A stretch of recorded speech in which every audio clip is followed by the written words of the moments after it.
Hari Om. A warm and pleasant morning and Republic Day wishes to all present here. On the celebration of the 108th birth anniversary of our Gurudev, Chinmayananda Saraswati, we present Samskaara, a spiritual conclave for those who seek freedom. On this third day of the occasion, we are also proud to celebrate our 75th Republic Day by renewing our commitment towards our nation. It is a moment for introspection, appreciation, and national pride as we unite to respect the principles of freedom, rights, and obligation that characterize India. It is also the celebration of India's democracy, its people's tenacity, and their firm commitment towards the freedom. Before we commence with the festivities organized by Samskaara for the day, let us all join in paying tribute to the national flag. I would request everyone to rise up for Vande Mataram and flag unfurling. To start the patriotic fervor, let all together the flag hosting. I request Sampuja Swami Swarupanandaji.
To start the patriotic fervor, let all together the flag hosting. I request Sampuja Swami Swarupanandaji to the honor and unfurl the tricolor.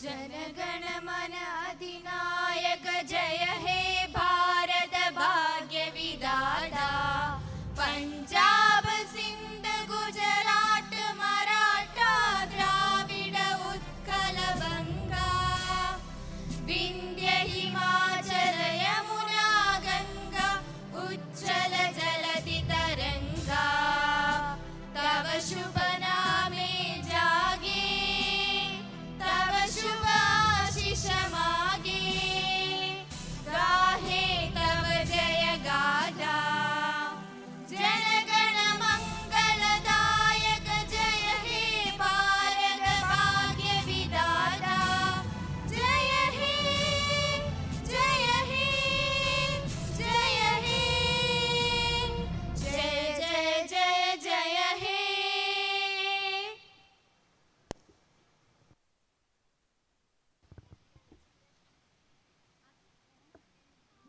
जय बोलो भारत माता की।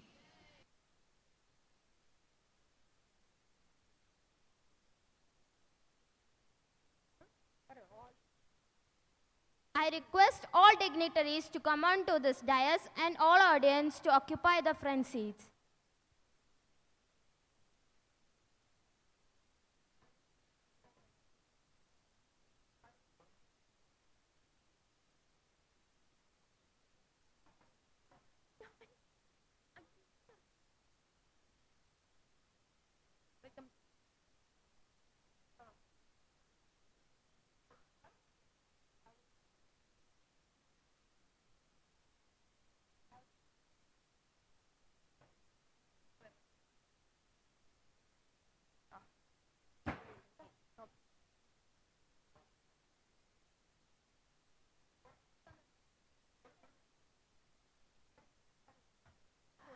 I welcome all the respected dignitaries onto the dais. First of all, let me welcome Sambhuja Swami Swarupananda Ji, Rear Admiral Muralidharan Nair Sir, Shaurya Chakra Awardee P.V. Manish Sir, Major General M. Indrabalan Sir, Colonel S. Dinny Sir, Major General Vivekanandan Sir, Sri C. Manigandan Sir, and Sri Sharath Haridasan Sir, Colonel Abhishek Rawat Sena Medal Awardee, Brigadier Balasubramanian Sir, Colonel Achyutan Sir, and all the dignitaries who are present here. പുറത്ത് നിൽക്കുന്നവർ എല്ലാവരും മുൻവശത്തെ തയ്യാറാക്കിയിട്ടുള്ള കസേരകളിൽ വന്ന് ഇരിക്കണമെന്ന് അറിയിക്കുകയാണ്. NCC cadet അവിടുന്ന് March ചെയ്ത് വരുന്നുണ്ട്. അവർക്ക് മുൻപോട്ട് വരാനുള്ള സൗകര്യം കൊടുക്കണം. അവരും ഇവിടെ വന്ന് മുൻവശത്തുള്ള കസേരകളിൽ ഇരിക്കണമെന്ന് അറിയിക്കുന്നു.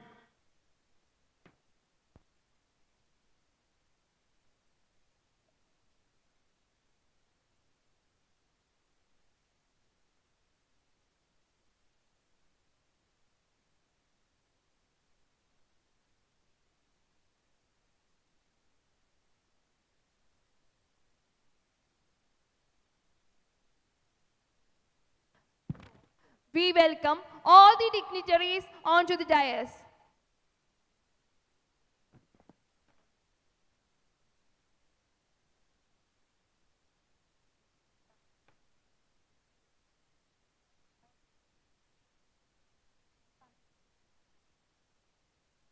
ഫ്രണ്ട് ഓഫീസിൻ്റെ പരിസരത്ത് നിൽക്കുന്ന എല്ലാ സജ്ജനങ്ങളും ഈ മുൻവശത്തുള്ള കസേരകളിൽ വന്നിരിക്കണമെന്ന് അറിയിക്കുകയാണ്.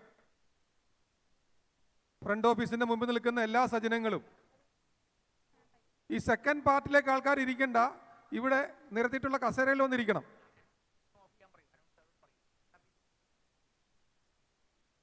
മൈക്ക് ഓപ്പറേറ്റേഴ്സ് അവിടെ ഉള്ള ഫ്രണ്ട് സൈഡിൽ കൊടുത്തിട്ടുള്ള 2 സ്ക്രീനുകളും ഓഫ് ചെയ്യുക. ഇവിടെ നമ്മുടെ സ്പീച്ചസ് നടക്കുമ്പോൾ അവിടേക്ക് അതിൻ്റെ ഡിസ്പ്ലേ വേണ്ട, പുറത്തേക്ക് വേണ്ട.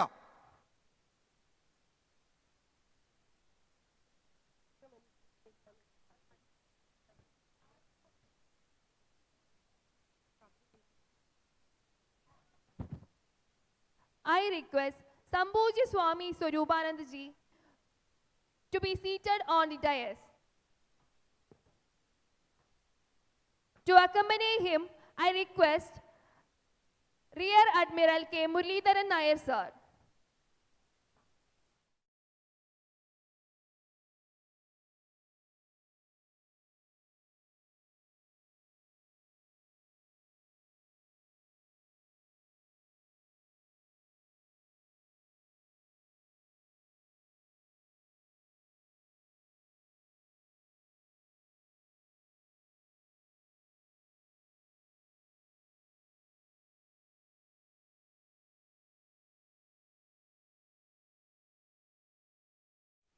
Sri C. Manigandan Sir,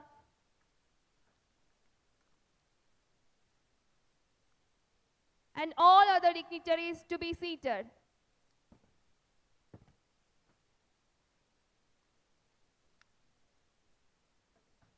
I request Pujya Swami Ashishananda Ji to be seated on the stage.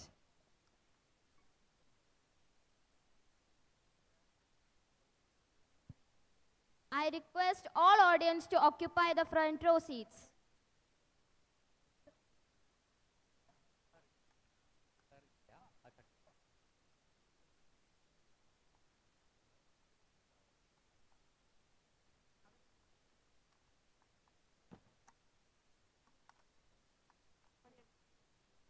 Now,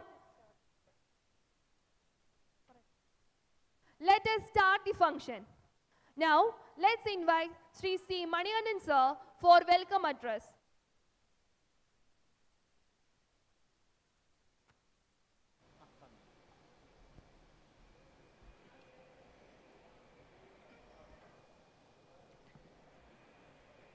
Hari Om.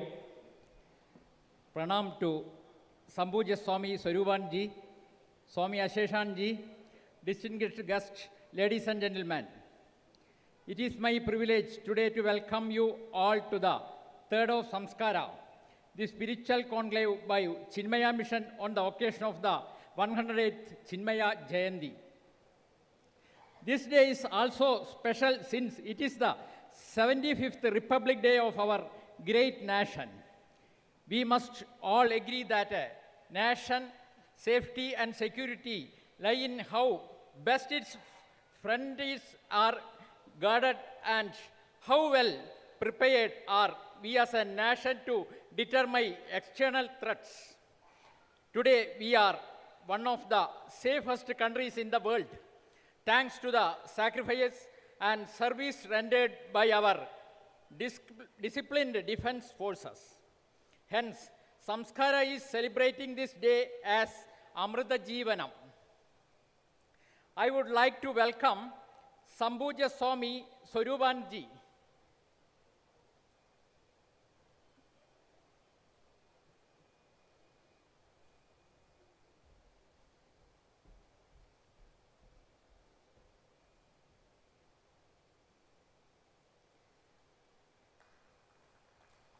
We are blessed to have you among us today for the Amrita Jeevanam Day as well as 75th Republic Day of India.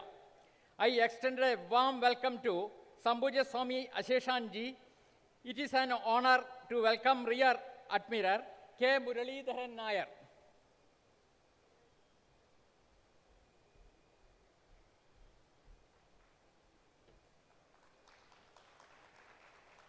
Also welcome to Major General Indrabalan sir.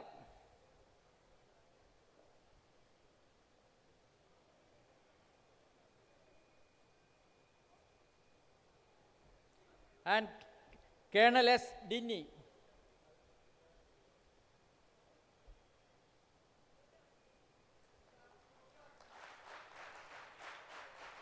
And Colonel Rawat. Dinny.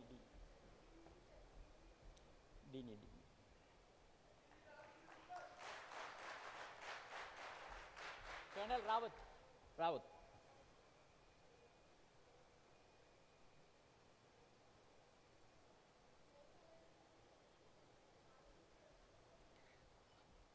Colonel Rawat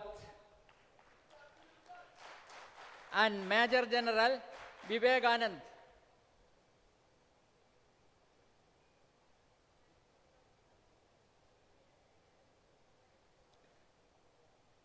Who has graced this special day of Samskaara. I extend a warm welcome to Sri Sharate Haridas,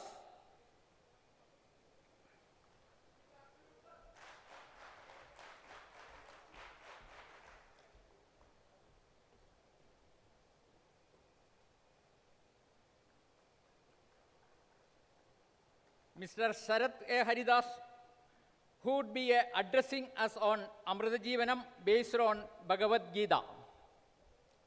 I would also welcome Colonel Achyutan and Srimati Jaya Achyutan, Sri Sedu Madhavan, Srimati Indu Nair to this August program.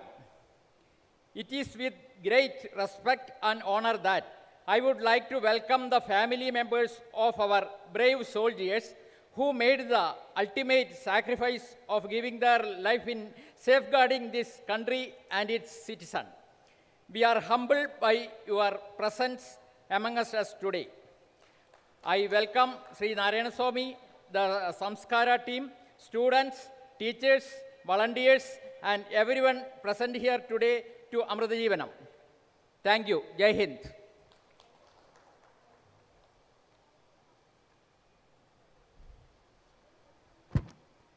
Lighting a lamp is a symbolic movement that signifies the dispelling of darkness and igniting up thought and enlightenment.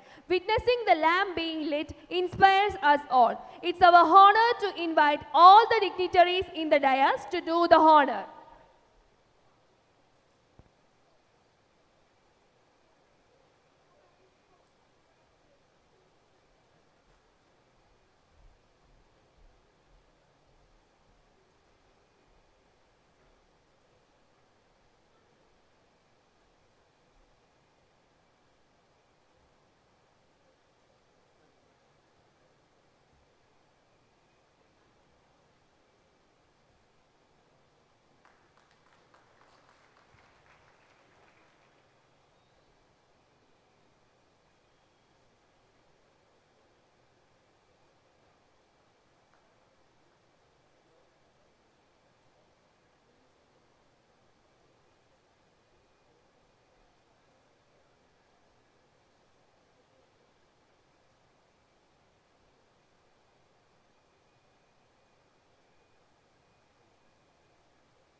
We are honored to hear a few words from our esteemed guest, Sambhuja Swami Swarupanandaji, to share his thoughts on the significance of Republic Day.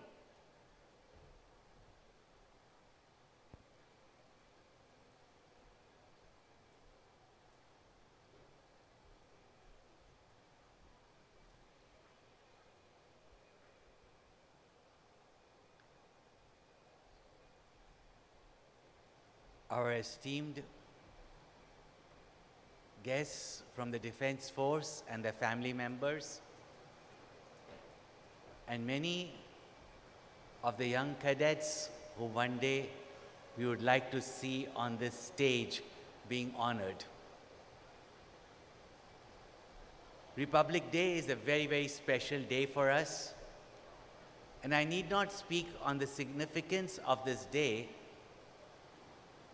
when we had our own constitution and we became a republic. But today is the day to honor the great people for whom or by whom our country is protected, and we continue to be a safe nation, growing, fulfilling our ambitions, living our culture, and feeling absolutely safe, because there are few people in our country who, at the very risk of their life,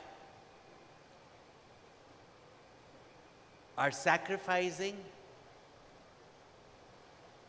going through not only great difficulties at our borders, and some of the terrain at our borders are so treacherous, and yet so bravely they bear all the difficulties of nature. Whenever I think of myself as a sannyasi, as a monk, having gone through the various rigorous life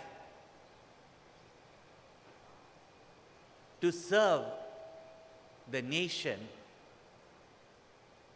I think of our soldiers as indeed people who have, in the true sense, renounced.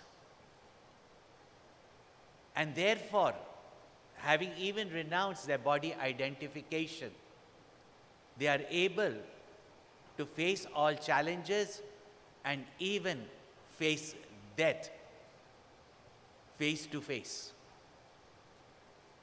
In fact, the first true step of spirituality is to become fearless, to know that I am not this body, and even when this body dies, I do not die. But many people read the Bhagavad Gita, talk about the Bhagavad Gita, and yet we have such anxieties for the preservation of our body. But what to talk about these great people who, having known very well what is the risk on their lives, go to the borders or are ready to take up any fight, any challenge, even death, just to keep us alive. One of our students of Chinmaya International Residential School, whose father was also a doctor in the army, after graduating from our school, joined the army. He had the opportunity to be the security of none of other than our most honorable President, Shri Abdul Kalam. After that, he could have got any job. He got married, and I heard that he took up position in the most difficult terrain of the Himalayas, and where there is constant, even though we think that there is no war going on, there's constant shooting going on, there is constant some battle going on, and they are ever alert to keep us protected. They had just got married. Of course, as much as proud we are of them, sometimes you want to see what is their spirit. So when his parents came to meet me, I said, just to question the parents, that he could have got any job now in a very prestigious place where he could be comfortable. Why did he choose the most dangerous place, the most dangerous border, the most difficult terrain, and that too also just after he has got married? Mother, even though mother of a soldier, she said, yeah, sometimes I wonder. But the father, who has been from the army, proudly says that I am proud that he chose that. Few days later, he came to meet me. So I also wanted to know the spirit of our defense force, the spirit of our young soldiers. So I asked the question to him, why would you choose such a dangerous place? And he replied, is this not what I have learned from our Gurudev Swami Chinmayananda? Is this not what I have studied from the Bhagavad Gita? I didn't become an army man to just take a job and sit behind a desk, that I could earn more money elsewhere.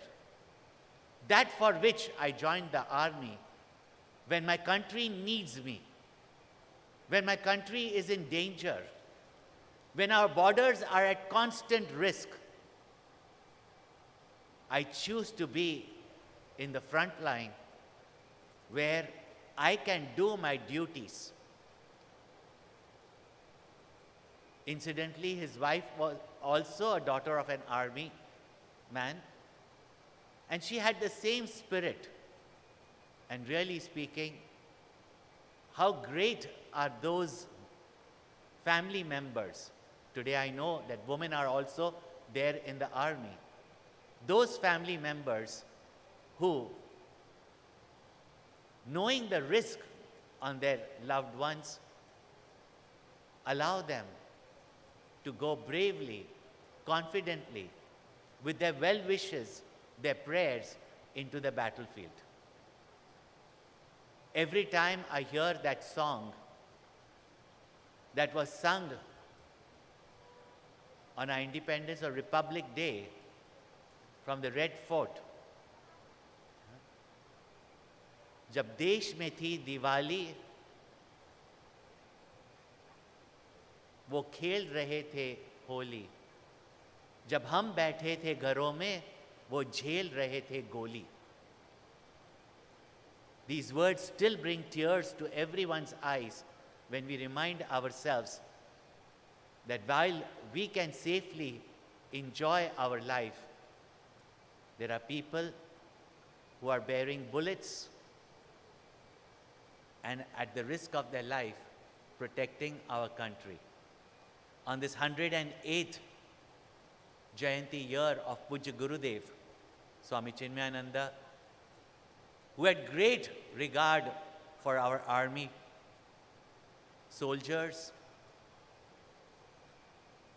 I am so pleased that even in this small way, we remember their great sacrifices, their great feats of bravery, and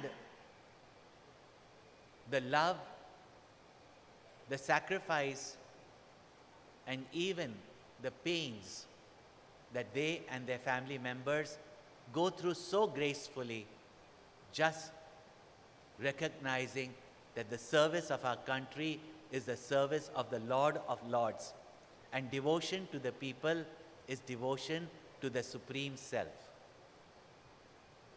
Such soldiers are not far away from the highest spiritual goal of self-enlightenment. They are a great example to us,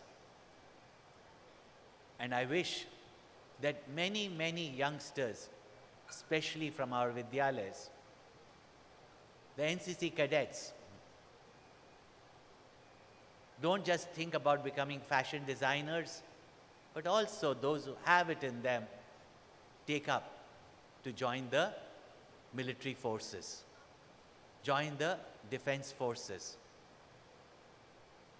and take the pride and honor.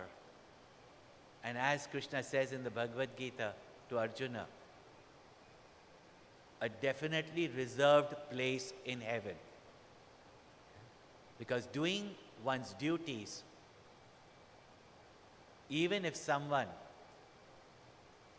fulfills his entire lifetime or meets death, such people's sacrifices is more than any ritualistic worship or sacrifice. It is a sure gateway to Veer Swarga, the heaven of those who are courageous and brave.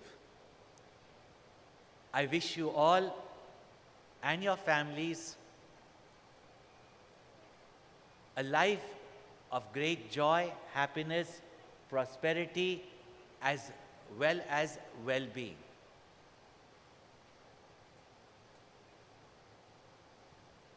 With that, I conclude with a prayer for the well-being of everyone, a prayer that our culture, our nation has given to the world, for we are one big family.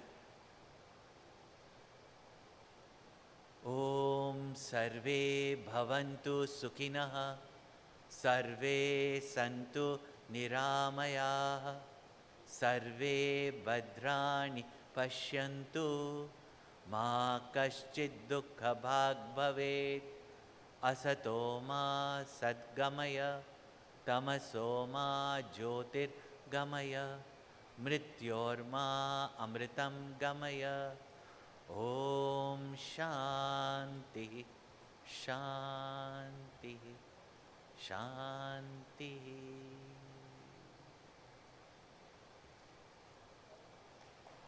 Thank you, Swamiji, for your inspiring words and guiding us on the path of progress and reminding us of our responsibility towards our nation. Now, let us take a moment to remember the sacrifice of our brave soldiers who has worked tirelessly to protect our nation's sovereignty and integrity. These brave hearts have given their lives for a cause they believe in. They are remembered for their heroism, bravery, and selflessness, and now it's our duty to honor their memory and legacy. First, I request S. Radha, mother of Sri Jayaprasad K., who was sepoyed in Madras Regiment and was martyred on 28 September 1999 during Kargil War 1999, to receive the honor of her son.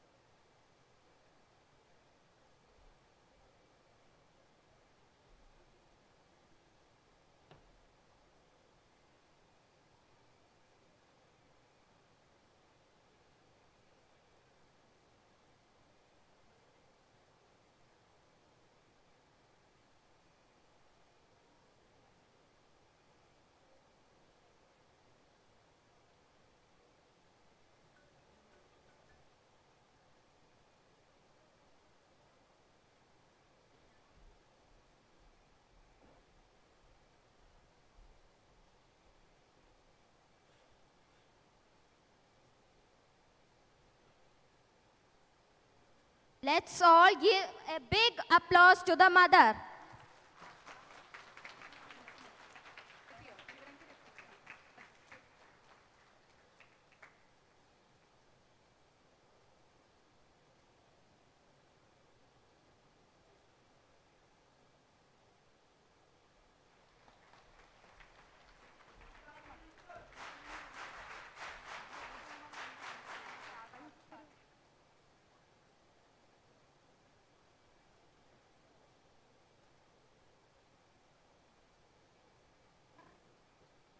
Next, we are proud to honor Naik Vaishak, who was martyred on 23rd December 2022 during Operation Snow Leopard North Sikkim. I request Sahadevan, his father, to come on to the stage to receive the honor.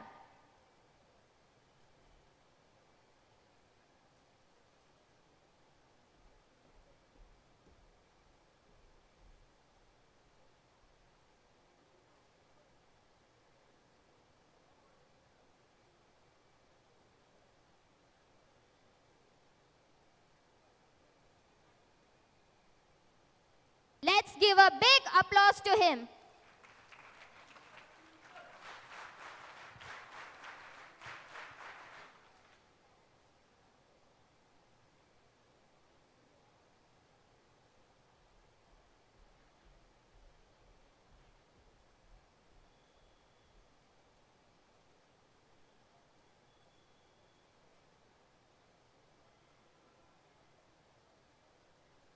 Next, we are going to honor Lieutenant Colonel E. Niranjan Kumar, Shaurya Chakra, who was martyred on 3rd January 2016, Air Force Station, Pathankot.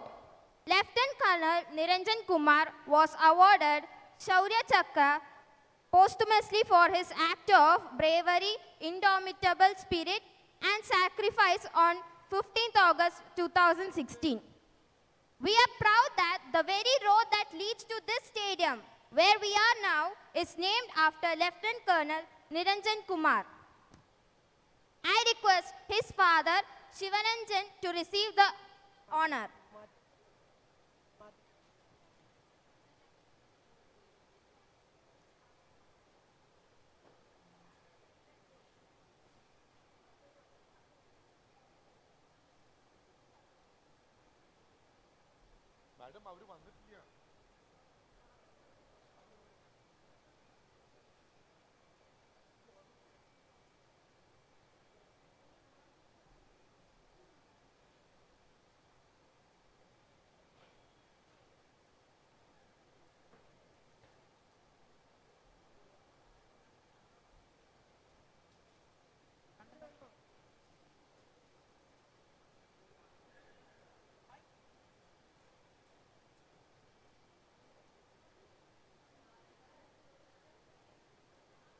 Next, we are going to honor Sepoy Kanyan, who was martyred on 6th June 1973 during mine clearance operation.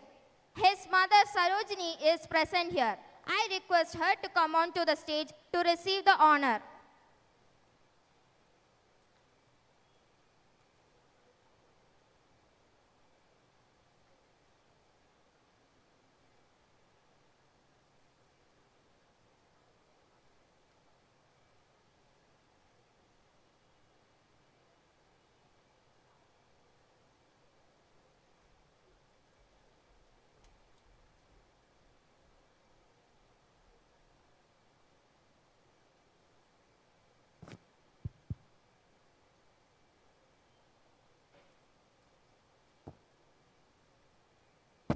Let's give a big applause to his mother.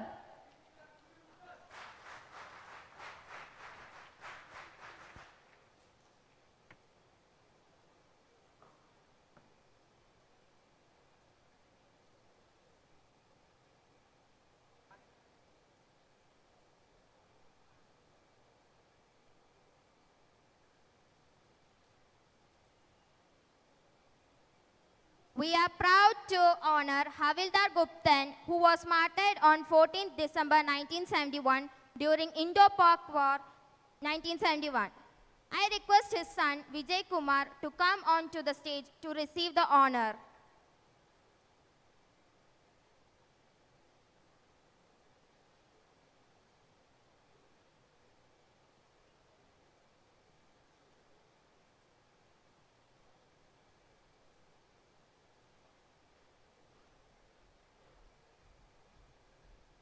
Let's give a big applause to him.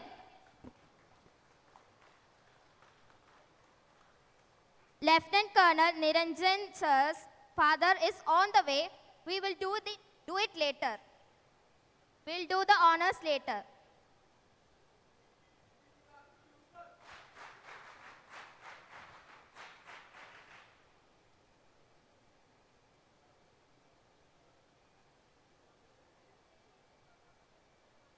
Thank you, Swamiji, and all the family members of the martyrs.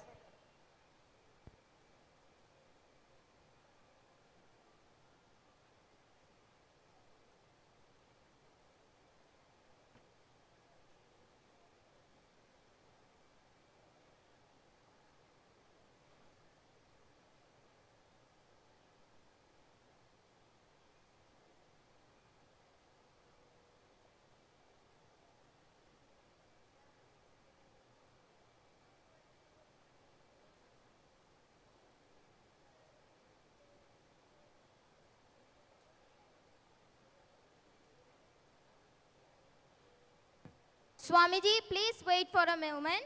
Niranjan's father is here. Lieutenant Colonel Niranjan father is here. I request him to come onto the stage to receive the honor.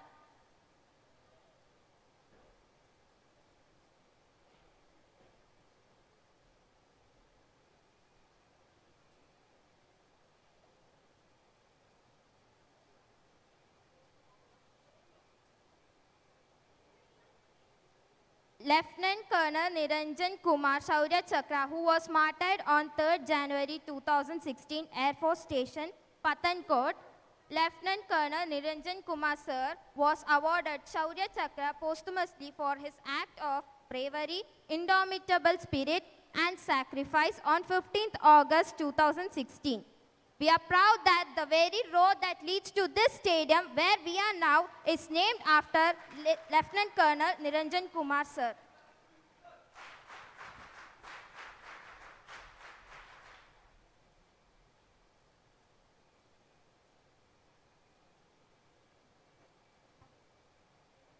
Thank you, sir, for coming here. Thank you, Swamiji.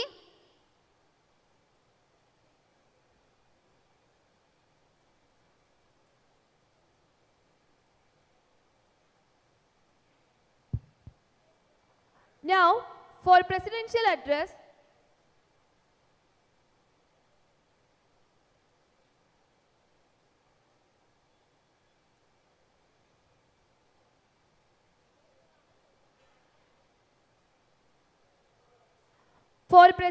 address, let me invite Rear Admiral K. Muralidharan Nair sir, now Sena Medal awardee, for his exceptional devotion to duty and courage in his field. We would request you to share a few words on this day.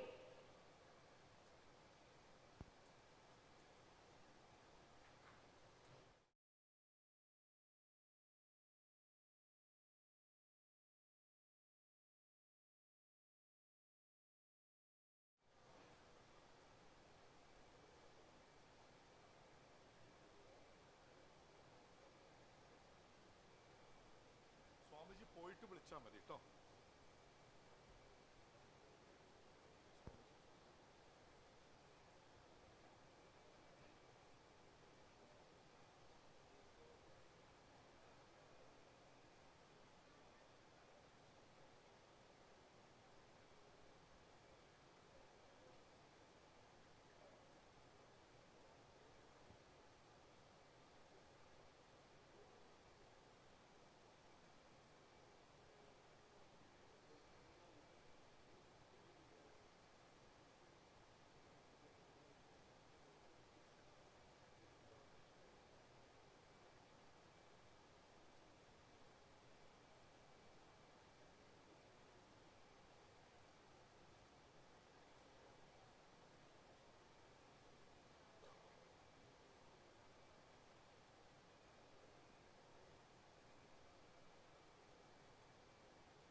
I request Rear Admiral K. Muralidharan Nair sir to share a few words on this day.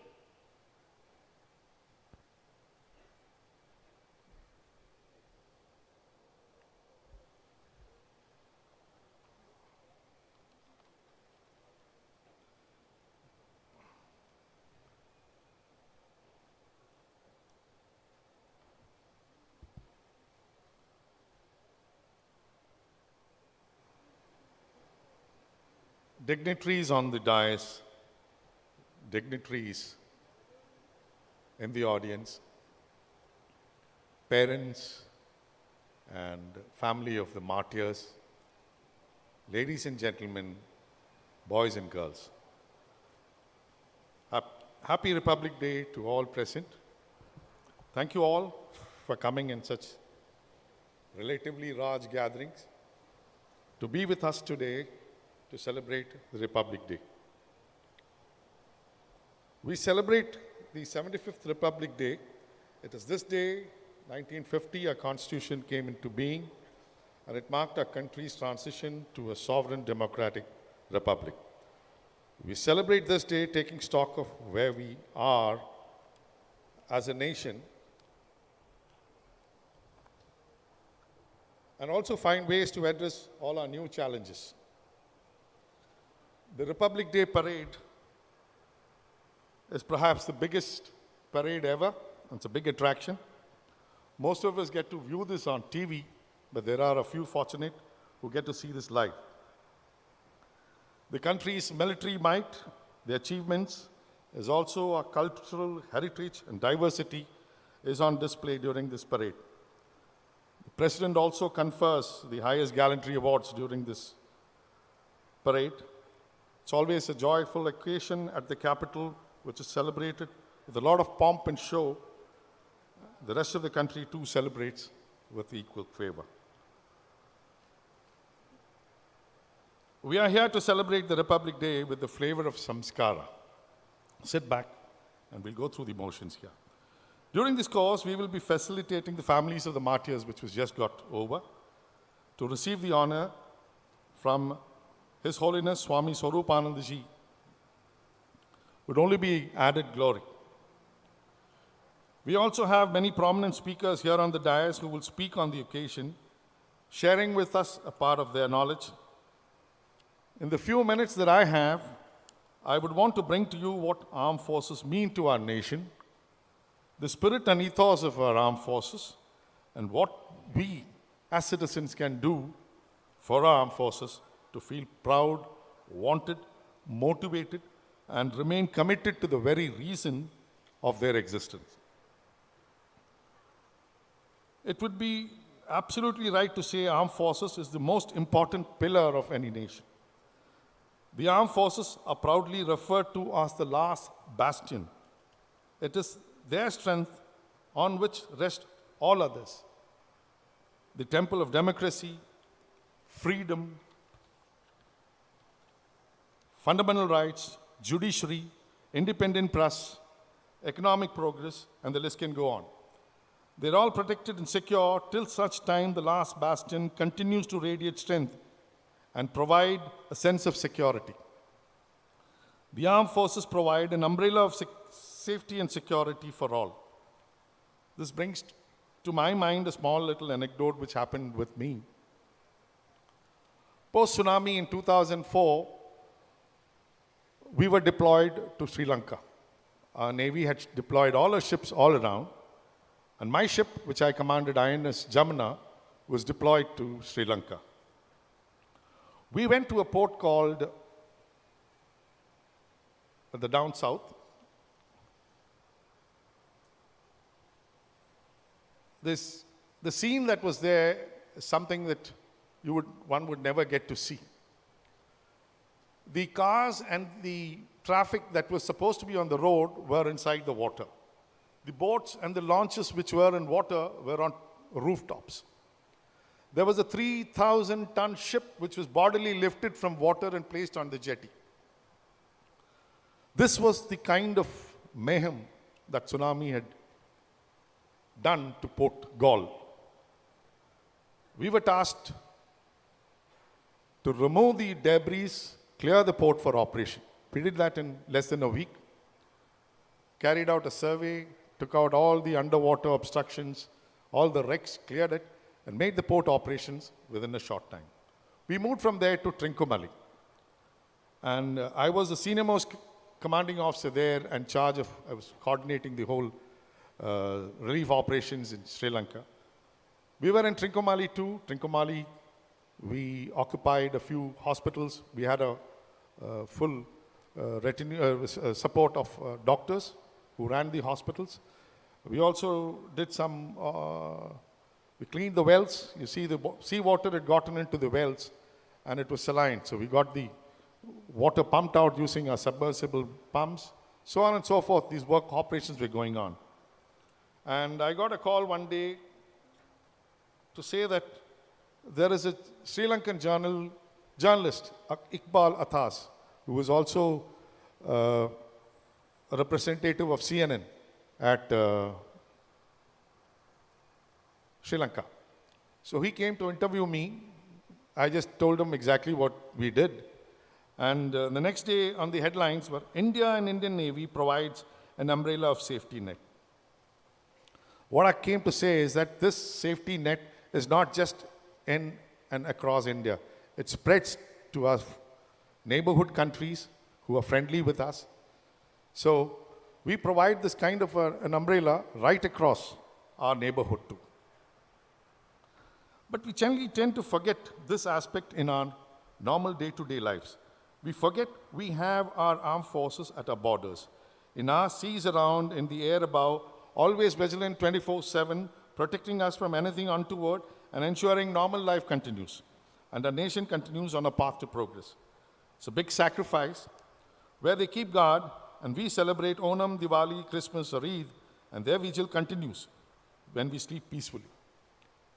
Winston Churchill once said, "We sleep safely at night because the rough men stand ready to visit violence on those who would harm us."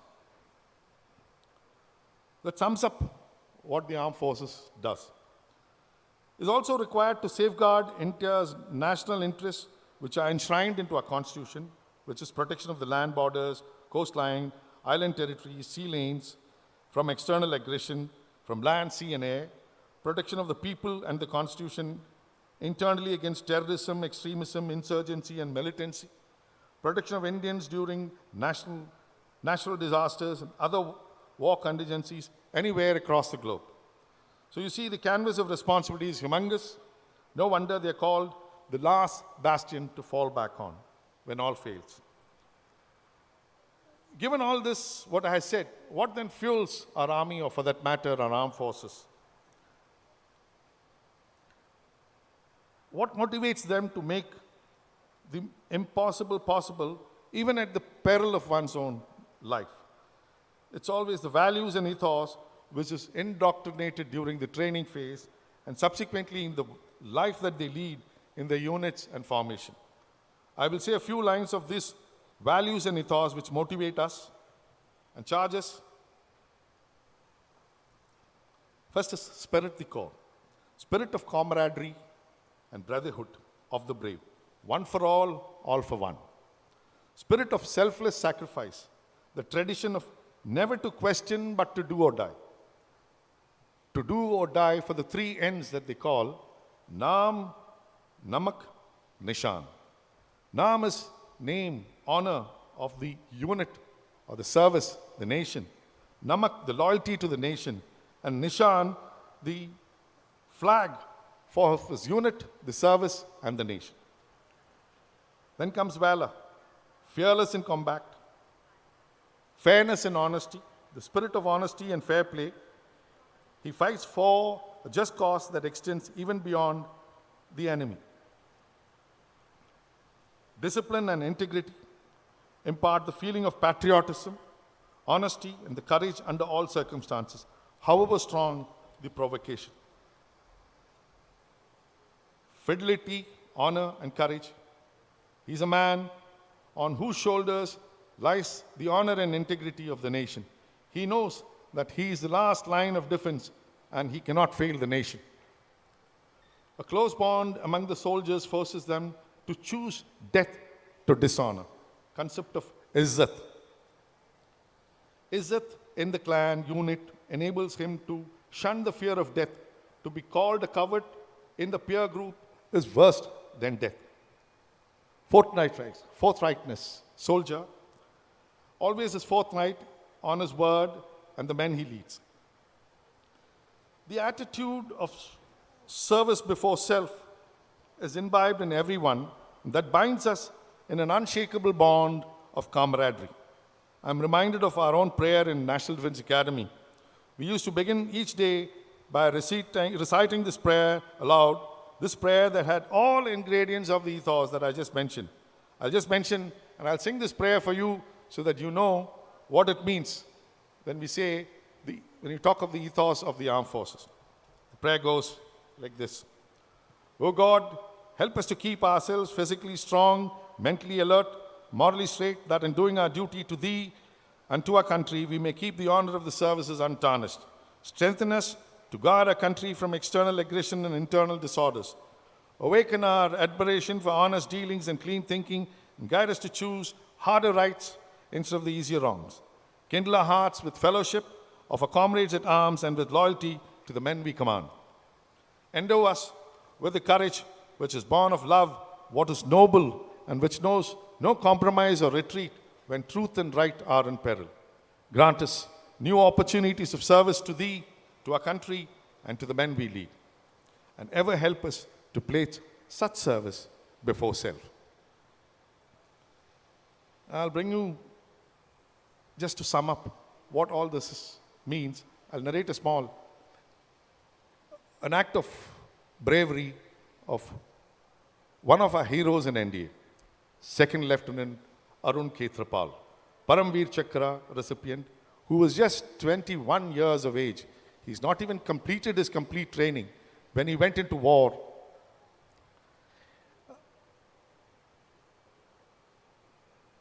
His tank was hit, it was immobilized, and was on fire. He was ordered to abandon his tank, but he didn't. He said, "No, sir, I will not abandon my tank. My gun is still working, and I'll get these bastards." Sorry, I used the word, but we use these words pretty often. He was a hero in NDA. He fought bravely, destroyed 2 more tanks before taking a hit to be martyred on 16th December 1971. He was our hero when we were in NDA and for very many more. His words and action are a clear indication of the ethos of the forge. Our own Bhagavad Gita also talks a lot about this. In fact, the whole Gita was nothing but the discourse which Bhagwan Krishna gave to Parth Arjuna. I'm just reciting 2 stanzas which are of significance. And these are the messages that we take forth. O Parth, happy are the warriors to whom such opportunities to defend righteousness come unsought, opening for them the stairways to the celestial abodes. If you're killed, you shall reach heaven. Or if you triumph, you shall enjoy the earth. So stand up, son of Kunti, firm in your resolve to fight. I'm not going to dwell anymore on Bhagavad Gita, especially when I see many gurus and acharyas here. Instead, continue on where I left, towards firming what should be our response or what should be our duty towards our armed forces. Chesterton, a British author, said, "A true soldier fights not because he hates what's in front of him, but because he loves what's behind him." So what then is behind him? It's you and me, the society, the citizens of this nation, his family, his friends. So his love for what is behind him also propels him to do the impossible even at the peril of his own life. What then is our responsibility towards him, or for that matter, our responsibility to the armed forces? Personally, we need to be worthy of his love, worthy of his devotion to duty in protecting us. Never, never let him feel slighted. Look after him when such opportunities come. Make him feel wanted and proud of what he's doing. Look after his small needs when he approaches the public offices for genuine assistance. Don't, please, for heaven's sake, let him go in circles. Give him due respect. Respect his uniform. An event like this, when we honor our martyrs, is sure to go a long way in this endeavor. It is then we get more braves to be motivated to join our armed forces. More importantly, let us be worthy citizens of this country. And always and every time, put our nation first in our thoughts, and action the same way a soldier has come to being. He will then feel proud of serving our country and get to do the impossible for us. I will stop with these words, Manasa, Vacha, Karmana. Nation first, always and every time, and Ram Raj is here for sure.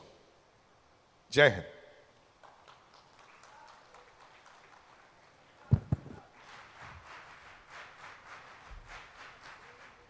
Thank you, sir.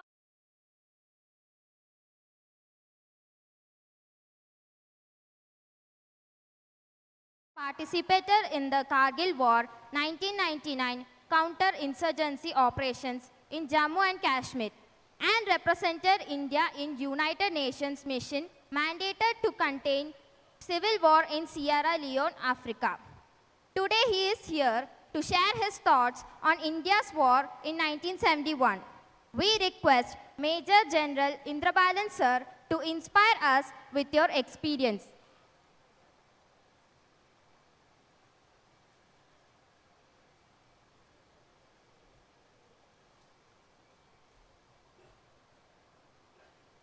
നമ്മുടെ ദേശത്തിന് വേണ്ടി നമ്മുടെ രാജ്യത്തിന് വേണ്ടി സ്വന്തം ജീവിതം ത്യാഗം ചെയ്ത്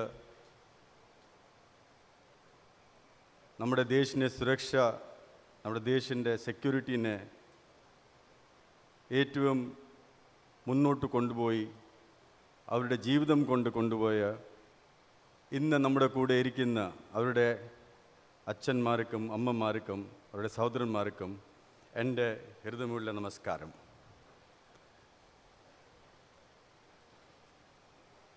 Today we are celebrating the 74th and the 75th coming year of the India's Republic Day. To the President of today's function, Rear Admiral Muralidharan, the Chairman of Samskaara, Vilambat Ravindra,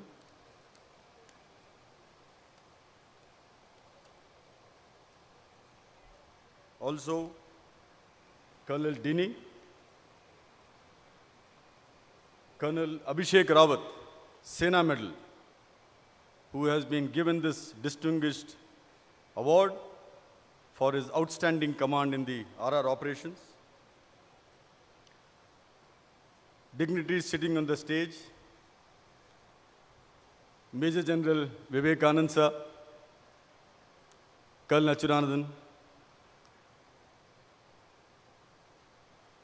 dear friends, Saudharanmara, Suhrthukala in the audience, and also the beloved NCC cadets. To all of you, a warm salute from the son of the soil, from Palakkad born, myself here, Major General Indrabalan.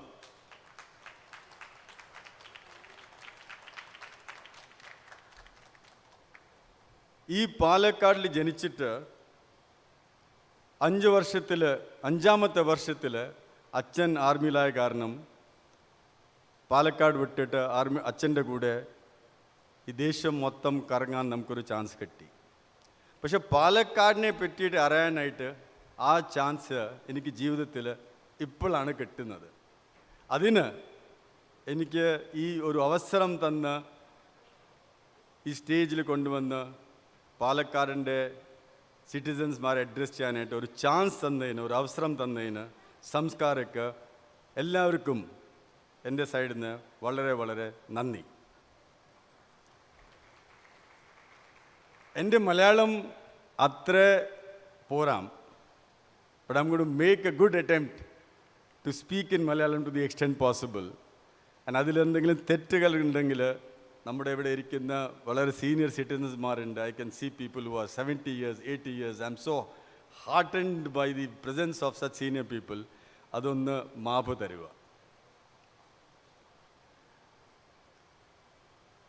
Today I'm going to speak to you about India's noble war.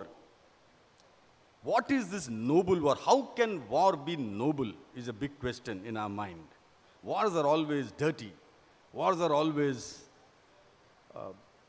full of sacrifice. Wars cause destruction. Wars can't be noble.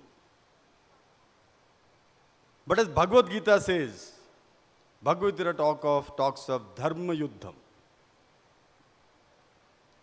Verse 35, when Sri Krishna is giving sermon to Arjuna, that it is a duty to be part of Dharma Yuddham, nammude kartavyamana. So what is the Dharma Yuddham and how the 1971 war, which was fought by India, can live up to the expectation of Dharma Yuddham? To give you a glimpse of what this was, I'll request the IT team to play the first video. Kindly have a look at it.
This is a mere glimpse of what happened in 1971.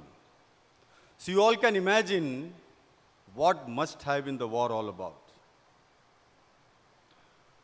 What is this that you just saw is our humble attempt or Nadagam, that through the images of a Nadagam, we are trying to portray the greatness of India. In today's context, there are wars happening in different parts of the world. Yuddham നടന്നുകൊണ്ടിരിക്കുകയാണ്. Israel Palestine conflict നടന്നുകൊണ്ടിരിക്കുകയാണ്. യുക്രൈനിൽ നടന്നുകൊണ്ടിരിക്കുകയാണ്. അതിനെപ്പറ്റി നിങ്ങൾക്ക് എല്ലാവർക്കും നല്ലോണം അറിവുണ്ടാവും. ഇതിന് മുമ്പേ കുറേ യുദ്ധങ്ങൾ നടന്നുകൊണ്ടിരിക്കുന്നുണ്ട്. World war 1, world war 2, Vietnam war, Korean war, Iraq war, Iran war. Lots of wars have taken place, and this is not the last time war will happen. Though we are all praying for peace. Sampurna Swamiji also mentioned in his last words the importance of peace. But how to get peace without war is a big question. And if you do go to war, what sort of war do we fight? In Bhagavad Gita, even when you go to war, it talks of restraint. It talks of humility. It talks of respect for the opposite soldier. It talks of minimum damage, collateral damage to civilians. All this is there in Bhagavad Gita verses, nothing new. And it is from Bhagavad Gita's verses, if you compare to international humanitarian laws on war, there are a lot of matching things. So what the international humanitarian law was written after World War II, it was already written in Bhagavad Gita long back. That is how the thought of this country called Bharat is so great. The wars that we saw happening all over the world, none of them can be justified as a just war.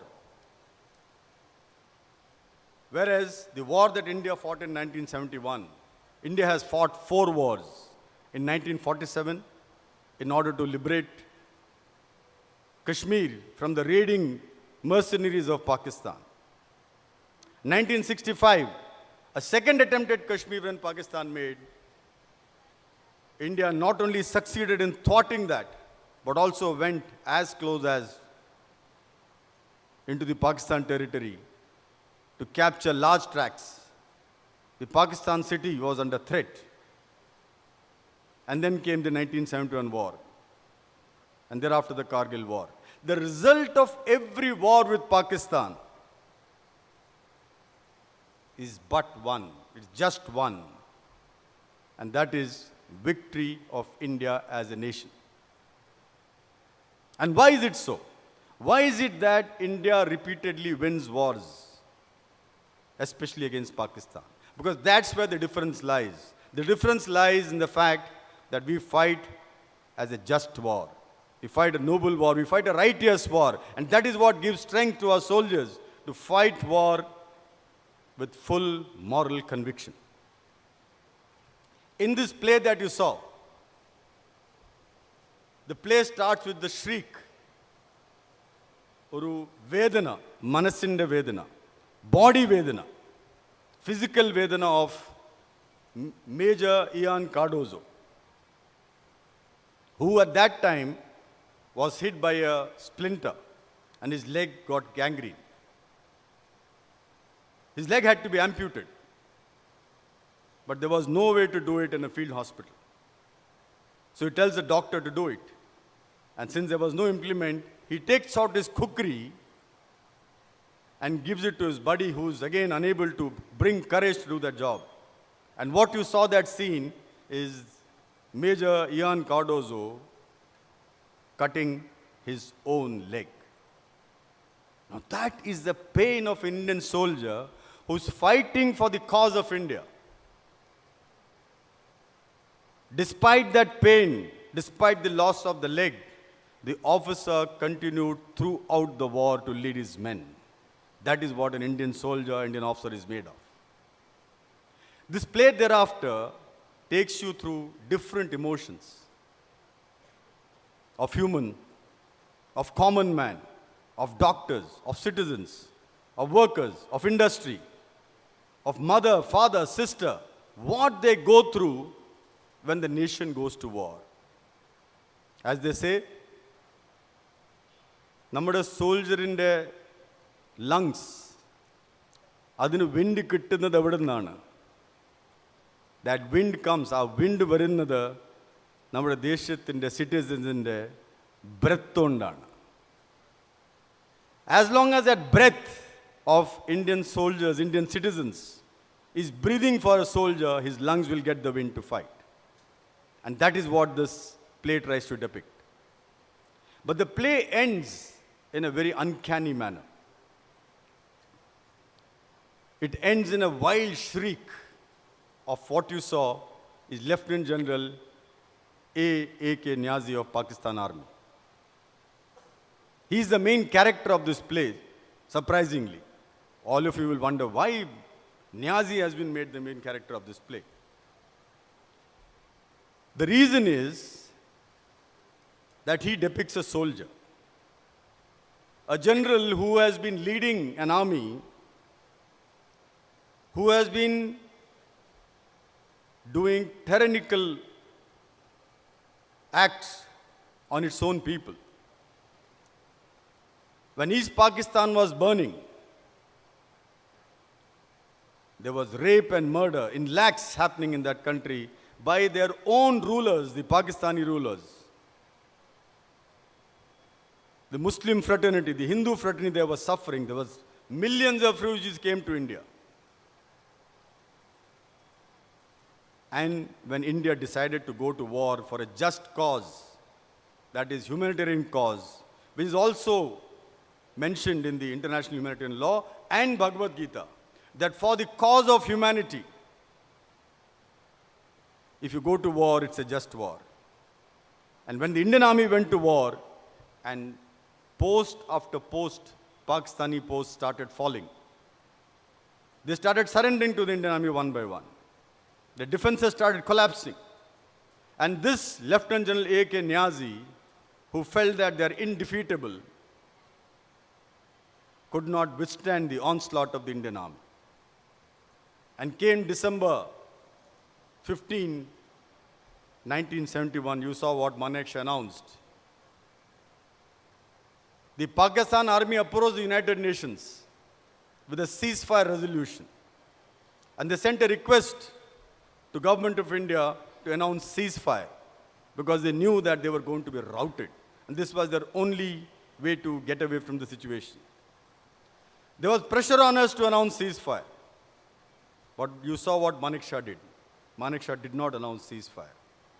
And rather, he announced on the radio, addressing every Pakistani officer and soldier, that the only way for you to save your lives is to surrender to the Indian army. This nature of surrender is unseen, is unheard of. And what India has achieved through this surrender is the greatest honor that a country can ever achieve. And the same light, on the opposite side, Lieutenant General A.K. Niazi, who is the main character of this play, you can hear his painful shriek of dishonor, of infamy. He has to live with this dishonor of surrendering his entire army all rest of his life. And that pain is unbearable. And through that voice of Pakistani general, we want to tell the world what is India. India's just war. That India went to war for the sake of humanity, that India went to war to liberate a nation from its own tyrannical rulers. India went to war for the sake of democracy. Unlike rest of the world, where wars are happening, we did not loot that country. We did not occupy that country. We did not annex that nation. We did not colonize it. All this has been happening in the past century. But India as a righteous nation had a job to do, had a righteous war to fight, had a dharma yuddha to perform. We did that. We restored democracy. We gave Bangladesh back to its soil, back to the sons of its soil, and returned as a friendly neighbor. This is the greatness of India. And it is this greatness that we are trying to depict through this play. The play has been shown thrice. You have seen two governors, one from the governor of Bihar and the other honorable governor of Chennai, Tamil Nadu, who have felicitated war veterans during this play. The play is again going to happen shortly in the Northeast.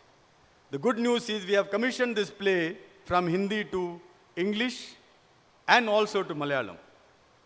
The famous group of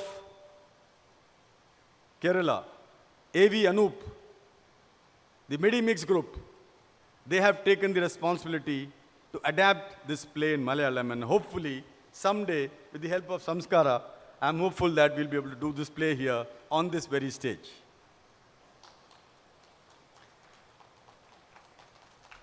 Before I proceed, I know the NCC cadets are engaged. in intently listening to what I'm trying to say. But I also have something to offer. As I announced in my video, I said when I come here, I'm going to offer you a valuable piece of metal, of brass. This is that. What is this? Can anyone make a guess what this is? What it looks like? Any NCC cadet? Okay, since it's a distance, possibly you're not able to see. What you see hanging is a bullet casing. A bullet casing of a bullet the lead of which was shot at Indian soldiers during the Kargil war from a Pakistani bunker. That is the value of this bullet casing. When I fought the Kargil war, and we managed to capture those posts which the Pakistani soldiers had occupied, and we went in to take stock of that post, I happened to find these bullet casings lying strewn all over. I don't know what came to my mind, but I picked up a few of them. And I carried it with me as a remembrance of war. Otherwise, they're harmless bullet casing, but what makes this bullet casing important is what is written behind this. It is written POF, means Pakistan Ordnance Factory, with the batch number. So this is that bullet casing with which they tried to stop the Indian army from recapturing its posts, from throwing out the Pakistani soldiers, and this bullet could not stop the Indian army. That is the value of this bullet.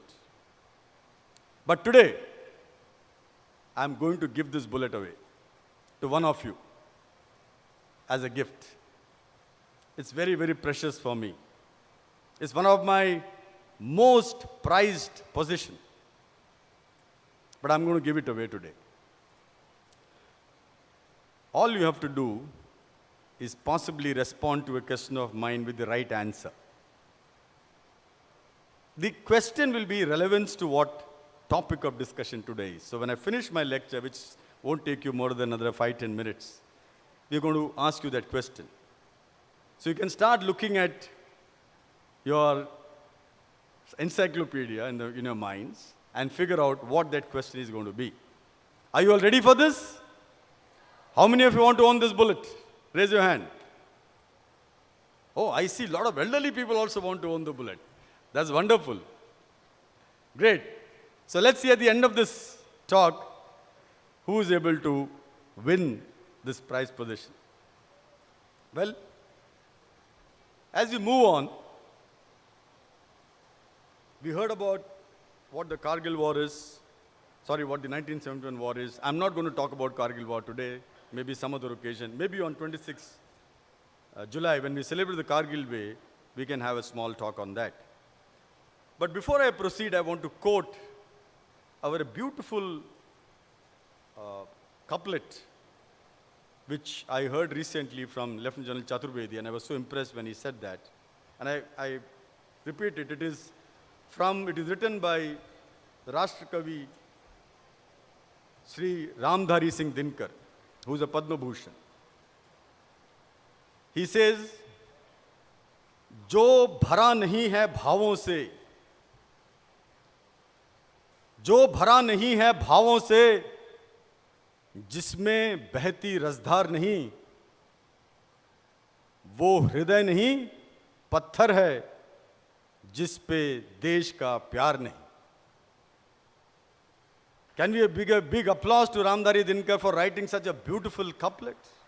He wrote this during the time of independence, when the war of independence was at peak. What it means for those who could not understand Hindi. All NCC cadets understand Hindi? Raise your hand, those who can understand what I just read out.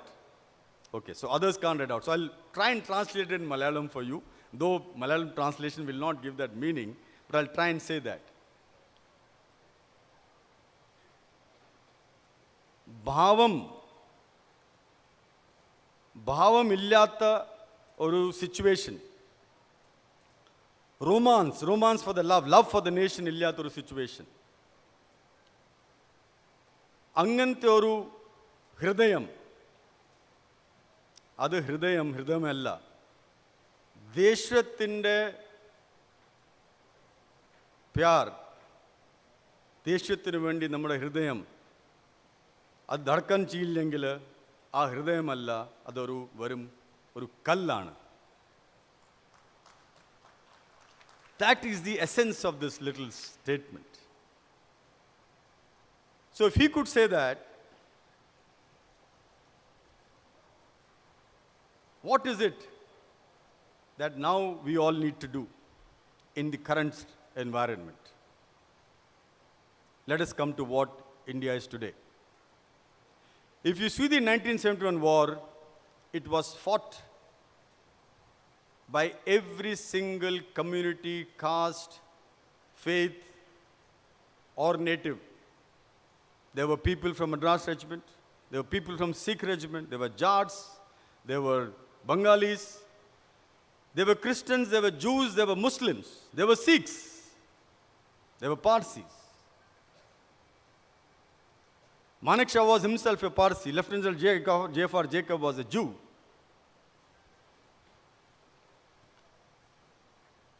Millions, lakhs and lakhs of such soldiers who form the essence of India, they fought this war. But what is happening in the world environment today, especially what's happening in West Asia, it can have serious repercussions to a country like India, whose strength itself lies in the unity of diversity. Because whenever there is diversity, there is bound to be some fault lines in whichever form. Every community will have its own aspirations. And when there are aspirations, there are expected to be expectations. And those expectations, sometimes when they are not met, it does lead to some sort of fault lines. The inimical forces who do not want to see the rise of India will attempt to exploit these fault lines. When I say fault lines, or Tamil creating enmity between two communities is called exploiting the fault line. ഇതിനെ exploit ചെയ്യാനായിട്ട് നമ്മുടെ ദേശത്തിൻ്റെ ദുഷ്മന്മാർ definitely they will attempt. Why? Because it is through that they can support the war that is happening in Palestine. ഇത് ആവാതിരിക്കാനായിട്ടാണ് നമുക്കെല്ലാവർക്കും പ്രയത്നം ചെയ്യേണ്ടത്. As a nation, we have to stand as one. And that comes when we think of what Admiral Murthiran just said, that nation first and every time. If all of us think that for us, the nation comes first and everything else is secondary, all fault lines can be taken care of. Every single differences can be taken care of. Every single opinion can be addressed. Every single demand can be met within the framework of nation first. And it is our duty, all of us who are sitting here today, to feel the strength of India, to feel the greatness of India, to feel what great India is when it goes to war, to feel what our citizens have achieved, whether going to moon or giving the CEOs of the greatest companies in this world. India is a great nation. And that message that India is a great nation, if it goes to every citizen, immaterial of what caste, creed, community or faith it comes from, I think we will remain strong in these challenging times. This is all my appeal to the people of Palakkad, to these young brothers of Palakkad, to the community of Palakkad. As a soldier who has seen this nation from different angles, this is my only appeal to you, a humble appeal, that we have to be together in times of challenges, in times of difficulty. And we have to strengthen our resolve to hold India as the greatest nation and feel the strength of India, which is not what the colonizers left behind, which is not what the rulers left behind, but what is India's strength as a civilizational superiority, as a civilizational advancement of its civilizational force that existed before India got invaded. It is that strength, it is that greatness that we have to feel within ourselves. And before I end today, as I promised, I will state a quote and then offer this bullet. Ram Prasad Bismil said during the Independence War, Sarfarosh की तमन्ना अब हमारे दिल में है, सरफरोश की तमन्ना अब हमारे दिल में है, देखना है जोर कितना बाजुए कातिल में है.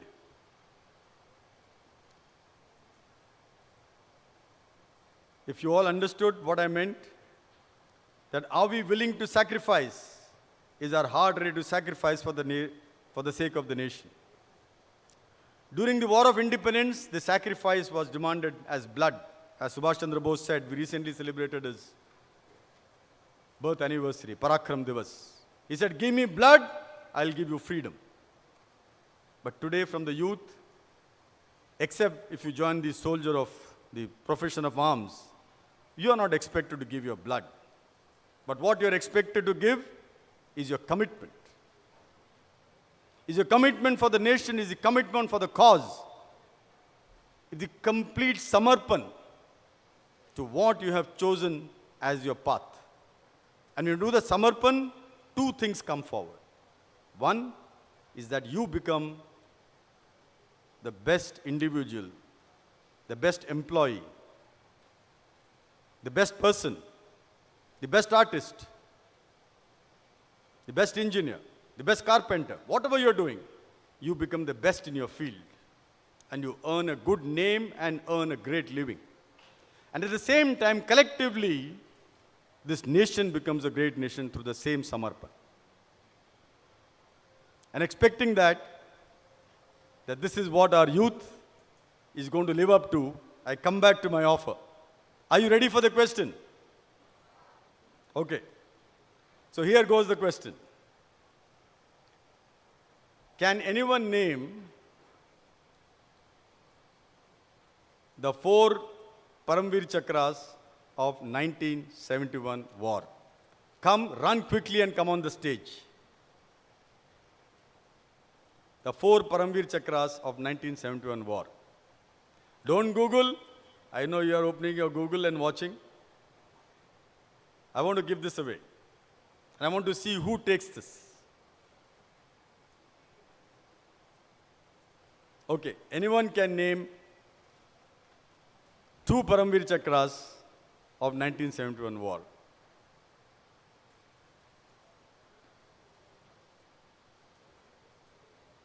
Am I going to go back with this? Come on, Palakkad. As a son of the soil of Palakkad, I want to give this here. If I take it back, I will not be happy. So I want someone to come up with this answer. Yes, please. Please come on the stage. Don't worry. Come on the stage. Even if you are wrong, there is nothing.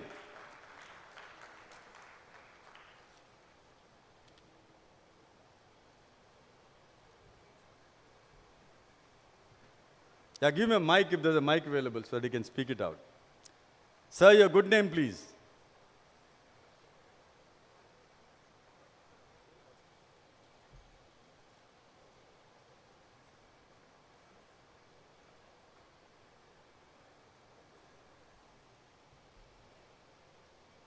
Time?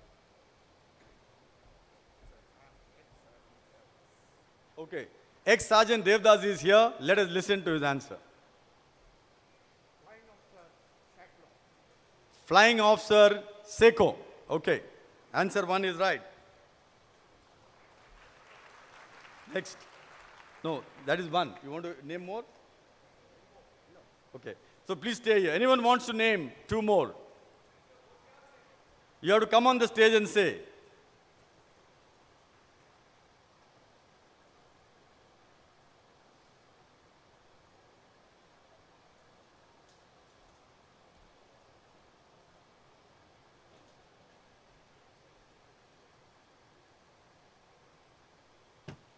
Kindly give a name.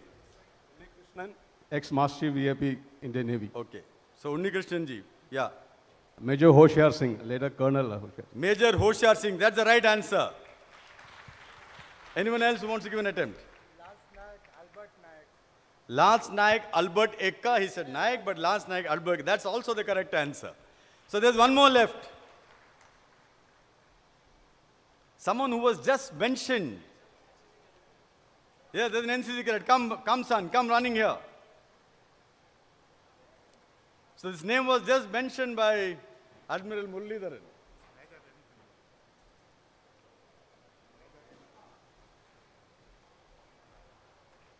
Come, son.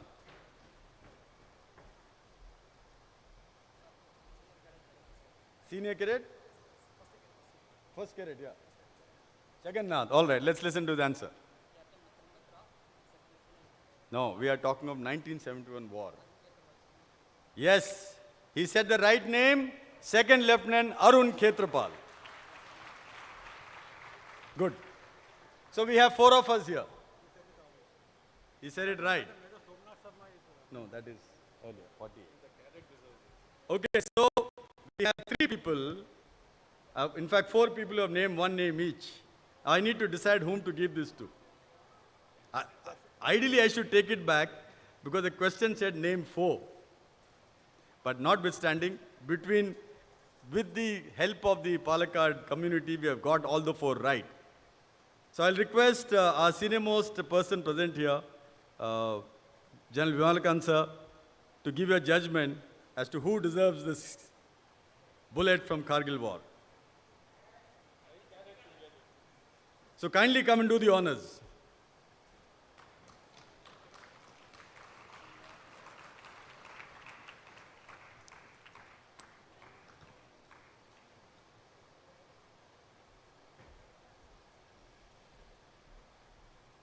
Why don't you all come here? Please come. Come here. Okay, thank you. Hey.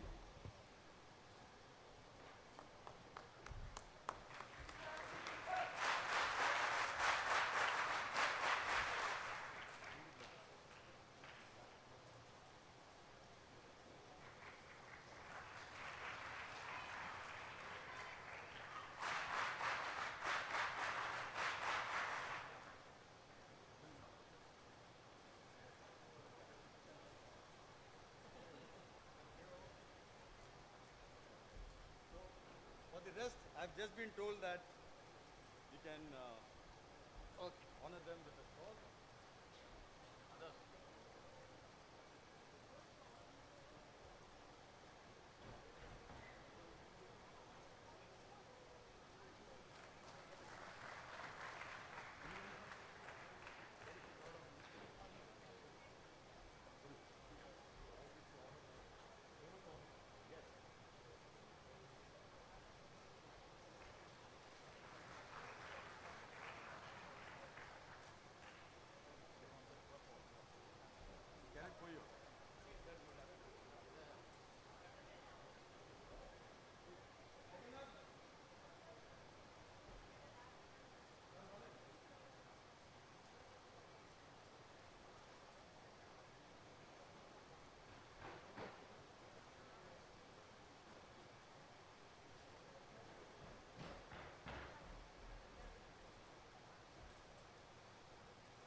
So with that, I come to end of my lecture today, and I hope all of you enjoyed it. All that is left to now say is Jai Hind and Bharat Mata Ki Jai. Namaskaram.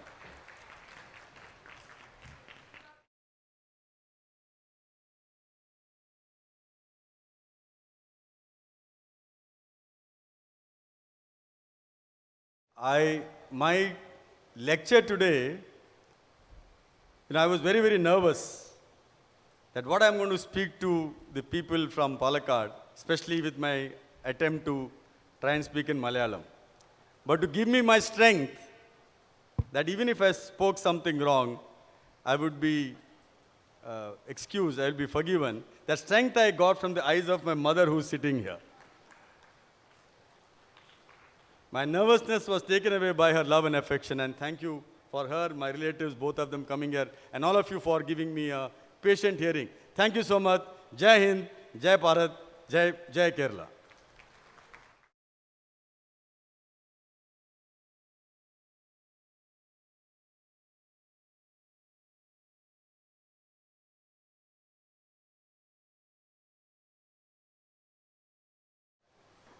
Today, we are also fortunate and honored to have with us Colonel S. Dinny sir. He has 5 operational tenures in counter-terrorism operation in Jammu and Kashmir and the Northeast. He has done his research for MPhil on counter-terrorism operation from Madras University and was faculty at Defence Service Staff College. Now, let's invite Colonel S. Dinny sir to address the gathering.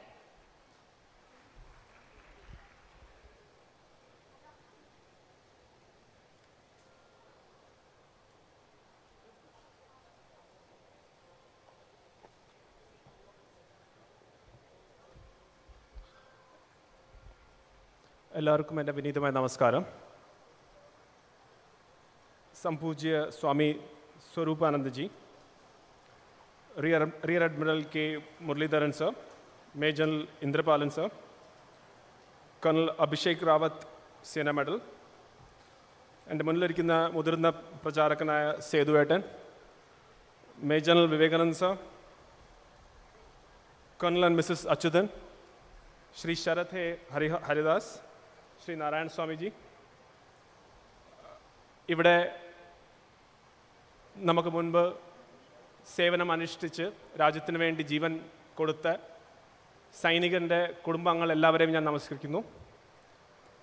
എൻ്റെ പ്രിയപ്പെട്ട NCC cadets, ഞാനും ഒരു NCC കാഡറ്റായിരുന്നു, 95 RDC. എൻ്റെ മുന്നിൽ ഇരിക്കുന്ന മറ്റെല്ലാ ഗുരുതുല്യരെ എല്ലാവർക്കും എൻ്റെ വിനീതമായ നമസ്കാരം. ഇന്ന് ഒരു വളരെ പ്രത്യേകമായിട്ടുള്ളൊരു ദിവസം തന്നെയാണ്. കാരണം ഒന്ന്, ഇന്ന് നമ്മുടെ റിപ്പബ്ലിക് ഡേ ആണ്.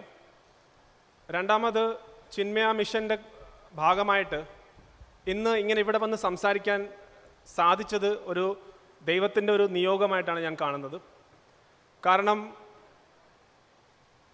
ചിന്മയാനന്ദ സ്വാമിജിയുടെ ഭഗവത്ഗീത എനിക്കൊരു ടീച്ചർ ഒരു 5-6 വർഷം മുമ്പ് എനിക്കൊരു ഗിഫ്റ്റായിട്ട് തന്നിരുന്നു, ഞാൻ സർവീസിലിരിക്കുമ്പോൾ തന്നെ. പക്ഷേ അത് എൻ്റെ കൂടെ സഞ്ചരിച്ച് എല്ലാ സ്ഥലത്തും സഞ്ചരിച്ചുകൊണ്ടേയിരുന്നു ഞാൻ. പക്ഷേ അത് തുറന്നു നോക്കിയിട്ടില്ലായിരുന്നു. പക്ഷേ സർവീസിൽ നിന്ന് വന്ന കഴിഞ്ഞിട്ട് ഒരു ദിവസം അതിനെ ഞാൻ തുറന്നു നോക്കുകയും വായിക്കുകയും ചെയ്തപ്പോൾ അപ്പോഴാണ് എനിക്ക് മനസ്സിലായത് ഞാൻ എന്തായിരുന്നു മിസ് ചെയ്തത്. ആ ഭഗവത്ഗീത ഞാൻ നേരത്തെ വായിച്ചിരുന്നെങ്കിൽ അത് എന്നിൽ എത്രമാത്രം മാറ്റം കൊണ്ടുവരും എന്ന് ഞാൻ അന്ന് മനസ്സിലാക്കിയത്. ഏകദേശം 4 വർഷം തൊട്ട് ഇന്നേ വരെ എല്ലാ ദിവസവും 3 ശ്ലോകങ്ങൾ അല്ലെങ്കിൽ 5 പേജ്, 1273 പേജുകളുള്ള ഭഗവത്ഗീതയെ എല്ലാ ദിവസവും വായിക്കാനുള്ളൊരു ശ്രമം നടത്താറുണ്ട്. അതിൽ നിന്നും കുറച്ച് കാര്യങ്ങൾ മനസ്സിലാക്കിയും ധാരാളം കാര്യങ്ങൾ ഇനിയും മനസ്സിലാക്കാൻ കിടക്കുന്നു എന്നുള്ളൊരു ബോധ്യം എനിക്കുണ്ട്. അപ്പം ഇന്ന് ഞാൻ സംസാരിക്കാൻ പോകുന്ന കാര്യം ആത്മീയതയും സൈനികം അല്ലെങ്കിൽ സൈനിക ജീവിതം തമ്മിൽ എന്തെങ്കിലും ബന്ധമുണ്ടോ എന്നുള്ള ഒരു വിഷയമാണ്. നേരത്തെ സംപൂജ്യ സ്വാമിജി അതിനെക്കുറിച്ച് ചില സൂചനകൾ തന്നു. മേജർ ഇന്ദ്രപാലൻ സർ സംസാരിച്ചു, അഡ്മിറൽ മുരളീധരൻ സംസാരിച്ചു. രണ്ടും 2 വിഭാഗത്തിൽപ്പെട്ട കാര്യങ്ങളാണ്. നമുക്കറിയാം, ആത്മീയം എന്ന് പറയുമ്പോൾ നമ്മുടെ മനസ്സിന് സാധാരണമായി ആദ്യം വരുന്നത് തന്നെ ശാന്തിയാണ്, അഹിംസയാണ്, എല്ലാവർക്കും നന്മ ചെയ്യാനുള്ള കാര്യമാണ്. ഇങ്ങനെയുള്ള പല കാര്യങ്ങളും നമുക്ക് ആത്മീയം അല്ലെങ്കിൽ സ്പിരിച്വലിസ്റ്റിൽ നമുക്ക് ഫസ്റ്റ് വരുന്ന ഇംപ്രഷനാണ്. അതേസമയം സൈന്യം എന്ന് പറയുമ്പോൾ ആദ്യം വരുന്നത് നേരത്തെ സാർ പറഞ്ഞ പോലെ യുദ്ധമാണ്. യുദ്ധം അഹിംസയല്ല, ഹിംസയാണ്, നാശമാണ്, നഷ്ടമാണ്, ഭയാനകമാണ്. പക്ഷേ ഇത് രണ്ടും എങ്ങനെയാണ് ഒരു ബന്ധമുണ്ടോ? പ്രത്യേകിച്ച് ഭാരതത്തിൽ അതിനെന്തെങ്കിലും ആ ഒരു ബന്ധം എങ്ങനത്തെ ബന്ധമാണ്, അല്ലെങ്കിൽ ഏത് രീതിയിലാണ് നമ്മളതിനെ മനസ്സിലാക്കണം എന്നുള്ള ഒരു ചെറിയ ഒരു അറ്റംപ്റ്റാണ് ഞാൻ ചെയ്യുന്നത്. അന്ന് നമുക്കറിയാം, ആത്മീയത എന്ന് പറയുമ്പോൾ അതിനകത്ത് ഒരു വളരെ ഈസി ആയിട്ട് പറയുകയാണെങ്കിൽ 3 കാര്യങ്ങൾ വേണം. കണക്ഷൻ വേണം, അതായത് നമ്മളെക്കാട്ടിയും വലിയ ഏതോ ഒരു ശക്തിയുമായിട്ടുള്ളൊരു കണക്ഷൻ വേണം. കമ്പാഷൻ വേണം, നേരത്തെ സ്വാമിജി പറഞ്ഞ പോലെ കമ്പാഷൻ, മറ്റുള്ളവരുടെ വേദന എന്താണെന്ന് മനസ്സിലാക്കാനുള്ള ഒരു കാര്യം നമുക്ക് വേണം. പിന്നെ നമ്മൾ ചെയ്യേണ്ടുള്ളത് കോൺട്രിബ്യൂഷനാണ്, അതായത് സേവനം. അത് തന്നെയാണ് ചിന്മയായാലും ശരി, മതാമൃതമായാലും ശരി, മറ്റുള്ള ഏതെല്ലാം സ്പിരിച്വൽ ആയിട്ടുള്ള ഓർഗനൈസേഷൻസ് അവരെല്ലാം സേവന രംഗത്തുമുണ്ട്. അപ്പോൾ ഈ 3 കാര്യങ്ങളാണ് ബ്രോഡ്ലി സ്പീക്കിംഗ് നമുക്ക് സ്പിരിച്വൽ അല്ലെങ്കിൽ ആത്മീയ രംഗത്ത് നമുക്ക് കാണാൻ മനസ്സിലാക്കുക. അതേസമയം മറ്റ് സൈന്യ ഭാഗത്ത് ഞാൻ പറഞ്ഞ പോലെ നേരത്തെ യുദ്ധവും മറ്റു കാര്യങ്ങളുണ്ട്. അപ്പോൾ ഇങ്ങനെ ഈ ഒരു വിഷയത്തിൽ എങ്ങനെയാണ് ഒരു കോമൺ പ്ലാറ്റ്ഫോം അല്ലെങ്കിൽ ഒരു കോമൺ ഗ്രൗണ്ട് എവിടെ കിട്ടുന്നതെന്ന് ഞാൻ ആലോചിച്ചിരുന്നപ്പോഴാണ് ഞാൻ ഒരു ബുക്ക് വായിച്ചത്, പണ്ട് ഓർത്തത്. അത് ശ്രീ പണ്ഡിറ്റ് നെഹ്റു, അദ്ദേഹത്തിൻ്റെ ബുക്ക് ആൻഡ് ഓട്ടോബയോഗ്രഫി. ഞാൻ പണ്ഡിറ്റ് നെഹ്റുവിൻ്റെ വലിയൊരു ആരാധകനോ അല്ലെങ്കിൽ വലിയൊരു വിമർശകനോ അല്ല. പണ്ഡിറ്റ് നെഹ്റു ഒരു നല്ല നേതാവാണ് എന്ന് വിശ്വസിക്കുന്ന ആളും, എന്നാൽ അദ്ദേഹത്തിൻ്റെ കുറേ പോരായ്മകൾ ഉണ്ടായിരുന്നു എന്ന് വിശ്വസിക്കുന്ന ആളാണ്. ആ പോരായ്മകൾ അദ്ദേഹത്തിൻ്റെ വിശ്വാസത്തിൻ്റെയും കൊണ്ടുണ്ടാവാമായിരിക്കും. പക്ഷേ പിൻകാലത്തിൽ അദ്ദേഹം വിശ്വസിച്ച പല കാര്യങ്ങളും രാജ്യത്തിന് ദോഷം ചെയ്തു അല്ലെങ്കിൽ തെറ്റായിരുന്നു എന്ന് അദ്ദേഹത്തിനും തോന്നുന്ന രീതിയിലേക്കുള്ള കാര്യങ്ങളായിരുന്നു ഞാൻ മനസ്സിലാക്കുന്നത്. അപ്പം ആ പുസ്തകം, പക്ഷേ അദ്ദേഹത്തിൻ്റെ ഓട്ടോബയോഗ്രഫി പുസ്തകത്തിൽ നമ്മളെ സ്വാതന്ത്ര്യം കിട്ടുന്ന സമയത്ത് 1930 സിവിൽ ഡിസൊബീഡിയൻസ് മൂവ്മെൻറ്റ് നടന്നിട്ടുണ്ടായിരുന്നു. ആ സിവിൽ ഡിസൊബീഡിയൻസ് മൂവ്മെൻറ്റിൻ്റെ ഭാഗമായി 1930 26 ജനുവരി 1930 അന്ന് ഒരു ഇൻഡിപെൻഡൻസ് പ്ലെഡ്ജ് എടുത്ത്, അതായത് സ്വാതന്ത്ര്യത്തിൻ്റെ ഒരു പ്രതിജ്ഞ എടുത്തായിരുന്നു. ആ പ്രതിജ്ഞ ഒരു 1.5 പേജിലുള്ള പ്രതിജ്ഞയായിരുന്നു.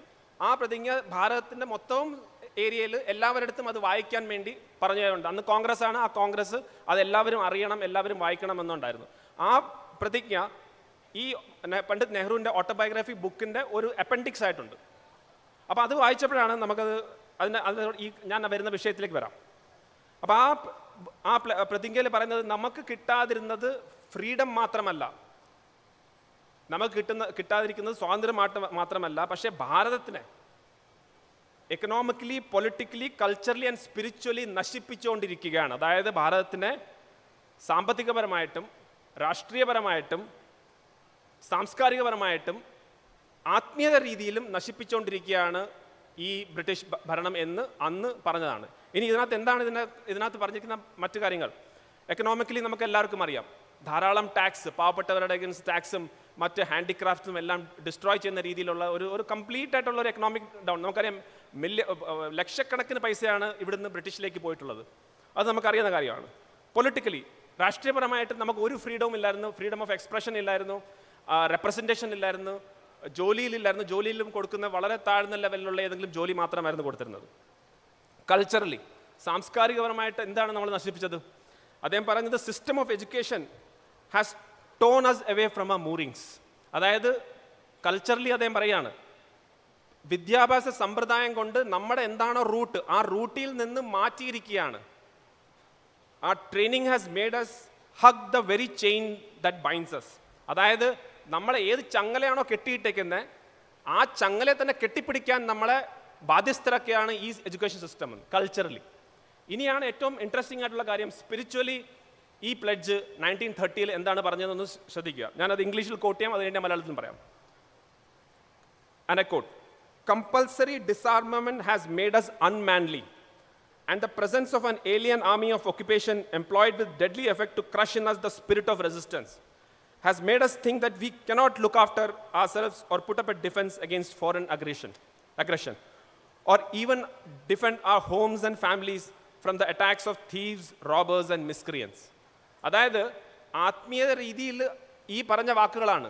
നമ്മളെ ഇത്രമാത്രം നമ്മളെ ശക്തി ചോർന്നിരിക്കുന്നു, നമുക്ക് സ്വന്തം വീട്ടുകാരെയോ നമ്മളെ സ്വന്തം ആളുകളെ സംരക്ഷിക്കാൻ പോലും പറ്റാത്ത ഒരു വിഭാഗമായി മാറ്റിയിരിക്കുന്നു ബ്രിട്ടീഷുകാരുടെ ആ ഭരണം. ഇത് കോട്ട് ചെയ്യുന്നത് ആത്മീയ രംഗത്തിലാണ്, സ്പിരിച്വലിയാണ്. അപ്പം ഞാൻ ആലോചിച്ചു, എന്തുകൊണ്ട് ഇത് സാമൂഹിക രംഗത്ത് കോട്ട് ചെയ്തില്ല? സോഷ്യലി എന്തുകൊണ്ട് കോട്ട് ചെയ്തില്ല? സാമൂഹികമായിട്ടുള്ള കോട്ട് ചെയ്യായിരുന്നല്ലോ, പക്ഷേ സ്പിരിച്വലി കോട്ട് ചെയ്ത് എന്തുകൊണ്ടാണെന്ന് ഞാൻ ആലോചിച്ചു. അപ്പോഴാണ് ഞാൻ നേരത്തെ പറഞ്ഞത്, ഈ സ്പിരിച്വൽ ആസ്പെക്റ്റിൽ നമ്മളെ ഭാരതത്തിൻ്റെ ഏറ്റവും കൂടുതൽ നമ്മളെ മൂലാധാരം എന്ന് വേണമെങ്കിൽ പറയാം, രാഷ്ട്രത്തിൻ്റെ മൂലാധാരം എന്ന് പറഞ്ഞാൽ ഭാരതത്തിൻ്റെ ധർമ്മത്തിനെ സ്ഥാപിക്കുക എന്നുള്ളതാണ്. ഏത് കാലത്തായാലും ശരി, എപ്പോഴായാലും ശരി, ഇന്നാലും ശരി, 1000 വർഷങ്ങൾ ബാക്കിലായാലും നോക്കിയാലും ശരി, ധർമ്മത്തിനെ സ്ഥാപിക്കുക എന്നുള്ള ഒരു ആശയത്തിലാണ് നമ്മളെ രാഷ്ട്രം നിന്നിട്ടുള്ളത്. അത് തന്നെയാണ് നമ്മളെ വേദങ്ങളിലും പുരാണങ്ങളിലും ഉപനിഷത്തിലും ഏതൊക്കെ രീതിയിൽ നമുക്ക് നോക്കിയാലും അതിനകത്ത് കാണാം. പക്ഷേ ആ ധർമ്മത്തിനെ സ്ഥാപിക്കാൻ ശാസ്ത്രം കൊണ്ട് മാത്രം പറ്റില്ല, ശസ്ത്രവും വേണം എന്ന് നമുക്കറിയാമായിരുന്നു. ശസ്ത്രം എന്ന് ഞാൻ ഇവിടെ പറയുന്നത് ആയുധം കൊണ്ട് മാത്രമല്ല, നമ്മുടെ മൈൻഡ് സെറ്റ്, ആ മൈൻഡ് സെറ്റിൽ മാറ്റം വേണമായിരുന്നു. നമ്മൾ വീക്കല്ല എന്നുള്ളൊരു തോന്നൽ വരണം. നമ്മൾ ഒത്തു നിന്ന് കഴിഞ്ഞാൽ ഏത് ശക്തിയെ നമുക്ക് പരാജയപ്പെടുത്താം എന്നുള്ളൊരു തോന്നൽ. ഇതെല്ലാം കൂടെ ചെയ്യുമ്പോഴാണ് ആ ശസ്ത്രമായി മാറുന്നത്. ആ ശസ്ത്രം എന്ന് പറഞ്ഞാൽ ഐക്യവും ഒരു ശസ്ത്രമാണ്. അപ്പം നേരത്തെ പറഞ്ഞ പോലെ ധർമ്മത്തിനെ നിലനിർത്തണമെങ്കിൽ ശാസ്ത്രം മാത്രം പോരാ, ശസ്ത്രവും വേണമായിരുന്നു എന്ന് നമുക്ക് ഒരു ബോധ്യം ഉണ്ടായിരുന്നു. വേദം മാത്രം പോരാ, വില്ലും വേണം എന്ന് നമുക്ക് അറിയാമായിരുന്നു. പക്ഷേ അതിൻ്റെ എക്സാമ്പിൾസ് ധാരാളമുണ്ട്. ഇവിടെ നേരത്തെ പലരും പറഞ്ഞു ഭഗവത്ഗീതയിൽ എവിടെ വെച്ചാണ് ഭഗവാൻ കൃഷ്ണൻ അർജുനന് ഇത് ഭഗവത്ഗീത പറഞ്ഞു കൊടുത്തത്? ഒരു യുദ്ധഭൂമിയിലാണ്, യുദ്ധത്തിൻ്റെ അറ്റ്മോസ്ഫിയറിൽ, സിറ്റുവേഷനിലാണ് ഭഗവത്ഗീത അവിടെ പറഞ്ഞു കൊടുക്കുന്നത്. ആ യുദ്ധം എന്ന് പറഞ്ഞാൽ പിൻകാലങ്ങൾ ഇന്നും നമ്മളത് വായിക്കുന്ന മനസ്സിലാക്കുന്നുണ്ടെങ്കിൽ മനുഷ്യൻ്റെ ഡെയിലി പോരാട്ടങ്ങൾക്ക് പോലും ഒരു മറുപടിയായിട്ടുള്ള കാര്യങ്ങളാണ് അന്ന് പറഞ്ഞിട്ടുള്ളത്. അപ്പം അന്നും ഭഗവാൻ കൃഷ്ണൻ പറഞ്ഞിട്ടുള്ളത് ധർമ്മത്തിനെ സംരക്ഷിക്കുക, ധർമ്മത്തിന് വേണ്ടി പോരാടുക, നിങ്ങൾ കർമ്മയോഗികളായി ധർമ്മത്തിന് വേണ്ടി ചെയ്യുക എന്ന് പറഞ്ഞിട്ടുണ്ട്. അതിനു മുൻപ് രാമായണ കാലത്ത് ഭഗവാൻ ശ്രീരാമൻ എന്തിനു വേണ്ടിയാണ് നിന്നത്? ധർമ്മത്തിൻ്റെ പക്ഷത്താണ് നിന്നത്. ധർമ്മത്തിന് വേണ്ടിയാണ് അദ്ദേഹം പോരാടിയത്. ഇന്നും നമ്മൾ ദീപാവലിയിലും ധർമ്മത്തിൻ്റെ ജയം, അധർമ്മത്തിൻ്റെ നിന്ന് ധർമ്മത്തിൻ്റെ ജയമാണ് നമ്മൾ ആഘോഷിക്കുന്നത്. പക്ഷേ ശ്രീരാമൻ നമ്മളെല്ലാം സംരക്ഷിച്ചപ്പോൾ ശ്രീരാമനെ ആര് സംരക്ഷിച്ചു ഈ കഴിഞ്ഞ 500 വർഷമായി എന്നുള്ളൊരു ചോദ്യം നമ്മുടെ മുന്നിലുണ്ട്. അവിടാണ് ഞാൻ വരുന്നത്. ഒരിക്കൽ കൂടെ ഞാൻ പറയാം, ശ്രീരാമൻ നമ്മളെല്ലാവരെയും സംരക്ഷിച്ചപ്പോൾ ശ്രീരാമനെ ആര് സംരക്ഷിച്ചു എന്നുള്ള ഒരു ചോദ്യത്തിലാണ് എൻ്റെ അടുത്ത ഈ ഒരു ലെക്ചർ ഞാൻ കൊണ്ടുപോകാൻ, അല്ലെങ്കിൽ ഈ ടോക്ക്. അവിടെയാണ് കഴിഞ്ഞ ഒരു 1000 വർഷങ്ങളായി നമ്മൾ ഈ ഒരു ശസ്ത്രം എന്നുള്ളത്, ശസ്ത്രം എന്ന് അഗെയിൻ ഞാൻ റിപ്പീറ്റ് ചെയ്യുകയാണ്, ആയുധമല്ല, ആ ഒരു മൈൻഡ് സെറ്റാണ്. ഭാരതം വീക്കല്ല എന്നുള്ളൊരു മൈൻഡ് സെറ്റ്, ഭാരതത്തിന് കഴിവുണ്ട് എന്നുള്ളൊരു മൈൻഡ് സെറ്റ്, ഭാരതത്തിന് വേണ്ടി വന്നാൽ അക്രമം ചെയ്ത് മറ്റുള്ളവരെ അടിച്ചമർത്താം എന്നുള്ളൊരു മൈൻഡ് സെറ്റ്. ആ മൈൻഡ് സെറ്റ് നമുക്ക് ഒരു 1000 വർഷം വിദേശി നമ്മളെ ഇൻവേഷൻ ചെയ്ത് വന്ന് നമ്മളിൽ അകത്ത് കയറിക്കഴിഞ്ഞു. അതായത് നമ്മൾക്ക് കഴിവില്ല എന്നുള്ളത്. അതാണ് 1930 നമുക്ക് ആ സ്വാതന്ത്ര്യത്തിൻ്റെ പ്ലെഡ്ജ് പറഞ്ഞ സമയത്ത് പണ്ഡിറ്റ് നെഹ്റുവിനെ പോലുള്ള ആളുകൾ പോലും അന്ന് വിശ്വസിച്ച കാര്യമാണ്. സ്പിരിച്വലി നമുക്ക് ആ സ്പിരിറ്റ് അല്ലെങ്കിൽ നമ്മുടെ മനസ്സിനകത്ത് അതില്ല എന്നുള്ള രീതിയിലേക്ക് മാറിയത്. അപ്പോൾ ഇത് എപ്പോഴും അങ്ങനെ ആയിരുന്നോ എന്ന് ചോദിച്ചാൽ അങ്ങനല്ല. ഓരോ കാലഘട്ടത്തിലും ഓരോ രീതിയിലും ആളുകൾ വന്നിട്ടുണ്ട്. എങ്ങനെയാണ് വരുന്നത്? ഞാൻ നേരത്തെ പറഞ്ഞ ഭാരതത്തിൻ്റെ ഒരു എന്ന് പറയുന്നത്, അല്ലെങ്കിൽ സ്വത്ത് എന്ന് പറയുന്നത് ഒരു കാര്യമുണ്ട്. ആ എന്ന് പറയുന്നത് ഭാരതത്തിൻ്റെ ഈ ഒരു ആത്മീയതയിൽ തന്നെയാണുള്ളത്. ആ ആത്മീയതയിൽ വിശ്വസിച്ച ആളുകൾ വരുമ്പം ഈ രീതിയിലുള്ള മാറ്റങ്ങൾ സംഭവിക്കും. അങ്ങനെയുള്ള ഒരു മാറ്റമായിരുന്നു മഹാരാജ ശിവാജി മഹാരാജ് വന്ന സമയത്ത്. നമുക്കറിയാം, അന്നും ധാരാളം പ്രശ്നങ്ങളുള്ള ഒരു ടൈമായിരുന്നു. അന്നത്ര ഈസി ആയിട്ടുള്ള കാര്യങ്ങളൊന്നും അല്ലായിരുന്നു. ശിവാജി മഹാരാജിൻ്റെ സമയത്തും ധാരാളം ഇഷ്യൂസ് ഉണ്ടായിരുന്നു. പല രാജ്യങ്ങളുണ്ടായിരുന്നു, പല രീതിയിലേക്ക് അവർ പോരാട്ടും അത് മറ്റു കാര്യങ്ങളൊക്കെ ചെയ്തുകൊണ്ടിരുന്നായിരുന്നു. പക്ഷെ അദ്ദേഹത്തിന് ഒരു വിഷൻ ഉണ്ടായിരുന്നു. അദ്ദേഹത്തിന് നമ്മളെ ആത്മീയ ചിന്തയെക്കുറിച്ച് നല്ല ബോധ്യമുണ്ടായിരുന്നു. എനിക്കറിയാം, നിങ്ങൾക്കും അറിയാമായിരിക്കും, ശിവാജി മഹാരാജ് ഒരു സന്യാസി ആവാൻ വേണ്ടി പോയതാണ്. പക്ഷെ അദ്ദേഹത്തിനെ തിരിച്ചു പറഞ്ഞില്ല, നീ സന്യാസി അല്ല വേണ്ടുള്ളത്, നീ ഇവിടെ രാജ്യം ഭരിക്കേണ്ട, ഈ രാജ്യത്തിന് തിരിച്ചു പിടിക്കാനുള്ള ദൗത്യമായിട്ടാണ് നീ മുന്നോട്ട് പോകേണ്ടുള്ളത് എന്ന് പറഞ്ഞു. അപ്പോൾ അദ്ദേഹം ഈ നമ്മുടെ ഇവിടുത്തെ ആത്മീയതയിൽ നിന്നുകൊണ്ട് ഒരു കർമ്മയോഗിയായിട്ട് പ്രവർത്തിച്ചുകൊണ്ടാണ് അദ്ദേഹം, നമുക്കറിയാം ആ മറാഠ കിങ്ഡം എത്രമാത്രം വലിയ അദ്ദേഹത്തിൻ്റെ സമയത്ത് ഉണ്ടായിരുന്നു എന്ന് നമുക്കറിയാം. അതിൻ്റെ ഒരു എക്സാമ്പിൾ പറയുകയാണെങ്കിൽ ക്യാപ്റ്റൻ ജെയിംസ് ഗ്രാൻഡ് ഡഫ്, അദ്ദേഹം 1863 ഹിസ്റ്ററി ഓഫ് മറാഠാസിൽ ഒരു ബുക്ക് എഴുതിയിട്ടുണ്ട്. ആ ബുക്കിനകത്ത് ശിവാജിയെക്കുറിച്ച് പറഞ്ഞിരിക്കുന്നത് ഇങ്ങനെയാണ്: Shivaji was patient and deliberate in his plans, ardent and resolute and persevering in his execution. But to sum up all, let us contrast his craft, pliancy and humility with his boldness, firmness and ambition, his power of enthusiasm, the dash of a partisan adventurer, with the order and economy of a statesman. And lastly, the wisdom of his plans which raised the despised Hindus to sovereignty. അതാണ് ഞാൻ നേരത്തെ പറഞ്ഞത്.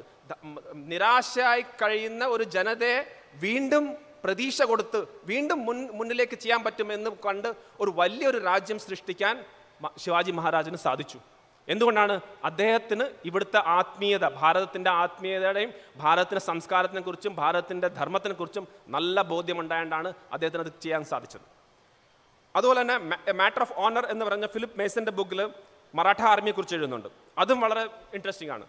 The Maratha army at its best suggested the beginning of the kind of nation state that grew up in England. The idea of a nation was still hardly understood in India. But had Shivaji lived longer and had his principles been followed by his successors, the Maratha spirit would have surely grown into nationalism. അതായത് ശിവാജി മഹാരാജ് കുറച്ചു നാളും കൂടെ ജീവിച്ചിരുന്നെങ്കിൽ ഭാരതത്തിനകത്ത് അന്ന് മറാഠയിലൂടെ ഒരു ദേശീയത വരുന്നാനെ. ഏത് ദേശീയത? ഭാരതത്തിലെ ദേശീയത. എന്തിൽ നിലനിൽക്കുന്നത്?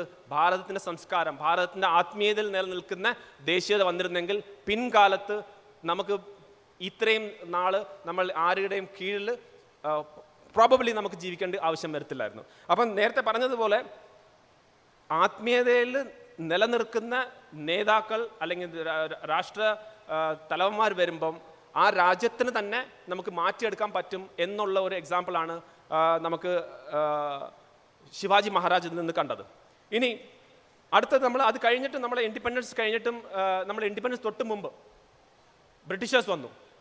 അപ്പം ചോദ്യം വരും, ബ്രിട്ടീഷേഴ്സിൻ്റെ കീഴിൽ ബ്രിട്ടീഷേഴ്സിൻ്റെ സൈന്യം ഉണ്ടായിരുന്നു. നമ്മളെ ഈസ്റ്റ് ഇന്ത്യ കമ്പനിയും ബ്രിട്ടീഷേഴ്സ് ആർമിയും. എൻ്റെ രാജ്പൂത് റെജിമെൻ്റ് ആണ്. എൻ്റെ റെജിമെൻറ്റ് ഓൾമോസ്റ്റ് 75-80 ഇയേഴ്സ് ഓൾഡ് എൻ്റെ ബറ്റാലിയൻ തന്നെ ഉണ്ട്. അപ്പം ബ്രിട്ടീഷേഴ്സിൻ്റെ സമയത്ത് നമ്മളവിടെ സെർവ് ചെയ്തിട്ടുണ്ട്. അപ്പം എങ്ങനെയാണ് ഭാരതത്തിൻ്റെ ആളുകൾ തന്നെ, ഭാരതത്തിൻ്റെ സൈനികർ ബ്രിട്ടീഷേഴ്സിൻ്റെ കൂടെ നിന്ന് പ്രവർത്തിച്ചതും പിന്നെ എന്തുകൊണ്ട് അവരെന്തുകൊണ്ട് അതിൻ്റെ അഗെയിൻസ്റ്റായിട്ട് മാറിയില്ല അല്ലെങ്കിൽ എന്ത് ചെയ്തില്ല എന്നുള്ള ഉത്തരം ആണ് ഇനി ഞാൻ പറയാൻ പോകുന്നത്. അതായത് സ്റ്റീഫൻ റോസൻ, അഗെയിൻ ഒരു ഹാർവർഡ് പ്രൊഫസറാണ്, ഇന്ത്യ ആൻഡ് ഇറ്റ്സ് ആർമീസ് എന്ന് പറഞ്ഞൊരു ബുക്ക് അദ്ദേഹം എഴുതിയിട്ടുണ്ട്. അതിനകത്ത് അദ്ദേഹം പറയുന്നത് എന്തുകൊണ്ടാണ് ഭാരതത്തിൻ്റെ അന്നത്തെ സൈനികർ, അതായത് ഇൻഡിപെൻഡൻസ് മുമ്പുള്ള സൈനികർ ഇത്രയും നല്ല സൈനികരായിരുന്നു എന്ന് അദ്ദേഹം പറയുന്നത്. പ്രൊഫഷണലിസം, അവർ നാച്ചുറലി നല്ല സൈനികരായിരുന്നു, നല്ലപോലെ ട്രെയിനിങ് ചെയ്യും, നല്ലപോലെ ജോലി ചെയ്യാൻ എന്ത് ഓർഡർ കൊടുത്തോ ആ ഓർഡർ ചെയ്യാൻ തയ്യാറായിട്ടിരിക്കുന്നവർ. യൂണിറ്റി, അവരിലൊരു യൂണിറ്റി ഉണ്ടായിരുന്നു. ആ ഒരു ബറ്റാലിയനിലാകുമ്പം ആ ഗ്രാമത്തിലുള്ള ആളുകൾ വരും, അവർ ഒരേ ഗ്രാമത്തിലുള്ളതായിരിക്കും അല്ലെങ്കിൽ ഒരേ കാസ്റ്റിലായിരിക്കും. അങ്ങനെയുള്ളൊരു യൂണിറ്റി അവർക്ക് ചെയ്യാൻ പറ്റി. ഓർഗനൈസേഷണൽ കൊഹസീവ്നെസ്, അതായത് സംഘടനാപരമായിട്ടുള്ള ഒരു മികവ്, അത് ബ്രിട്ടീഷേഴ്സിൻ്റെ ഒരു മികവ് തന്നെയായിരുന്നു. അതിനകത്ത് രീതിയിൽ വരുന്നു. നാലാമത്തെ, റിലേറ്റീവ് ഡിറ്റാച്ച്മെൻറ്റ് ഫ്രം സൊസൈറ്റി, അതായത് സമൂഹത്തിൽ നിന്ന് അകറ്റി നിർത്തിയതുകൊണ്ടാണ് അവർ നല്ല സോൾജേഴ്സ് ആയെന്നാണ് പറയുന്നത്. ഏത് സമൂഹം? ഭാരതത്തിൻ്റെ സമൂഹം. ഭാരത സമൂഹം ഏതിലായിരുന്നു വിശ്വസിച്ചത്? ആത്മീയതയിൽ.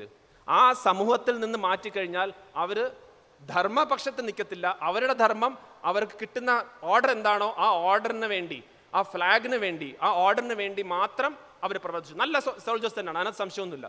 പക്ഷേ സമൂഹത്തിൽ നിന്ന് അകറ്റി നിൽക്കുന്നുണ്ട്. അവർ ചെയ്യുന്നത് അവരുടെ ധർമ്മമായിട്ട് തന്നെ കണ്ടെങ്കിലും പക്ഷേ നമ്മൾ മറ്റ് വലിയ രീതിയിൽ നോക്കുമ്പോൾ അതുകൊണ്ടാണ് ബ്രിട്ടീഷേഴ്സിന് നമ്മളെ ഇത്രയും നാൾ നമുക്ക് ഭരിക്കാൻ പറ്റിയത്.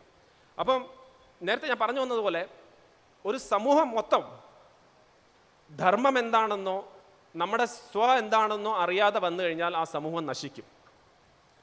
അങ്ങനെയുള്ള ഒരു അവസ്ഥയിലായിരുന്നു ഭാരതം ഒരു 1000 വർഷത്തോളം. ഒരു സൈന്യം, ആ സൈന്യത്തിനകത്ത് നമ്മുടെ ഭാരതത്തിൻ്റെ ആത്മീയതയിൽ എന്താണെന്ന് അല്ലെങ്കിൽ ഭാരതത്തിൻ്റെ ധർമ്മത്തിനെ രക്ഷിക്കാനാണ് അൾട്ടിമേറ്റ് എയിം എന്ന് മനസ്സിലാക്കിയാൽ ആ ആർമി ഒരിക്കലും ശരിയായ രീതിയിലേക്ക് പോകില്ല. അവർ വെറും എന്ത് പറയുന്നോ അത് ചെയ്യും, അത് നന്നായിട്ട് തന്നെ ചെയ്യും, അതിനകത്ത് യാതൊരു സംശയമില്ല. അവിടെ ഞാനൊരു എക്സാമ്പിൾ പറയാൻ ആഗ്രഹിക്കുന്നു. എന്തുകൊണ്ടാണ് ഭാരതത്തിൻ്റെ സൈനികർ അന്നും ഈ വേൾഡ് വാർ 1 വേൾഡ് വാർ 2 നമ്മൾ പാർട്ടിസിപ്പേറ്റ് ചെയ്തിട്ടുണ്ട്. ധാരാളം ആളുകൾ മരിച്ചിട്ടുണ്ട് സൈനികർ. അവരെന്തിനു വേണ്ടി മരിക്കുന്നതെന്ന് പോലും അറിയാതെ അവർ മരിച്ചിട്ടുണ്ട്. പക്ഷെ അവരുടെ ധർമ്മം അന്നും അവർ നിലനിർത്തിയിട്ടുള്ള ധർമ്മത്തിൻ്റെ ഒരു ഭാഗം അവർ നിലനിർത്തിയിട്ടുള്ള ഒരു എക്സാമ്പിൾ ഞാൻ പറയാം. 1900 വേൾഡ് വാറിൽ ഭാരതത്തിൻ്റെ ധാരാളം സൈനികർ ഇറ്റലി മറ്റ് പ്രദേശത്തൊക്കെ പോയി അവിടെ ഫൈറ്റ് ചെയ്തിട്ടുണ്ടായിരുന്നു. അപ്പം വാർ നടക്കുന്ന സമയത്ത് ധാരാളം അക്രമങ്ങൾ നടത്തുമായിരുന്നു അവിടെ ആളുകൾ. അവിടെ സ്ത്രീകളുടെ അഗെയിൻസ്റ്റായിട്ട് അക്രമം നടത്തുന്ന അറിയുന്ന രീതിയിലേക്ക് വന്നപ്പോൾ ഭാരതത്തിൻ്റെ സൈനികർ അവർ തന്നെ വളഞ്ഞ് ആ ഇറ്റലിയിലെ ഒരു ഒരു ഒരു ഒരു ഒരു പോർട്ട് സിറ്റി, അതായത് സമുദ്രത്തിൻ്റെ അവിടെ അടുത്തുള്ള ഒരു സിറ്റി ആയിരുന്നു. ആ സിറ്റിയിൽ അവർ വളഞ്ഞ് അവർ പ്രൊട്ടക്ഷൻ കൊടുത്തു ആ ബിൽഡിങ്ങിൽ താമസിക്കുന്ന എല്ലാ സ്ത്രീകൾക്കും. കുറേ വർഷങ്ങൾക്ക് ശേഷം, എനിക്കൊന്ന് 1947 ഇന്ത്യയുടെ ഒരു ഷിപ്പ് എന്തോ കാരണങ്ങൾ, എന്തോ ടെക്നിക്കൽ ഫോൾട്ടോ എന്തോ വന്ന് ആ ഇറ്റലിയുടെ ആ പോർട്ടിൻ്റെ അടുത്ത് വന്നു. ഇന്ത്യയുടെ ഷിപ്പാണെന്ന് അറിഞ്ഞപ്പോൾ ആ സിറ്റിയുടെ മേയർ അനൗൺസ് ചെയ്തു. ആ സിറ്റിയിലെ കംപ്ലീറ്റ് ആളുകൾ അവിടെ വന്നിട്ട് ഇന്ത്യയുടെ ഈ നേവിയുടെ ഷിപ്പിന് സല്യൂട്ട് കൊടുക്കുകയും അവരുടെ ഈ ബാൻഡ് മറ്റു കാര്യങ്ങളും ചെയ്തു. അപ്പോൾ ചോദിച്ചു, നിങ്ങൾ എന്തിനാണ് ഇങ്ങനെ ചെയ്തതെന്ന് പറഞ്ഞപ്പോൾ അതായത് ഈ മേയറിൻ്റെ ആ അമ്മയെ വരെ സംരക്ഷിച്ചത് അന്ന് ഭാരതത്തിൻ്റെ സൈനികരായിരുന്നു. അന്ന് അവർ സംരക്ഷിച്ചില്ലായിരുന്നെങ്കിൽ ഞാൻ ഇന്ന് മേയറായിരുന്നില്ല, ഇവിടെ ഇറ്റലിയിൽ ഇങ്ങനെ ആയിരിക്കുന്നു. ആ കംപ്ലീറ്റ് ടൗണിന് അറിയാമായിരുന്നു ഭാരതത്തിൻ്റെ സൈനികർ ഉണ്ടായത് മാത്രമാണ് അന്ന് അവർ രക്ഷപ്പെട്ടത്. അപ്പോൾ ഞാൻ പറഞ്ഞു വന്നത്, ധർമ്മം അവർ അന്നും പുലർത്തിയിരുന്നു. അവർക്ക് അറിയത്തില്ലായിരുന്നു എന്തിനു വേണ്ടിയാണ് ഫൈറ്റ് ചെയ്യുന്ന, ആർക്ക് വേണ്ടിയാണ് ജീവൻ കൊടുക്കുന്നത്. പക്ഷേ അവരുടെ അകത്തുള്ള ഒരു ധർമ്മം ഉണ്ടായിരുന്നു. അത് ഇങ്ങനത്തെ കാര്യങ്ങൾ ചെയ്യാൻ പാടില്ല എന്നുള്ള നല്ല രീതിയിലൊക്കെ ഒരു കാര്യമുണ്ടായിരുന്നു. പക്ഷേ സമൂഹത്തിൽ നിന്ന് മാറ്റി നിർത്തിക്കൊണ്ട് രാഷ്ട്രത്തിന് വേണ്ടിയാണ് അവർ ചെയ്യുന്നതെന്നുള്ള തോന്നിയില്ല, അത് ബ്രിട്ടീഷ് എംപയറിന് വേണ്ടിയാണെന്നുള്ളൊരു തോന്നലുണ്ടായി. ഇനി നമുക്ക് സ്വാതന്ത്ര്യം കിട്ടിയത് തന്നെ നമുക്കറിയാം, മഹാത്മാഗാന്ധിജിയുടെയും മറ്റ് സ്വാതന്ത്ര്യ സേനാനിയുടെയും വലിയൊരു റോളുണ്ട്. നോൺ വയലൻസ് അല്ലെങ്കിൽ അഹിംസാപരമായിട്ടുള്ള കാര്യങ്ങൾ വലിയ റോളുണ്ട്. പക്ഷെ അതിനകത്ത് കൂടെ തന്നെ നമ്മൾ മറക്കാൻ പാടില്ലാത്ത ഒരു കാര്യമുണ്ട്. സുഭാഷ് ചന്ദ്ര ബോസിനെ പോലെ ഇന്ത്യൻ നാഷണൽ ആർമിക്കും വലിയൊരു റോളുണ്ട്. ധാരാളം ആളുകൾ സ്വന്തം ജീവൻ കൊടുത്ത് എന്നിട്ട് അവർ നമുക്ക് സ്വാതന്ത്ര്യം തന്നു. അതേപോലെ തന്നെ അന്ന് സൈന്യത്തിലുണ്ടായിരുന്ന പലരും, പ്രത്യേകിച്ച് നേവി മ്യൂട്ടിനിയൊക്കെ ചെയ്തിട്ടുള്ളവർ, അവർക്ക് അറിയാമായിരുന്നു എൻ്റെ ധർമ്മം ഇതല്ല, എൻ്റെ രാഷ്ട്രത്തിന് വേണ്ടിയുള്ളതാണ് എൻ്റെ ധർമ്മം എന്ന് പറഞ്ഞ് അവർ മ്യൂട്ടിനിയൊക്കെ ചെയ്തുകൊണ്ടും പല രീതിയിലുള്ള സമ്മർദ്ദവും കൂടെ വന്നുകൊണ്ടാണ് നമുക്ക് സ്വാതന്ത്ര്യം കിട്ടിയത്. അല്ലാതെ ഒരു വ്യക്തിയോ അല്ലെങ്കിൽ ഒരു രീതിയിലുള്ള സമരം കൊണ്ട് മാത്രമല്ല, എല്ലാവരും കൂടെ ചേർന്ന് നിന്നാണ് നമുക്ക് അന്ന് സ്വാതന്ത്ര്യം കിട്ടിയത്. അത് കഴിഞ്ഞിട്ട് നമുക്ക് 1947 ഇൻഡിപെൻഡൻസ് കിട്ടി.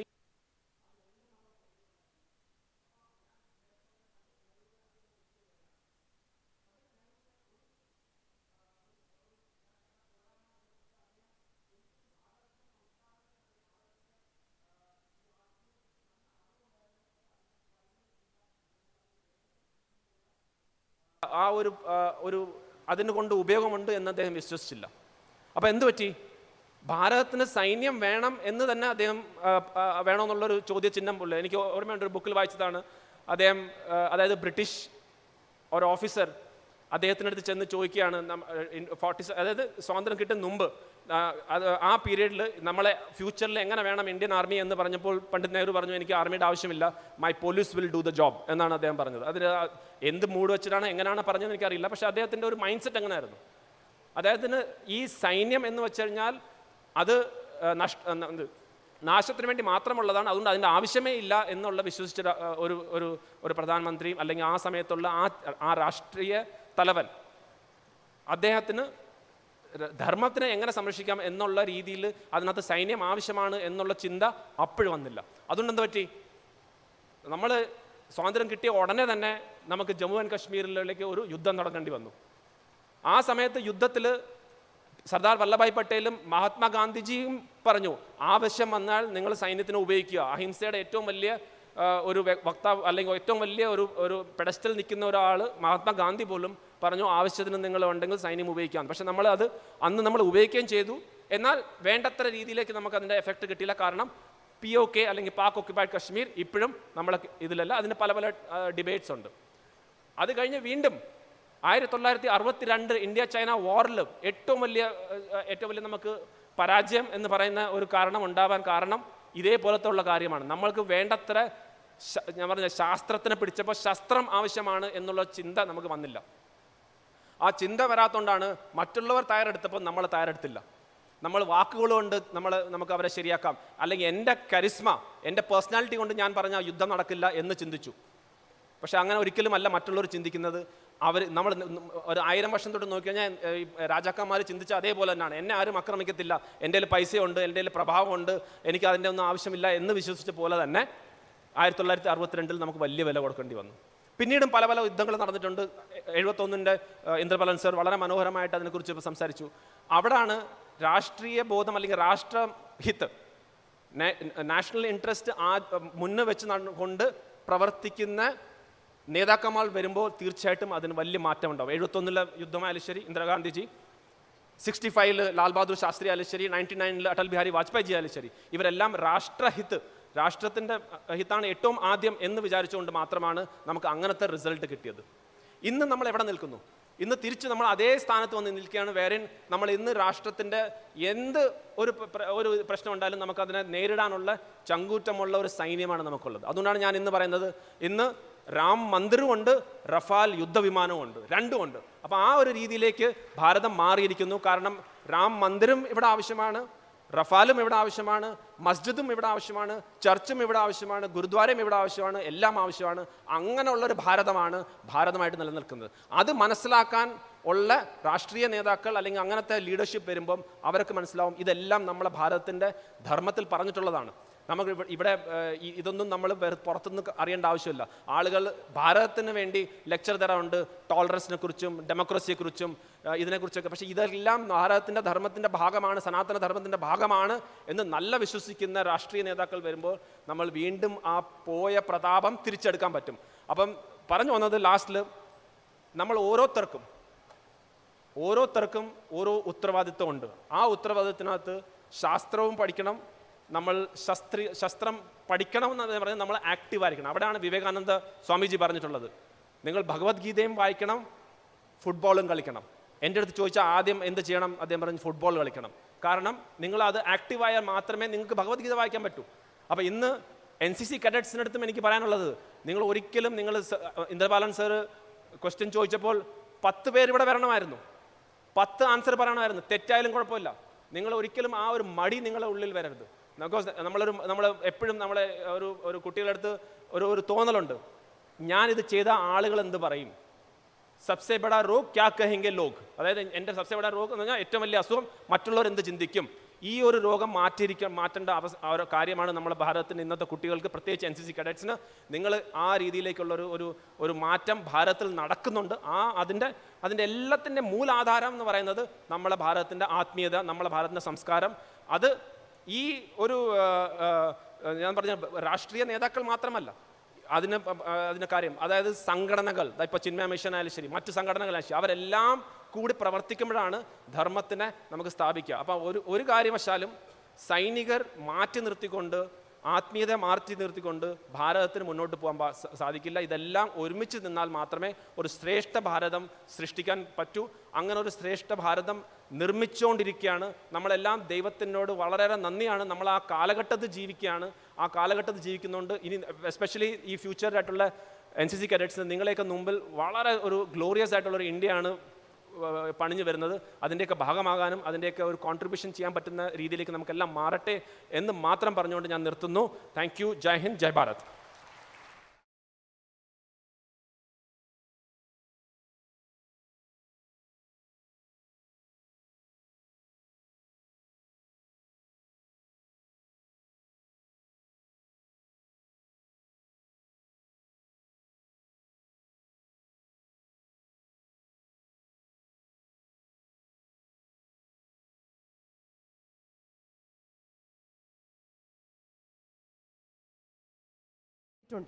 വൈദിക തന്ത്ര ആഗമ ആധ്യാത്മിക ഗ്രന്ഥങ്ങളുടെ ഡിജിറ്റലൈസേഷൻ, അവ പഠിതാക്കൾക്ക് സൗജന്യമായി ലഭ്യമാക്കുക എന്നിവയ്ക്കായുള്ള പ്രൊജക്ട് അക്ഷരം എന്ന പദ്ധതി 2003 ആരംഭിച്ചു.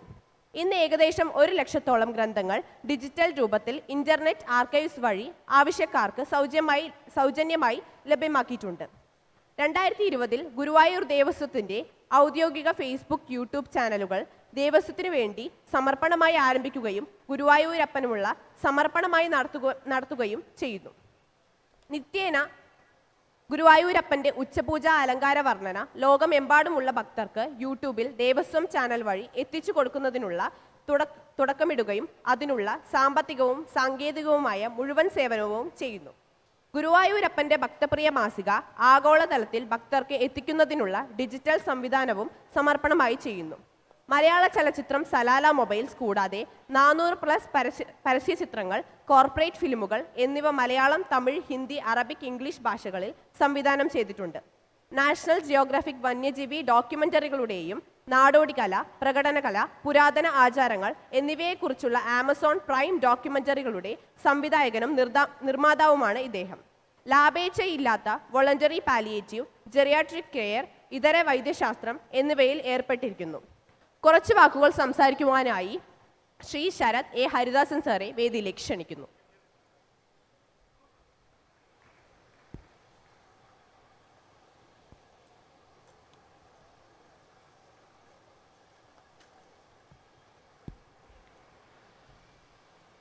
നാരായണാഖില ഗുരോ ഭഗവൻ നമസ്തേ. ഗുരുവായൂരപ്പ ശരണം.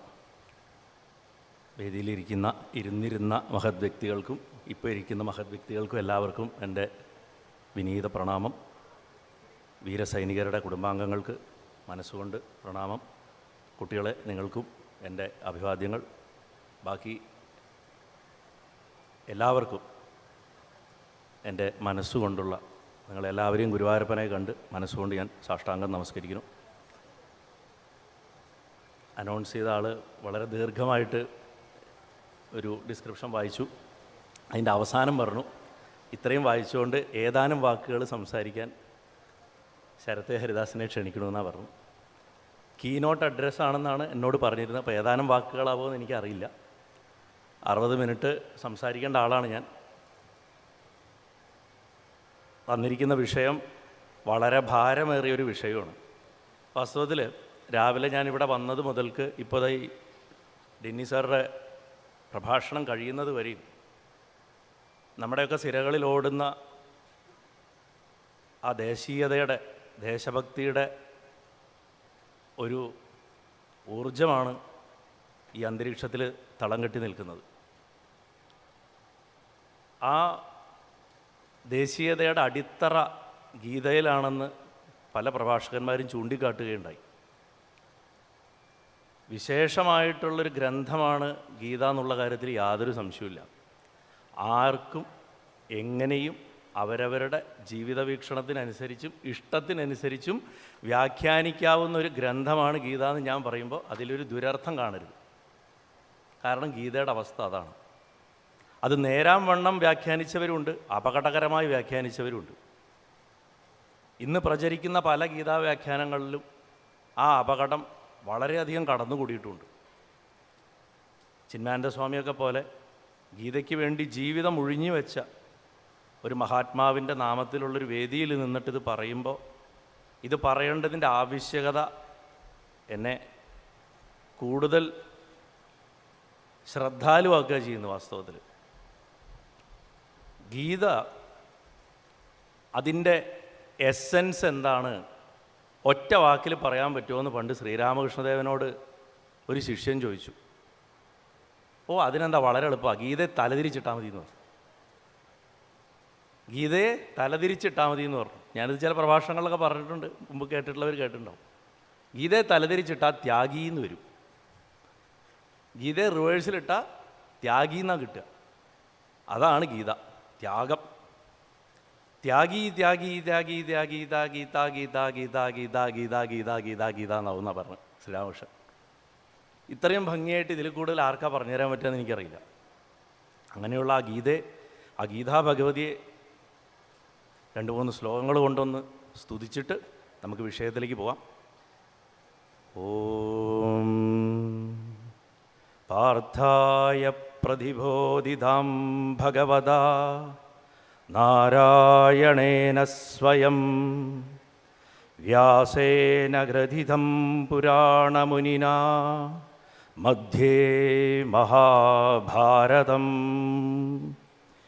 അദ്വൈതാമൃതവർഷിണീം ഭഗവതീം അഷ്ടാദശാധ്യായിനീം അംബാ ത്വാമനുസന്ധധാമി ഭഗവദ്ഗീതേ ഭവദ്വേഷിണീ. നമോസ്തു തേ വ്യാസവിശാലബുദ്ധേ ഫുല്ലാരവിന്ദായതപത്രനേത്ര യേന ത്വയാ ഭാരതതൈലപൂർണഃ പ്രജ്വലിതോ ജ്ഞാനമയപ്രദീപഃ പ്രപന്നപാരിജാതായ സ്തോത്രവേത്രൈകപാണയേ ജ്ഞാനമുദ്രായ കൃഷ്ണായ ഗീതാമൃതദുഹേ നമഃ. പാർത്ഥസാരഥേ ഗുരുവായൂരപ്പ. സർവോപനിഷദോ ഗാവോ ദോഗ്ധാ ഗോപാലനന്ദനഃ പാർത്ഥോ വത്സസുധീർഭോക്ത ദുഗ്ധം ഗീതാമൃതം മഹത്. അർജുന, വസുദേവസുതം ദേവം കംസചാണൂരമർദ്ദനം ദേവകീ പരമാനന്ദം കൃഷ്ണം വന്ദേ ജഗദ്ഗുരും. നാരായണാഖില ഗുരോ ഭഗവൻ നമസ്തേ. അങ്ങനെയുള്ള ആ ഭഗവാനെ മനസ്സിൽ ധ്യാനിച്ച് പ്രതിഷ്ഠിച്ച് ഉറപ്പിച്ചിട്ട് കേൾക്കേണ്ടതാണ് ശരിക്കും ഗീത. എല്ലാവർക്കും ഇപ്പോൾ കൃഷ്ണനെ മനസ്സിലങ്ങോട്ട് ഉറപ്പിക്കാനൊന്നും പറ്റണ അവസ്ഥയൊന്നും ആയിരിക്കില്ല. മണി 12 12 മണിക്ക് ശേഷം പറയാൻ പറ്റിയൊരു ടോപ്പിക് അല്ല ഇത്. ഇത് അധികാലത്തോ അല്ലെങ്കിൽ സന്ധ്യയ്ക്ക് ശേഷമോ പറയേണ്ടതാണ്. എന്നാലും ഈ നേരത്തേക്ക് അതായതിൽ ഗുരുനാഥന്മാരുടെ ഒരു നിശ്ചയം ഉണ്ടാവും. കാരണം ഏറ്റവും ശ്രദ്ധയുള്ളവൻ മാത്രമേ പിടിച്ചെടുക്കുള്ളൂ. ഏറ്റവും ശ്രദ്ധയുള്ളവൻ മാത്രം അവനവൻ്റെ ക്ഷുത്പിപാസകളെ, ദാഹത്തിനെയും വിശപ്പിനെയും ഒക്കെ അതിജീവിച്ചിട്ട് ദേ ഒരുത്തം വന്ന് നിൽക്കുന്നു ഗീതയെക്കുറിച്ച് സംസാരിക്കാൻ. ഇവൻ എന്താ പറയാനുള്ളത് എനിക്ക് കേൾക്കണം എന്നുള്ള സൂക്ഷ്മ ബുദ്ധിയുള്ള ഏതോ ഒരാൾക്ക് വേണ്ടി മാത്രമായിരിക്കണം ശരിക്കും 12 മണിക്ക് ശേഷം ഇത് പറയാനുള്ള യോഗം ഗുരുവായൂരപ്പൻ വെച്ചത്. ആചാര്യസ്വാമികൾ, ചട്ടമ്പി സ്വാമികൾ, നാരായണ ഗുരുദേവൻ, അയ്യങ്കാളി എല്ലാവരുടെയും ചിത്രങ്ങൾ വെച്ചിട്ടാണ് സംസ്കാര ഈ വിശേഷപ്പെട്ട കോൺക്ലേവിന് തുടക്കം കുറിച്ചിട്ടുള്ളത്. അതിൽ നിന്ന് തന്നെ നമ്മൾ മനസ്സിലാക്കേണ്ട ഒരു കാര്യം എന്താണെന്ന് വെച്ച് കഴിഞ്ഞാൽ സെക്ടേറിയനായിട്ടുള്ള, ജാതീയമായിട്ടുള്ള അല്ലെങ്കിൽ ദേശത്തിൻ്റേതായിട്ടുള്ള വിഭാഗീയതകളുടെയൊക്കെ അപ്പുറം നമുക്ക് ചിന്തിക്കാൻ സാധിക്കണം എന്നുള്ളത് കൊണ്ട് തന്നെയാണ്. ഇവരോരോരുത്തരും ഗീതയ്ക്ക് അവരവരുടേതായിട്ടുള്ള ഭാഷ്യങ്ങൾ രചിച്ചിട്ടുള്ളവരാണ്. ഗാന്ധിജി പോലും എഴുതിയിട്ടുണ്ട്. ഗാന്ധിജിയുടെ ഗീതാവ്യാഖ്യാനം എത്ര പേര് വായിച്ചിട്ടുണ്ടെന്ന് എനിക്കറിയില്ല. വിശേഷപ്പെട്ടൊരു വ്യാഖ്യാനമാണ്. അദ്ദേഹത്തെ പോലെ തന്നെ വളരെ ലളിതമായൊരു വ്യാഖ്യാനം, വലിച്ചു നീട്ടലുകളൊന്നുമില്ല. അദ്ദേഹം അതിനെക്കുറിച്ച് പറഞ്ഞൊരു കാര്യം ഞാൻ വഴിയെ പറയുകയും ചെയ്യാം. വാസ്തവത്തിൽ ആ ഗീതാവ്യാഖ്യാനത്തിൽ ഏറ്റവും മികച്ച ഭാഗം അതാണ്. ഗീതയുടെ 18 അധ്യായങ്ങൾ, ഈ 18 അധ്യായങ്ങളും കഴിഞ്ഞ കുറച്ച് വർഷം മുമ്പ് കേരളത്തിലെ ഏറ്റവും വലിയ ഒരു ശ്രീകൃഷ്ണ ക്ഷേത്രത്തിൻ്റെ പത്രക്കുറിപ്പ് വന്നപ്പോൾ, അത് ഞാൻ ഈ അടുത്ത കാലത്തൊരു തമാശയായിട്ട് ഞാൻ മറ്റൊരു സ്ഥലത്തും പറഞ്ഞിരുന്നു. ആ പത്രക്കുറിപ്പ് പ്രസിദ്ധീകരണത്തിന് പോകുന്നതിന് മുമ്പ് എനിക്ക് കാണാൻ സാധിച്ചു എന്നുള്ളതുകൊണ്ട് ആ തമാശ കണ്ടതാണ്. ഗീതയുടെ അവസാനത്തിൽ ഭഗവാൻ വിശ്വരൂപം കാണിച്ചപ്പോൾ എന്ന് എഴുതിയിട്ടുണ്ടായിരുന്നു. ഭഗവത്ഗീതയുടെ അവസാനത്തിൽ ഭഗവാൻ വിശ്വരൂപം കാണിച്ചപ്പോൾ. ഭഗവത്ഗീത ശരിക്കും വായിച്ചിട്ടുണ്ടെങ്കിൽ നിങ്ങളെല്ലാവരും ഇപ്പോൾ ചിരിച്ചേനെ. ഭഗവത്ഗീതയുടെ അവസാനത്തിലല്ല ഭഗവാൻ വിശ്വരൂപം കാണിക്കുന്നത്, ഭഗവത്ഗീതയുടെ നടുക്കാണ് വിശ്വരൂപം കാണിക്കുന്നത്. എന്തുകൊണ്ട് തൻ്റെ സാധാരണ നമ്മളൊരു സിനിമയ്ക്ക് സ്ക്രിപ്റ്റ് എഴുതുകയാണെങ്കിൽ പറയും ഇത് ക്ലൈമാക്സിൽ വെക്കേണ്ട സീനാട്ടോ എന്ന്. ഇതിപ്പോൾ വേസ്റ്റാക്കി കളയരുത്. പടത്തിൻ്റെ ഇൻ്റർവെൽ ബ്ലോക്കിലല്ല വിശ്വരൂപം കാണിക്കേണ്ടത്, പടം അവസാനിക്കുമ്പോഴാണ് വിശ്വരൂപം കാണിക്കേണ്ടതെന്നാണ് നമ്മൾ നമ്മുടെ സാമാന്യ ബുദ്ധി കൊണ്ട് പറയുക. പക്ഷേ ഭഗവാൻ ഇൻ്റർവെൽ ബ്ലോക്കിലാണ് വെച്ചത്. കാരണം ഇൻ്റർവെല്ല് കണ്ടിട്ട് അതാണ് പടത്തിൻ്റെ ക്ലൈമാക്സ് എന്ന് കണ്ടിട്ട് എണീച്ച് പോണ്ടവൻ പൊക്കോട്ടെ എന്ന് പറഞ്ഞിട്ട് തന്നെയാണ്. അത് കഴിഞ്ഞിട്ടും ഇരിക്കുന്നവരുണ്ടാവും. ആ ഇരിക്കുന്നവർക്ക് വേണ്ടിയിട്ടാണ് ബാക്കി 18ാമത്തെ അധ്യായം വരെ കൊണ്ടേയിരിക്കുന്നത്. ഗീതയെ മനസ്സിലാക്കാൻ മുടി നരയ്ക്കണം എന്നൊന്നുമില്ല. എത്ര ചെറിയ പ്രായത്തിലും ഗീത മനസ്സിലാക്കാം. പ്രഹ്ലാദൻ പറഞ്ഞ പോലെ എത്ര നേരത്തെ നിങ്ങൾ ഈ മാർഗത്തിലേക്ക് വരണോ അത്ര എളുപ്പം. കാരണം ഇപ്പോൾ നിങ്ങൾക്ക് ആരോഗ്യമുണ്ട്. നാളൊരു കാലത്ത് ദാ ഭഗവാനെ എൻ്റെ ശരീരം ദാ പിടിച്ചോ എന്ന് പറഞ്ഞിട്ടൊന്ന് നമസ്കരിക്കാൻ പോലും നമുക്ക് പറ്റില്ല. അതുകൊണ്ട് ശരീരം മുട്ട് വളയണ കാലത്ത്, തൊണ്ടയ്ക്ക് നല്ല തെളിച്ചുള്ള കാലത്ത്, കൂടുതൽ നേരം ചമ്രം പടിഞ്ഞ് നിലത്തിരിക്കാൻ സാധിക്കുന്ന കാലത്ത് തുടങ്ങണം. പക്ഷേ തുടങ്ങുന്നതിന് മുമ്പ് ഒരു കാര്യം ആലോചിക്കാനുണ്ട്. ആദ്യം LKG പഠിച്ചതിന് ശേഷം മാത്രം PhD പോവുക. ഗീത PhD ആണ്. ഗീത പഠിക്കുന്നതോ പ്രചരിപ്പിക്കുന്നതോ ഒന്നും തെറ്റായിട്ടുള്ള കാര്യമല്ല. ഗീത പക്ഷെ PhD ആണ്. അതിനെ ഏത് കണ്ണുകൂടിയും എങ്ങനെ വേണമെങ്കിലും കാണാമെന്ന് ഞാൻ തുടക്കത്തിലേ പറഞ്ഞു. എങ്ങനെ വേണമെങ്കിലും. ഗീതയ്ക്ക് അനവധി വ്യാഖ്യാനങ്ങളുണ്ട്. നിരീശ്വരവാദപരമായിട്ടുള്ള ചാർവാക സിദ്ധാന്തം അനുസരിച്ചുള്ളൊരു വ്യാഖ്യാനം പോലുള്ള ഒരു മഹാഗ്രന്ഥമാണ് ഗീത. ക്രിയായോഗത്തിൻ്റെ പദ്ധതിയിലുണ്ട്. സംഗീതത്തിൻ്റെ കണ്ണിൽ കൂടെ കാണുന്നുണ്ട്. ആയുർവേദത്തിൻ്റെ കണ്ണിൽ കൂടെ ഗീതയെ വ്യാഖ്യാനിച്ച് ഗീതയുടെ 18 അധ്യായത്തിലും പറഞ്ഞിട്ടുള്ള ആയുർവേദ ഔഷധങ്ങളെ പറ്റിയിട്ടുള്ള ഒരു വ്യാഖ്യാനം ഞാൻ കഴിഞ്ഞ കുറേ കാലം മുമ്പ് ഹൈദരാബാദിൽ ഒരു സ്ഥലത്തു നിന്ന് എനിക്ക് കിട്ടിയിരുന്നു. പ്രിൻ്റഡ് ബുക്ക് തന്നെയാണ്, 20th സെഞ്ച്വറിയുടെ തുടക്കത്തിൽ അച്ചടിച്ചിട്ടുള്ളത്. ഇനി സൺസുവിൻ്റെ ആർട്ട് ഓഫ് വാറിനെ അതിശയിപ്പിക്കുന്ന വിധത്തിൽ ഗീതയെന്നുള്ള യുദ്ധത്തിൻ്റെ തന്ത്രങ്ങളെക്കുറിച്ച് മാത്രം പറയുന്ന മറ്റൊരു വ്യാഖ്യാനം ഒരു രാജാവ് എഴുതിയതാ, ഒരു നാട്ടുരാജ്യത്തിൻ്റെ. അതുകൊണ്ട് ഗീത എങ്ങനെ വേണമെങ്കിലും വ്യാഖ്യാനിക്കാം. കാരണം ഭഗവാൻ പരമപുരുഷനാണ്. പരമപുരുഷൻ എന്ന് പറഞ്ഞു കഴിഞ്ഞാൽ നമ്മൾ ആഗ്രഹിക്കുന്ന ഒരു ഫ്രെയിമിൻ്റെ അകത്ത് നിൽക്കുന്ന ഒരാളല്ല അത്. എല്ലാവർക്കും എല്ലാമാണ്, ഓരോരുത്തർക്കും ഓരോന്നാണത്. അങ്ങനെയുള്ള ഒരാൾ പറഞ്ഞതും അങ്ങനെ ആവാനേ വഴിയുള്ളൂ. അതുകൊണ്ട് ഗീതയിൽ കൂടെ അമൃത ജീവനം എന്ന് നമ്മൾ പറയുമ്പോൾ അവിടെ ഒരു ചെറിയ കല്ലുകടിയുണ്ട്. ഗീത എന്ന് പറഞ്ഞാൽ തന്നെ മരണമില്ലാത്ത അവസ്ഥയിലേക്ക് എത്താൻ മനുഷ്യൻ എന്ത് ചെയ്യണോ അതാണ് പറയണത്. നമ്മൾ അമൃതജീവനം എന്ന് ഉദ്ദേശിക്കുന്നത് എന്തർത്ഥത്തിലാണെന്നുള്ളതിനനുസരിച്ചിരിക്കും ഗീതയിലൂടെ അമൃതജീവനം എന്ന് നമ്മൾ പറയുന്നത്. ഇന്ന് റിപ്പബ്ലിക് ഡേ ആണ്. രാജ്യത്തെ സേവിക്കുന്ന ഇന്നിപ്പോൾ എനിക്കിത് അവിടെ നിന്ന് ഇങ്ങനെ പറയാനും നിങ്ങൾക്ക് ഇവിടെ ഇരുന്ന് സമാധാനമായി കേൾക്കാനും സാധിക്കുന്നത് ഈ ധീര ജവാന്മാർ അതിർത്തികളിൽ നമുക്ക് വേണ്ടി ഉറക്കമൊഴിച്ച് കാവൽ നിൽക്കുകയും വേദന സഹിക്കുകയും ചെയ്യുന്നതുകൊണ്ടാണ്. ഈ രാജ്യം കെട്ടിപ്പടുത്തത് അവരുടെ ചോരയും നീരിലുമാണ്. അതുകൊണ്ടാണല്ലോ ലാൽ ബഹദൂർ ശാസ്ത്രി ജയ് ജവാൻ ജയ് കിസാൻ എന്ന് പറഞ്ഞത്. ഈ രണ്ടാൾക്കാരില്ലെങ്കിൽ ഈ രാഷ്ട്രമില്ല. വേദാന്തം അരച്ചു കലക്കി കുടിച്ചിട്ടുള്ള മഹാസന്യാസിമാർ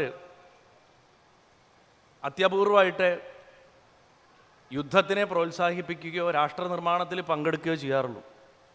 ആചാര്യസ്വാമികളുടെ ശങ്കര ദിഗ്വിജയം എന്ന് പറയുന്ന അതിപ്രസിദ്ധമായിട്ടുള്ള ഗ്രന്ഥം, ആദിശങ്കരൻ്റെ ജീവിത യാത്ര മുഴുവൻ എഴുതിയിട്ടുള്ളൊരു ഗ്രന്ഥമാണത്. അതുപോലെ പഞ്ചദശി വേദാന്തത്തിലെ വിശേഷപ്പെട്ടൊരു ഗ്രന്ഥം. ഇത് എഴുതിയിട്ടുള്ളൊരു മഹാത്മാവുണ്ടായിരുന്നു കർണാടകത്തിൽ. നിങ്ങളിൽ പലരും കേട്ടിട്ടുണ്ടാവും, വിദ്യാരണ്യസ്വാമികളെന്ന് പറയും. ഈ വിദ്യാരണ്യസ്വാമികൾ അദ്ദേഹത്തിൻ്റെ കാലഘട്ടത്തിൽ ധർമ്മത്തിന് വരുന്ന ച്യുതിയും മറ്റൊരു ധർമ്മത്തിൽപ്പെട്ടിട്ടുള്ള ദുർഭരണവും കണ്ട് സഹിക്കാൻ പറ്റാണ്ടായിട്ടാണ് ഒരുപക്ഷെ കന്നുകാലി മേയിച്ച് നടക്കുന്ന എന്നാൽ നല്ല കായിക ശേഷിയുള്ള ഒരു ചേട്ടനെയും അനിയനെയും ഒരു കുന്നിൻ പുറത്ത് വെച്ച് കണ്ടുപിടിക്കണം. ഹരിഹരരായനെയും ബുക്കരായനെയും, ഹക്കനും ബുക്കനും എന്ന് പറയും. കുട്ടികളെ, നിങ്ങൾക്ക് രാഷ്ട്രനിർമ്മിതിയിൽ താല്പര്യമുണ്ടോ? ആലോചിച്ച് നോക്കണം. ഒരു ശങ്കരാചാര്യരാണ്, ശൃംഗേരി പീഠത്തിലിരുന്ന ആളാണ്. അദ്ദേഹം ഈ 2 കുട്ടികളെയും ട്രെയിൻ ചെയ്ത് സ്ഥാപിപ്പിച്ചതാണ് ലോകം കണ്ട ഏറ്റവും വലിയ സാമ്രാജ്യങ്ങളിൽ ഒന്നും ഒരു കാലത്ത് ലോകത്തിലെ 2ാമത്തെ ഏറ്റവും വലിയ GDP ഗ്രോസ് ഡൊമസ്റ്റിക് പ്രോഡക്റ്റ് ഉണ്ടായിരുന്ന സാമ്രാജ്യം വിജയനഗരം എന്ന് പറയും. അത് സ്ഥാപിച്ചത് ഈ ഹക്കനും ബുക്കനുമാണ്. അതുകൊണ്ടൊരു വേദാന്തി വിചാരിച്ചു കഴിഞ്ഞാലും രാഷ്ട്രനിർമ്മാണം സാധിക്കും, മികച്ച പട്ടാളക്കാരെ വാർത്തെടുക്കാനും സാധിക്കും. ഗീത വാസ്തവത്തിൽ 2 യോദ്ധാക്കൾ തമ്മിലുള്ള സംഭാഷണമാണ്. യുദ്ധം ചെയ്യുന്നതിൽ ഏറ്റവും മിടുക്കനായിട്ടുള്ളൊരു യോദ്ധാവ് അർജുനൻ. വിജയൻ എന്ന പേര് ഭഗവാന്റെ. അർജുനനെ ഞാൻ ഭഗവാൻ എന്നാണ് പറയാറ്. കാരണം എന്താ വെച്ചാൽ നരനാരായണന്മാർ തമ്മിൽ വ്യത്യാസമില്ല. നാരായണൻ ജലവും നരൻ ജലമൊഴിച്ചു വെക്കേണ്ട പാത്രമാണെന്നാണ് എൻ്റെ സങ്കല്പം. നമ്മളൊക്കെ നരന്മാരാ. നമ്മുടെ അകത്ത് ഭഗവാനെ ഒഴിച്ചു വെച്ചാൽ നമ്മളും നാരായണനായി.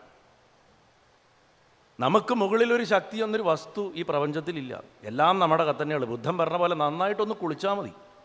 നന്നായി ഒന്ന് കഴുകിയാൽ തെളിയുന്നതാണ് നമ്മുടെ അകത്തുള്ളത്. പക്ഷെ കഴുകാൻ നമ്മൾ തയ്യാറല്ല എന്നുള്ളതാണ് പ്രശ്നം. ആ കഴുകൽ ആ പ്രായത്തിൽ തുടങ്ങണം, ചെറുപ്പത്തിൽ തുടങ്ങണം. ചെറുപ്പത്തിൽ എന്താണെന്ന് വെച്ച് കഴിഞ്ഞാൽ നമുക്ക് പല കാര്യങ്ങളിലും മാർഗനിർദ്ദേശങ്ങൾ കിട്ടായ്മയും കൺഫ്യൂഷൻസും ഉള്ള കാലമാണ്.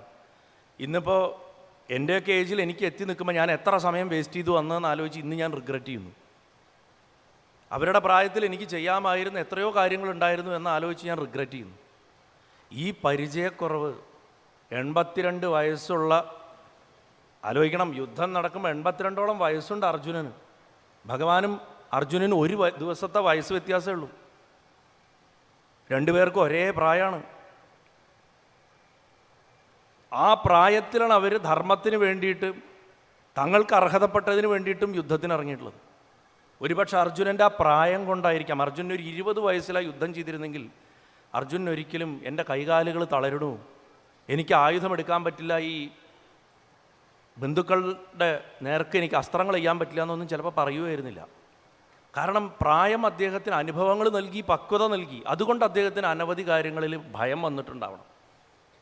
അതിനെ നമ്മൾ കാർപ്പണ്യദോഷം എന്ന് പറയും. കൃപണത നമ്മളിലൊക്കെ ഉള്ളതാണ്. To be or not to be, to do or not to do, മുന്നോട്ടെന്ത്, ഇതിൻ്റെ പ്രത്യാഘാതം എന്ത്, ഇങ്ങനെ അനവധി ചിന്തകളാണ് നമ്മുടെ മനസ്സിലുണ്ടാവുക. ആ കാർപ്പണ്യദോഷത്തിനെ കളിയാക്കിക്കൊണ്ടാണ് ആ എതിർവശത്ത് നിൽക്കുന്ന യോദ്ധാവ് അർജുനൻ്റെ അടുത്ത് തനിക്ക് മനസ്സിൽ തോന്നിയിട്ടുള്ള കാര്യങ്ങൾ ഒരു സുഹൃത്തിനോടെന്നവണ്ണം ഷെയർ ചെയ്യണം. അപ്പം 2 പട്ടാളക്കാർ തമ്മിലുള്ള സംഭാഷണമാണ് ശരിക്കും ഗീത. ഒരു ഒറ്റ വ്യത്യാസമേ ഉള്ളൂ.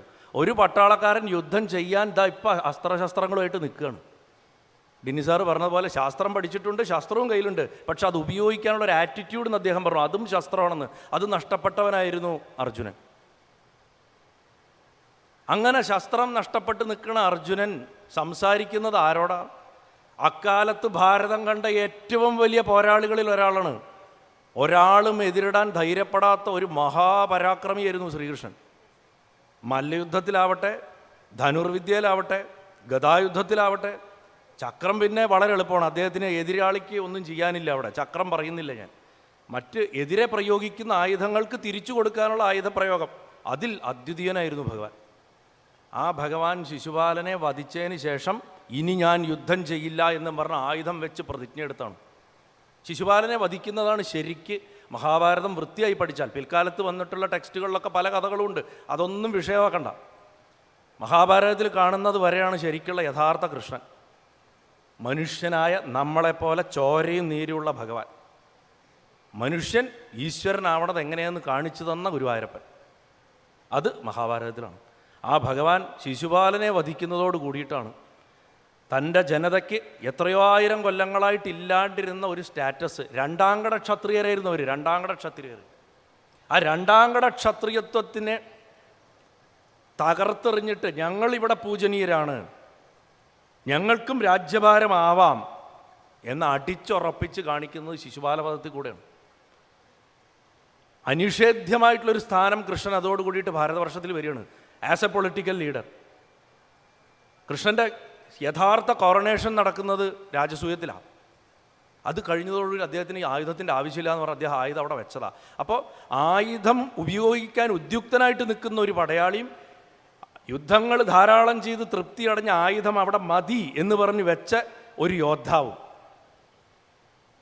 മനസ്സിൻ്റെ അകത്ത് നടക്കുന്ന യുദ്ധത്തിൽ ഇനിയും ജയിക്കാത്തൊരു പടയാളിയും മനസ്സിൻ്റെ അകത്തെ യുദ്ധത്തിനെ എന്നോ ജയിച്ചൊരു പടയാളിയും തമ്മിലുള്ള സംഭാഷണമാണ് ഭഗവത്ഗീത എന്ന് പറയുന്നത്. അത് നോക്കൂ, ഇന്ന് റിപ്പബ്ലിക് ഡേ ദിവസമാണ് ഇത് പറയാനുള്ള യോഗം ഉണ്ടായത്. ഞാൻ മുമ്പ് കൃഷ്ണൻ എന്തുകൊണ്ട് അവതരിച്ചു എന്ന് പറഞ്ഞിട്ട് കഴിഞ്ഞ അഷ്ടമിരോണിക്കൊരു പ്രഭാഷണം ചെയ്യുന്നുണ്ട്. ഇപ്പോൾ യൂട്യൂബിൽ തിരഞ്ഞാൽ കാണും. അത് തിരുവനന്തപുരത്തുണ്ടായ ഒരു പ്രഭാഷണമാണ്. അതിൽ ഞാൻ പറഞ്ഞിട്ടുണ്ടായിരുന്നു, വിശദാംശങ്ങൾ അറിയേണ്ടവർക്ക് അത് കേൾക്കാം. ഭാരതത്തിൽ നമ്മൾ കരുതുന്നത് പോലെ എല്ലായിടത്തും രാജ്യഭാരമൊന്നും ആയിരുന്നില്ല ഉണ്ടായിരുന്നത്. There were not just monarchies, there were republics. ഗണതന്ത്ര രാഷ്ട്രങ്ങൾ അനവധി ഉണ്ടായിരുന്നു മഹാഭാരത കാലത്ത്. ഏറ്റവും പ്രധാനപ്പെട്ട ഗണതന്ത്ര രാജ്യം ഏതായിരുന്നു? മധുര. ഉഗ്രസേനൻ ഒരു കസ്റ്റോഡിയൻ പ്രസിഡന്റ് മാത്രമായിരുന്നു. ആ ഉഗ്രസേനായിട്ടുള്ള പ്രസിഡന്റിനെ സ്വന്തം മകൻ ആരോഗ്യപരമായ കാരണങ്ങൾ ചൂണ്ടിക്കാട്ടി അച്ഛൻ കുറച്ചു നേരം മാറ്റിയിരിക്കൂ, ഞാൻ രാജ്യഭരണം നടത്തിക്കോളാം എന്ന് പറഞ്ഞു. And he comes to the position. ആ ചെയറിലിരിക്കുന്നു. കംസൻ എന്നാണ് അദ്ദേഹത്തിൻ്റെ പേര്. കസേരയിൽ ഇരുന്ന് കഴിഞ്ഞാൽ മതിമറക്കുന്ന നമ്മുടെ സമകാലീന ഭരണാധികാരികളെ പോലെ തന്നെ കംസൻ ഞാനാണ് ഇനിവിടെ അവസാന വാക്ക് എന്ന് പറയാൻ തുടങ്ങുന്ന നിമിഷത്തിലാണ് നാരായണൻ കൃഷ്ണനായിട്ട് ജനിക്കുന്നത്. കൃഷ്ണൻ്റെ ജന്മോദ്ദേശം തന്നെ മൊണാർക്കിയാക്കി മാറ്റി ഡിക്റ്റേറ്റർഷിപ്പ് ഉണ്ടാക്കുന്ന ഒരു സിസ്റ്റത്തിനെ തകർത്ത് റിപ്പബ്ലിക്കൻ സിസ്റ്റം പുനർനിർമ്മിക്കാൻ വേണ്ടിയിട്ടുള്ളൊരു വരവായിരുന്നു. ഞാൻ പലപ്പോഴും പറയാറുണ്ട്, ശ്രീരാമസ്വാമി ധർമ്മത്തിൻ്റേതായിട്ടുള്ളൊരു മഹാ ഉദ്യാനം, ആ ഉദ്യാനത്തിൽ അനവധി ചെടികൾ, ധർമ്മത്തിൻ്റെ ചെടികൾ പൂത്തുലഞ്ഞ് നിൽക്കണതിൻ്റെ അവിടെ കളകൾ വന്ന സമയത്ത് അത് വന്ന കളകളൊക്കെ ഒരു നല്ല തോട്ടക്കാരനെ പോലെ രാവണൻ എന്ന് പറഞ്ഞൊരു കള, ഖരദൂഷണം എന്ന് പറഞ്ഞിട്ട് വേറൊരു കള, ഇങ്ങനെയൊക്കെ വെട്ടി പോയി അതിനെയൊക്കെ നോക്കി നിന്ന് അതിനുവേണ്ടി ഒരുപാട് ത്യാഗങ്ങളും ദുരിതങ്ങളും ഒക്കെ അനുഭവിച്ച് ശരീരം വെടിഞ്ഞു പോയത്. മേൽപ്പത്തൂർ പോലും കളിയാക്കുന്നുണ്ട് ഗുരുവായൂരപ്പനെ. ധർമ്മം ആയാലും ആശാഭാഷ അമിതമായാലും എന്താ മനുഷ്യന് സംഭവിക്കാമെന്ന് കാണിച്ചു കൊടുക്കാനല്ലേ ഗുരുവായൂരപ്പ നീ രാമനായിട്ട് ജനിച്ചത് ചോദിക്കുന്നുണ്ട്. കളിയാക്കുക, സത്യമാണ്. എക്സസ് ആയിരുന്നു ശ്രീരാമസ്വാമിയിലത്. എന്നാൽ ഗുരുവായൂരപ്പൻ ജനിക്കണ കാലമായപ്പോഴേക്കും അതൊന്നുമല്ല അവസ്ഥ. ആ ധർമ്മത്തിൻ്റെ ഉദ്യാനം കാടും പടലവും പിടിച്ച് നശിച്ച് കിടക്കുന്നൊരു കാലഘട്ടം ദപ്പുള്ള പോലെ. അതുകൊണ്ട് ഭഗവാൻ എന്ത് ചെയ്തു? ഒരു JCB കൊണ്ടുവന്നു, മൊത്തം ആ ഉദ്യാനത്തിനെ അങ്ങോട്ട് കുത്തി ഇളക്കി അപ്പുറത്തേക്ക് എറിഞ്ഞു. പുതിയ മണ്ണ് വിരിച്ചു, അവിടെ ചെടികൾ നട്ടു, അവിടെ ഒരു മനോഹരമായിട്ടുള്ള ഉദ്യാനം പടുത്തുയർത്തി. ബുദ്ധൻ്റെ അവതാരകാലം വരെ ഓൾമോസ്റ്റ് 5000-ഓളം വർഷം ഒരു കേടുപാടും ഇല്ലാണ്ട് അതവിടെ നിന്നു. ചരിത്രം പഠിക്കണം. ഭക്തി കണ്ണു അടച്ചിട്ട് വിഴുങ്ങേണ്ട ഒരു ഔഷധമല്ല. ഇൻ ഇറ്റ്സ് ലോവർ സ്ട്രാറ്റസ് ഭക്തി എമൗണ്ട്സ് ടു ഫാനാറ്റിസിസം എന്ന് പറഞ്ഞിട്ടുണ്ട് വിവേകാനന്ദ സ്വാമി. അപ്പോൾ ആ ഭക്തിക്കൊരു അടിത്തറ വേണം. ആ അടിത്തറയാണ് ജ്ഞാനം. അതുകൊണ്ടാണ് അദ്വൈതം മാത്രം കുടിച്ചാലും ശരിയാവില്ല, ഭക്തി മാത്രം കുടിച്ചാലും ശരിയാവില്ല. സമഞ്ജസമായിരിക്കണം. ഈ ഒരു പദ്ധതിയാണ് ഭഗവാൻ ഗീതയെ കൂടെ നമുക്ക് പഠിപ്പിച്ചു തന്നത്. അപ്പോൾ രാജ്യത്തിൻ്റെ ഗണതന്ത്രതാ ദിവസത്തിൽ ഒരുപക്ഷെ രാജ്യം കണ്ട ഏറ്റവും വലിയ ഗണതന്ത്ര രാജ്യ വിദഗ്ധൻ്റെ ഉപദേശങ്ങളെ ഓർമ്മിക്കാനുള്ളൊരു അവസരം കൂടെ കിട്ടിയത് ദ്വാരകയും റിപ്പബ്ലിക്കായിരുന്നു. പ്യുവർ റിപ്പബ്ലിക്കാണ്. നിങ്ങൾക്ക് എവിടെയും കൃഷ്ണൻ രാജാവായിരുന്നു എന്ന് കാണാൻ പറ്റില്ല. He was A custodian. 11 പേരടങ്ങണ ഭരണസമിതിയാണ്, പാർലമെൻറ്റാണ്. അവിടെ ചർച്ചയ്ക്കിടും. പ്രോപ്പർ റിപ്പബ്ലിക്കൻ സിസ്റ്റത്തിലാണ് വർക്ക് ചെയ്തിരുന്നത്. ഉഗ്രസേനൻ അവിടെ ഒരു കസ്റ്റോഡിയൻ പ്രസിഡന്റ് മാത്രമായിരുന്നു. അല്ലെങ്കിൽ ഇപ്പോൾ നമ്മൾ എങ്ങനെയാണോ ഇംഗ്ലണ്ട് വർക്ക് ചെയ്യുന്നത് മാഗ്ന കാർട്ട അനുസരിച്ചിട്ട് അതുപോലെയുള്ളൊരു സിസ്റ്റമായിരുന്നു അവിടെ. അങ്ങനെ ആ തലത്തിൽ നിൽക്കുന്ന, യുദ്ധം അവസാനിപ്പിച്ച ഒരു ജനായത്ത ഭരണവ്യവസ്ഥിതിയുള്ളൊരു രാജ്യം നടത്തിക്കൊണ്ടു പോകുന്ന ഒരു ഭരണാധികാരി ജീവിത യുദ്ധത്തിൻ്റെ മുന്നിൽ പകച്ചു നിൽക്കുന്ന അർജുനനാകണം നമ്മളോട് പറഞ്ഞു തന്ന മഹാവാക്യങ്ങളാണ്. ഒരുപക്ഷെ ഭഗവാൻ ഇന്നാണ് ഗീത ഉപദേശിക്കാനുള്ളൊരു സാഹചര്യം ഉണ്ടായിരുന്നെങ്കിൽ ഈ പറഞ്ഞ 18 അധ്യായത്തിൽ പറഞ്ഞ ഒന്നും പറഞ്ഞു തരില്ല. അദ്ദേഹം കംപ്ലീറ്റ്ലി വേറൊരു സെറ്റ് ഓഫ് അഡ്വൈസസ് ആയിരിക്കും കൊടുക്കുക. അശ്വമേധം കഴിഞ്ഞിട്ട് ഭഗവാന്റെ അവസാനത്തൊരു വരവുണ്ട് ഹസ്തിനപുരത്തേക്ക് പാണ്ഡവന്മാരെ കാണാൻ. ഭാര്യയുടെയും മക്കളുടെയൊക്കെ കൂടെ വന്നതാ. അതാണ് അവസാനത്തെ വരവ്. പിന്നെ അദ്ദേഹം വന്നിട്ടില്ല അവരെ കാണാൻ. അന്ന് വന്നപ്പോൾ ഒരു 6-7 മാസം ഭഗവാൻ കൂടെ താമസിച്ചു. അപ്പോൾ ഒരു ദിവസം വൈകുന്നേരം മദ്യപാന സദസ്സ് നടക്കുകയാണ്. ഭഗവാനും യുധിഷ്ഠിരനും ഒഴിച്ച് എല്ലാവരും മദ്യപിക്കും. അർജുനനും മദ്യപിച്ച് ലക്ക് കെട്ടിരിക്കാം. അർജുനൻ അങ്ങനെ മദ്യപിച്ച് ലക്ക് കെട്ടിരിക്കുന്ന സമയത്ത് ചെയ്തൊരു അബദ്ധമാണ് സന്താനഗോപാലത്തിൽ കലാശിക്കുന്നത്. അർജുനൻ ഒരു പാർട്ടി നടക്കുകയാണ്. അങ്ങനെ ഒരു പാർട്ടി നടക്കുന്ന സമയത്ത് പെട്ടെന്ന് കൃഷ്ണനോട് പറയണം, നമ്മളൊക്കെ ചെയ്യുന്നൊരു വൃത്തികേടാണത്. കൃഷ്ണ, പണ്ട് ആ യുദ്ധക്കളത്തിൽ വെച്ച് എനിക്ക് കുറച്ച് കാര്യങ്ങളൊക്കെ പറഞ്ഞു തന്നില്ലേ, അതൊക്കെ എൻ്റെ ഈ ഫ്രണ്ട്സിനൊക്കെ ഒന്ന് പറഞ്ഞു കൊടുക്കൂ എന്ന് പറഞ്ഞു. നമ്മൾക്കൊക്കെയുള്ളൊരു പ്രശ്നമാണത്. ഒരു 4 ഗ്ലാസ്സുമായിട്ട് ആൾക്കാർ ഇരിക്കുന്ന കണ്ടറിയാം. അവിടെ സൂര്യൻ്റെ അപ്പുറത്തുള്ള കാര്യങ്ങൾ തൊട്ട് സകല ചർച്ചകളും തൊട്ടിട്ട് ബാക്ടീരിയ, വൈറസ് വരെയുള്ള എല്ലാ കാര്യങ്ങളും ചർച്ച ചെയ്യപ്പെടുന്നുണ്ട്. അതിൻ്റെ ഭാഗമായിട്ട് പറയാവുന്നൊരു വസ്തുവായിട്ട് അർജുനൻ അതിനെയും കണ്ടിട്ടുള്ളൂ. ഭഗവാൻ അതിനെ ബ്രഷ് സൈഡ് ചെയ്തിട്ട് ഇറങ്ങി പുറത്തേക്ക് മുറ്റത്തേക്ക് പോയത്ര. അവിടെ പേരമക്കളൊക്കെ കളിക്കുന്നുണ്ട്. അന്ന് ഭഗവാന് 100 വയസ്സുണ്ട്. അദ്ദേഹം അവിടെ പോയി കുട്ടികളുടെ കൂടെ കളിക്കാൻ തുടങ്ങിയപ്പോൾ അർജുനൻ മഹാത്മാവാണ്, സാധാരണക്കാരനല്ല. ഒരു നിമിഷം കൊണ്ട് താൻ ചെയ്ത അബദ്ധം മനസ്സിലായി. എഴുന്നേറ്റ് പുറകെ പോയി. പുറകെ ചെന്ന് ചോദിച്ചു, ഞാൻ എന്തെങ്കിലും അബദ്ധം പറഞ്ഞോ? സത്യമായിട്ടും അങ്ങ് എനിക്ക് പറഞ്ഞു തന്ന ഒന്നും ഓർമ്മയില്ല, അതുകൊണ്ടാണ് ഞാൻ ചോദിച്ചത്. അർജുനൻ്റെ അവസ്ഥയെ അതാണ്. അപ്പോൾ പിന്നെ നമ്മുടെ അവസ്ഥ പറയാനുണ്ടോ? അപ്പോൾ ഭഗവാന്റെ ഉത്തരവാണ് അതിലും രസം. ഭഗവാൻ പറയുക, അർജുന, അന്ന് ഞാൻ പറഞ്ഞതൊന്നും എനിക്ക് ഓർമ്മയില്ല. അന്നത്തെ നീയും അന്നത്തെ ഞാനും ഇന്നില്ല. അന്നത്തെ സാഹചര്യം വേറെ, ഇന്നത്തെ സാഹചര്യം വേറെ. അന്ന് ഏതോ ഒരു സ്രോതസ്സ് നിന്നിലേക്ക് ഒഴുകി വന്നു, അത് അനന്തതയിലേക്ക് പോയി കഴിഞ്ഞു. എനിക്ക് പറയാനറിയില്ല എന്ന് പറഞ്ഞു. സഞ്ജയൻ ഇത് കേട്ടിട്ടുണ്ടെന്നും വ്യാസമഹർഷി ഇത് എഴുതി വെച്ചിട്ടുണ്ടെന്നും ഭഗവാൻ അവിടെ പറയുന്നില്ല.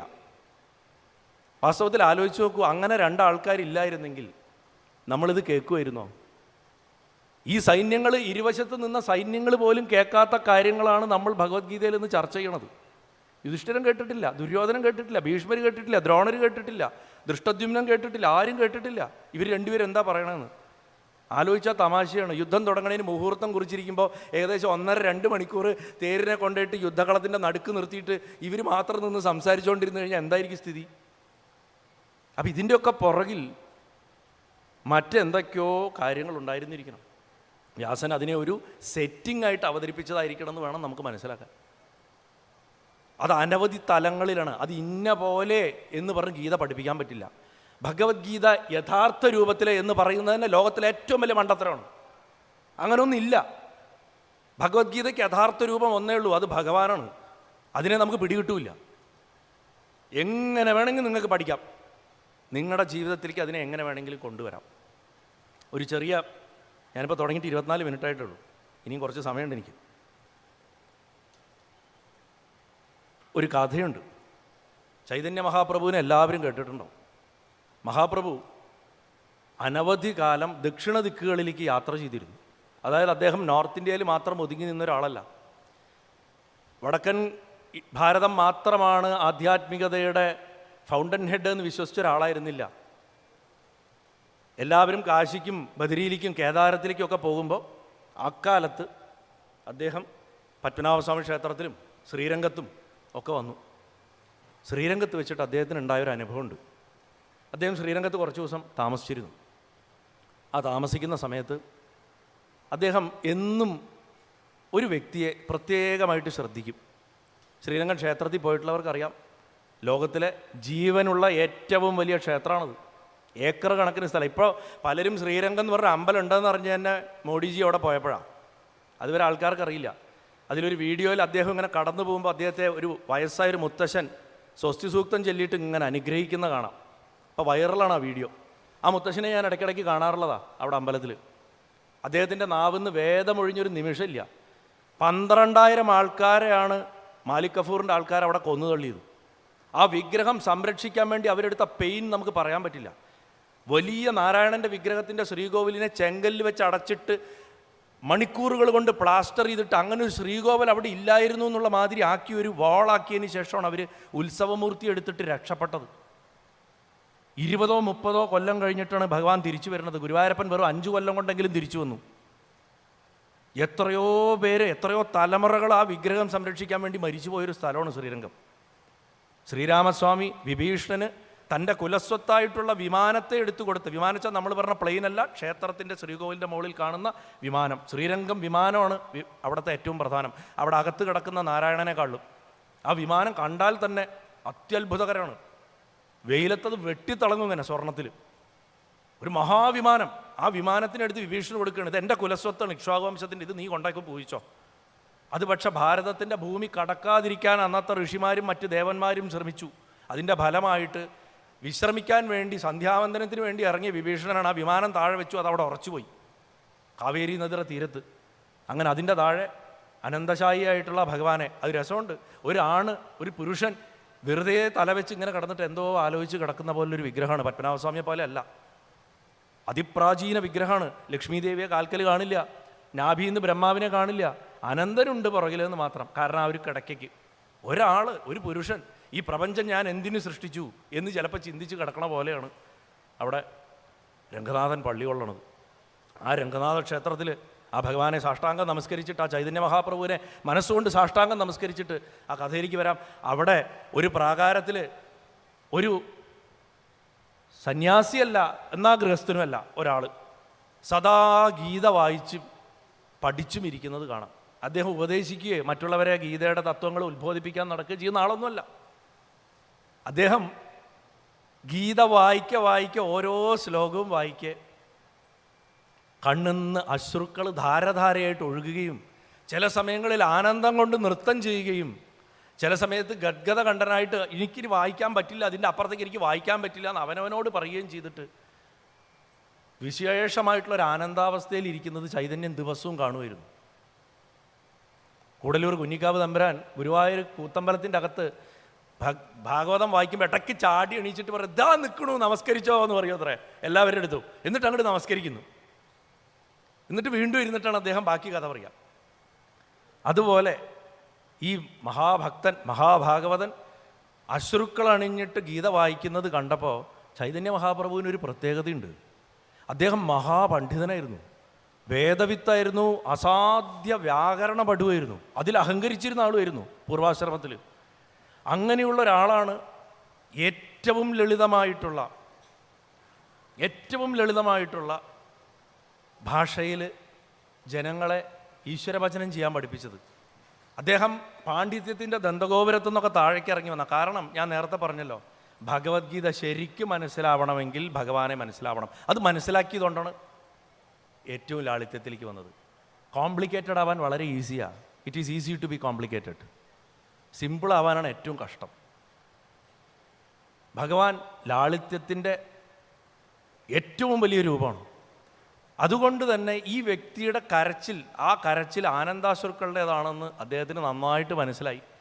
പക്ഷേ എന്തോ ഒരു കാരണം കൊണ്ട് ആദ്യത്തെ ദിവസങ്ങളിൽ ഇയാളുടെ അടുത്ത് പോവില്ല, മാറി നിന്ന് നോക്കും. അയാളെ ഡിസ്റ്റർബ് ചെയ്യണ്ട, അയാൾ കരയുന്നുണ്ട്, അയാൾ വായിക്കുന്നുണ്ട്, ആനന്ദത്തിൽ മുങ്ങി നിൽക്കുന്നുണ്ട്. ഒരു ദിവസം എല്ലാവരും ഒഴിഞ്ഞ് അദ്ദേഹം ആ പുസ്തകമൊക്കെ മടക്കി കുറച്ചു നേരം ധ്യാനിച്ചിരുന്നിട്ട് ഈ ഭക്തൻ എഴുന്നേറ്റ് പോകാൻ പോകുമ്പോൾ ഗൗരാംഗൻ, സ്വർണം പോലുള്ള ശരീരമുള്ളവനായതുകൊണ്ട് ഗൗരാംഗൻ എന്നാണ് പറയുക ചൈതന്യനെ. അദ്ദേഹം അങ്ങോട്ട് അടുത്ത് ചെന്നിട്ട് ഇദ്ദേഹത്തെ സാഷ്ടാംഗം നമസ്കരിച്ചിട്ട് ചോദിച്ചു അത്രേ, അങ്ങേക്ക് എന്ത് തരത്തിലുള്ള ആനന്ദമാണ് ഗീത വായിക്കുമ്പോൾ കിട്ടുന്നതെന്നൊന്ന് എനിക്ക് പറഞ്ഞു തരാൻ പറ്റുമോ? എനിക്കതെന്താണെന്ന് അറിയാനാണ്. ആരാ പറയണമെന്ന് ആലോചിച്ച് നോക്കണം. ചൈതന്യനാ പറയണത്. ഈ വ്യക്തിയോട് ചോദിക്കുക. ഞാൻ ഈ അമൃത ജീവനത്തിൻ്റെ കഥയായി പറയുന്നത്. അപ്പം അദ്ദേഹം പറയുക, പ്രഭു എനിക്ക് അങ്ങ് എന്താ ചോദിച്ചതെന്ന് തന്നെ മനസ്സിലായില്ല. ഒരൊറ്റ കാരണം കൊണ്ടാണ് എൻ്റെ കണ്ണിന്ന് അശ്രുക്കൾ വരണത്. പണ്ട് യുദ്ധക്കളത്തിൽ അറിയണം എന്നാഗ്രഹിച്ച് നിന്ന അർജുനൻ്റെ അടുത്തേക്ക് ഭഗവാന്റെ ഹൃദയത്തിൽ നിന്ന് ഉയർന്നു വന്ന് തൊണ്ടയിൽ കൂടെ വന്ന് വായിൽ കൂടെ പുറത്തേക്ക് വന്ന വാക്കുകൾ ഉറക്ക വായിക്കുമ്പോൾ എൻ്റെ വയറിന്ന് പൊങ്ങിയിട്ട് എൻ്റെ ഹൃദയത്തിൽ വന്ന് എൻ്റെ തൊണ്ടയിൽ കൂടെ പുറത്തേക്ക് വരിക. ഗുരുവായൂരപ്പൻ്റെ വാക്കുകളാണ് എൻ്റെ വാവിൽ കൂടെ പുറത്തേക്ക് വരുന്നത്. അതാലോചിക്കുമ്പോൾ എൻ്റെ ശരീരം അങ്ങോട്ട് വിറയ്ക്കാൻ തുടങ്ങുന്നു. ഭഗവാന്റെ വാക്കല്ലേ ഞാൻ ഈ വായിക്കണമെന്ന്. എത്ര പേരിന്ന് ഗീത അങ്ങനെ വായിക്കണവരുണ്ട് ഈ ബോധത്തോട് കൂടിയിട്ട്? ഇത് ഭഗവാൻ ഉച്ചരിച്ച വാക്കാണ് എന്ന ബോധത്തോടെ വായിക്കുന്നവർ എത്ര പേരുണ്ട്? ഞാൻ ആരെയും മോശമാക്കാനോ അല്ലെങ്കിൽ ഞാൻ അങ്ങനെ വായിക്കുന്നു എന്ന് പറയാനല്ല. നമ്മളെല്ലാവരും കൂട്ടായിട്ടിരുന്നിട്ട് വട്ടത്തിലിരുന്നിട്ട് സംസാരിക്കുകയാണ്, ചിന്തിക്കുകയാണ്. ആരും വായിക്കുന്നില്ല. ആ ആനന്ദമാണ് എന്നെ കരയിപ്പിക്കുന്നത്. സത്യം പറയട്ടെ പ്രഭു, അതിലത്തെ ഒരു വാക്കിൻ്റെ അർത്ഥം പോലും എനിക്കറിയില്ല. ഗീതയിലെ വാക്കുകളുടെ ഒന്നിൻ്റെ അർത്ഥം പോലും എനിക്ക് ഇനിയും മനസ്സിലായിട്ടില്ല. അത്യാവശ്യം സംസ്കൃതം പഠിച്ചിട്ട് ആ ഗീതാ ശ്ലോകങ്ങൾ വായിക്കുന്ന ആളാണ് അങ്ങേര്. പക്ഷെ അദ്ദേഹം പറയണ അതിൽ പറഞ്ഞിട്ടുള്ള ഒന്നിൻ്റെ അർത്ഥം എനിക്കറിയില്ല. ഭഗവാന്റെ ഹൃദയത്തിൽ നിന്ന് വരണ വാക്കുകൾ എന്നിലൂടെ വരണമല്ലോ എന്നുള്ളതാണ് എൻ്റെ ഏറ്റവും വലിയ സന്തോഷം. ഇവിടെയാണ് ഗീത അനുഭവമായിട്ട് മാറുന്നത്. ഗീത അനുഭവമായില്ലെങ്കിൽ, ഭാഗവതം അനുഭവമായില്ലെങ്കിൽ, ലളിതാ സഹസ്രനാമം അനുഭവമായില്ലെങ്കിൽ, വിഷ്ണു സഹസ്രനാമം അനുഭവമായില്ലെങ്കിൽ ഇതൊന്നും വായിച്ചിട്ട് ഒരു കാര്യമില്ല. അനുഭവമാവണം. അനുഭവമാവണതിന് നിങ്ങൾ വേറെ 10 കോഴ്സൊന്നും പഠിക്കണ്ട. വാട്സപ്പിൽ നാരായണീയം ക്ലാസ്സിലൊന്നും ഇരിക്കണ്ട. ഫേസ്ബുക്കിൽ കോഴ്സിനൊന്നും പോകണ്ട. കുറേ ലൈവൊന്നും കേൾക്കണ്ട. എത്ര കുറച്ച് അബദ്ധധാരണകളോട് കൂടിയിട്ട് ഭഗവാനെ സമീപിക്കാൻ പറ്റുമോ അത്രയും കുറച്ച് അബദ്ധധാരണകളോട് കൂടിയിട്ട് അദ്ദേഹത്തെ സമീപിക്കുക. അൺലേൺ ചെയ്യുക. ജിദ്ദു കൃഷ്ണമൂർത്തി പറഞ്ഞതുപോലെ നമ്മുടെ ഏറ്റവും വലിയ ടാസ്ക് അതാണ്, അൺലേൺ. ചെറുപ്പം തൊട്ടിട്ട് അടിച്ചു കയറ്റിയിട്ടുള്ള അനവധി സങ്കല്പങ്ങളുണ്ട്. രാമായണവും ഗീതയൊക്കെ ഇത്രാമത്തെ ദിവസം തുറന്ന് ഇത്ര വരി തള്ളി ഇത്ര അക്ഷരം തള്ളി വായിക്കണം എന്നൊക്കെ പറയുന്ന ഊരാക്കുടുക്കുകളിൽ പെടാതെ ശാന്തമായിട്ട് നിങ്ങൾക്ക് പറ്റുന്ന സമയത്ത് ആവുന്ന ശരീരശുദ്ധി വരുത്തിയിട്ട് മനസ്സിൽ ഭഗവാനെ എൻ്റെ മനസ്സിനെയും ശരീരത്തെയും ശുദ്ധമാക്കി തരണേ എന്ന് പ്രാർത്ഥിച്ചിട്ട് അതങ്ങോട്ട് വായിക്കുക. ഒരു പ്രാവശ്യമെങ്കിലും വ്യാഖ്യാനത്തോട് കൂടിയിട്ട് ചിന്മയാനന്ദ സ്വാമിയുടെ ആവാം. മനോഹരമായ മറ്റൊരു ഭാഷയുണ്ട്, ജി ബാലകൃഷ്ണൻ നായരുടെ ശിവാരവിന്ദം. അത് വായിക്കാം. മലയാളത്തിലുള്ളതാണ് ഞാൻ പറയണത്. അനവധിയുണ്ട്, ഇംഗ്ലീഷിലും ഹിന്ദിയിലും ഒക്കെയുണ്ട്. അറിയുന്ന ഭാഷയിൽ വായിക്കുക. വായിക്കുമ്പോൾ ചില ശ്ലോകങ്ങളിൽ പറയണ കാര്യങ്ങൾ നമുക്കൊരു കാര്യം തോന്നും, ഇതെന്നെ കൊണ്ട് പറ്റണതാണ്. എല്ലാം നമ്മളെ കൊണ്ട് പറ്റില്ല. അങ്ങനെ ഗീത പഠിക്കരുത്. അമൃത ജീവനം എന്ന് പറഞ്ഞിട്ട് ഞാൻ ഇവിടെ ഒന്ന് തിയറി പറഞ്ഞിട്ട് പോയാൽ നിങ്ങൾക്ക് ആർക്കും ഒരു ഉപകാരമില്ല. എന്തെങ്കിലും പ്രാക്ടിക്കലാവണം. ഒരു ശ്ലോകം വായിച്ചാൽ ആ ശ്ലോകത്തിൻ്റെ അകത്ത് നമ്മളെ കൊണ്ട് പറ്റുന്നതാണോ ഭഗവാൻ പറഞ്ഞിട്ടുള്ളത് നോക്കാൻ ഒരു ശ്രമം നമ്മൾ നടത്തണം. പറ്റണതാണെന്ന് കണ്ടാൽ അതിനെ അവിടെ മാർക്ക് ചെയ്ത് വെച്ചേക്കണം. അങ്ങനെ നമുക്കൊരു 5-6 ശ്ലോകങ്ങൾ ഈ 18 അധ്യായത്തിൽ നിന്നും കിട്ടും. അതിൽ ഒരു ശ്ലോകമെങ്കിലും ഏതെങ്കിലും ഒരു ദിവസം, ഒരു മണിക്കൂറല്ല, ഒരു നിമിഷമെങ്കിലും നിങ്ങൾക്ക് പ്രാവർത്തികമാക്കാൻ സാധിക്കുമോ? സാധിച്ചാൽ ഗുരുവായൂരപ്പൻ സന്തോഷിക്കും. നിങ്ങൾ തുലാഭാരം നടത്തണ്ട, വെണ്ണ കൊണ്ട കൊടുക്കണ്ട, പട്ടു കൊടുക്കണ്ട, കദളിപ്പഴം കൊടുക്കണ്ട, ഒന്നും കൊടുക്കണ്ട. ഒരു നല്ല അധ്യാപിക എങ്ങനെയാണോ അല്ലെങ്കിൽ ഒരു അധ്യാപകൻ എങ്ങനെയാണോ തൻ്റെ ശിഷ്യൻ എന്ന് പറയുന്ന ആളെ ഒരു കാര്യം പഠിപ്പിച്ചിട്ട് ആ പയ്യൻ അത് അല്ലെങ്കിൽ ആ പെൺകുട്ടി അത് പ്രാവർത്തികമാക്കി കാണിച്ചാൽ സന്തോഷിക്കുക. ഇപ്പം ചില ക്ലാസ്സുകളിൽ മഹാപകടം പിടിച്ചിട്ടുള്ള വിദ്യാർത്ഥികളുണ്ടാവും. അവർ അടങ്ങിയിരിക്കില്ല, ക്ലാസ്സിൽ ശല്യം ചെയ്തുകൊണ്ടിരിക്കും. പക്ഷെ ഒരു കാര്യം ഏൽപ്പിച്ചാൽ വൃത്തിയായിട്ട് ചെയ്യും. ഡിസിപ്ലിൻഡ് ആയിട്ടിരിക്കുന്ന ഒരു വ്യക്തി ചിലപ്പോൾ ഒന്നും ചെയ്തൊന്നും വരില്ല. അപ്പോഴും അധ്യാപകൻ എന്താ പറയുക അറിയോ? കാര്യം അവൻ കുരുത്തം കെട്ട ആളാണെങ്കിലും അവൻ ഞാൻ പറഞ്ഞത് കൃത്യമായിട്ട് ചെയ്തു എന്ന് പറയും. അത് ആ അധ്യാപകൻ്റെ സാറ്റിസ്ഫാക്ഷനാണ്. അപ്പം പിന്നെ ഡിസിപ്ലിനോടും കൂടി ഇരുന്നിട്ട് നമ്മളാ പറഞ്ഞ കാര്യം ചെയ്തു കഴിഞ്ഞാൽ ആ അധ്യാപകൻ, ആ മഹാഗുരുനാഥന് എത്ര സന്തോഷം ഉണ്ടാവും. വെറുതെ ചുമ്മാ കൃഷ്ണം വന്ദേ ജഗദ്ഗുരുന്ന് ജപിച്ചിട്ട് കാര്യമില്ല. ആ ഗുരുനാഥന് കൊടുക്കാവുന്ന ഏറ്റവും വലിയ ഗുരുദക്ഷിണ എന്ന് പറയുന്നത് ആ അമൃതജീവനത്തിലേക്കുള്ള നമ്മുടെ ചെറിയ ചെറിയ കാൽവെപ്പുകളാണ്. കൊച്ചു കൊച്ചു കാൽവെപ്പുകൾ അത്രേ വേണ്ടൂ. പടിയായിട്ട് നമ്മൾ കാലിങ്ങനെ വെച്ച് വരുമ്പോൾ ഭഗവാൻ നമ്മളെ പിടിച്ച് കൊണ്ടുപോകും. ഗുരുവായൂരപ്പ പുറകുണ്ടാവണേ, ഞാൻ ഓടുകയാണെന്ന് പറഞ്ഞിട്ട് ഓടണവൻ്റെ പുറകിൽ തള്ളിക്കൊണ്ടോടും ഭഗവാൻ. ഞാൻ ഓടാൻ പോവാണേ, ഇല്ലേ എന്ന് ഇടയ്ക്കിടയ്ക്ക് പുറകിൽ നോക്കി കഴിഞ്ഞാൽ ഞാൻ ഇവിടെ തന്നെ ഉണ്ട്, ഓടിക്കോ എന്ന് പറയും. നമ്മൾ ഓടൂല്ല, മൂപ്പര് തള്ളൂല്ല. അപ്പം ഭഗവത്ഗീത ഉണ്ടാക്കുന്ന ഇമ്പറ്റസ് അത്ര അധികമാണ്. ശരിക്കും മനസ്സിലാക്കിയ ഗീത വായിച്ച് മനസ്സിലാക്കുക എന്ന് പറഞ്ഞാൽ വാസ്തവത്തിൽ അത് വളരെ ഇൻഡിവിജ്വലൈസ്ഡ് ആയിട്ടൊരു എക്സസൈസാണ്. അവനവൻ എന്ത് മനസ്സിലാവുന്നു അതാണത്. പക്ഷേ മറ്റൊരാൾ മനസ്സിലാക്കിയതുമായിട്ട് പോയിട്ട് താരതമ്യം ചെയ്യാനോ ആ ആളെ കറക്റ്റ് ചെയ്യാനോ ആ ആളുമായിട്ട് വാദപ്രതിവാദത്തിനോ പോകാൻ നമുക്ക് അവകാശമില്ല. ഒരു വീട്ടിലൊരമ്മ ഒരു കറി ഉണ്ടാക്കിയാൽ ആ വീട്ടിൽ വേറെ 5 ആൾക്കാരുണ്ടെങ്കിൽ 5 പേർ 5 തരത്തിൽ ആ കറി അപ്രീഷിയേറ്റ് ചെയ്യുക. 5 തരം രുചിയായിരിക്കും. ഒരാളുടെ നാക്കിൽ പുണ്ണുണ്ടെങ്കിൽ ചിലപ്പോൾ എരിഞ്ഞിട്ട് കഴിക്കാനില്ല. ലഹരി പദാർത്ഥങ്ങൾ ഉപയോഗിക്കുന്നവരാണെങ്കിൽ അവർക്ക് അതിൻ്റെ സ്വാദറിയില്ല എന്ന് വെച്ച് കറി മോശമാണെന്ന് പറയാൻ പറ്റുമോ? ഇതേ അവസ്ഥയാണ് നമ്മുടെ എല്ലാ ശാസ്ത്രഗ്രന്ഥങ്ങൾക്കും സംഭവിച്ചിട്ടുള്ളത്. എന്നിട്ട് തമ്മിൽ തല്ലും. ഇതിന് ടേസ്റ്റ് ഇല്ല, അല്ലെങ്കിൽ ഇതിന് ഭയങ്കര ടേസ്റ്റാണ്, ഇതിനേ ടേസ്റ്റ് ഉള്ളൂ. ഞാൻ വെച്ച സാമ്പാർ മാത്രമാണ് സ്വാദുള്ള സാമ്പാർ എന്ന് അമ്മയും കൂടെ പറയാൻ തുടങ്ങിയാൽ അതോടുകൂടി അവസാനിച്ചു ആ കുടുംബത്തിലെ സമാധാനം. ഇതുപോലെയാണെന്ന് പ്രത്യേകിച്ച്, കാരണം ഗീതയാണ് ഏറ്റവും മിസ്ഇൻറ്റർപ്രറ്റഡ്. നമ്മുടെ ധർമ്മത്തിൻ്റെ അടിസ്ഥാനമായിട്ടുള്ള വേദാന്ത ചിന്തയുടെ വേദത്തിൽ നിന്ന് എന്ത് ആറ്റിക്കുറുക്കി എടുത്തിട്ടുണ്ടോ അതിനെ കൂടുതൽ ആറ്റിക്കുറുക്കി എടുത്തത് ബ്രഹ്മസൂത്രം. ആ ബ്രഹ്മസൂത്രത്തിനെ വിപുലീകരിച്ച് പറഞ്ഞത് ഉപനിഷത്തുക്കൾ. ആ വിപുലീകരിച്ച് പറഞ്ഞതും പോരാതെ വരുന്നതാണ് ഗീതയിൽ ഇത് മുഴുവൻ ഉൾക്കൊള്ളിച്ചിട്ടുള്ളത്. അതുകൊണ്ടാണ് അതിനെ പ്രസ്ഥാനത്രയം എന്ന് പറയുന്നത്. ഈ 3 എണ്ണത്തിന് മാത്രമാണ് ആചാര്യസ്വാമികൾ 12 വയസ്സാകുമ്പോഴേക്കും വ്യാഖ്യാനം എഴുതിയത്. അദ്ദേഹത്തിന് വേറെ ധാരാളം സമയം ഉണ്ടായിരുന്നു. പിന്നെയും അനദർ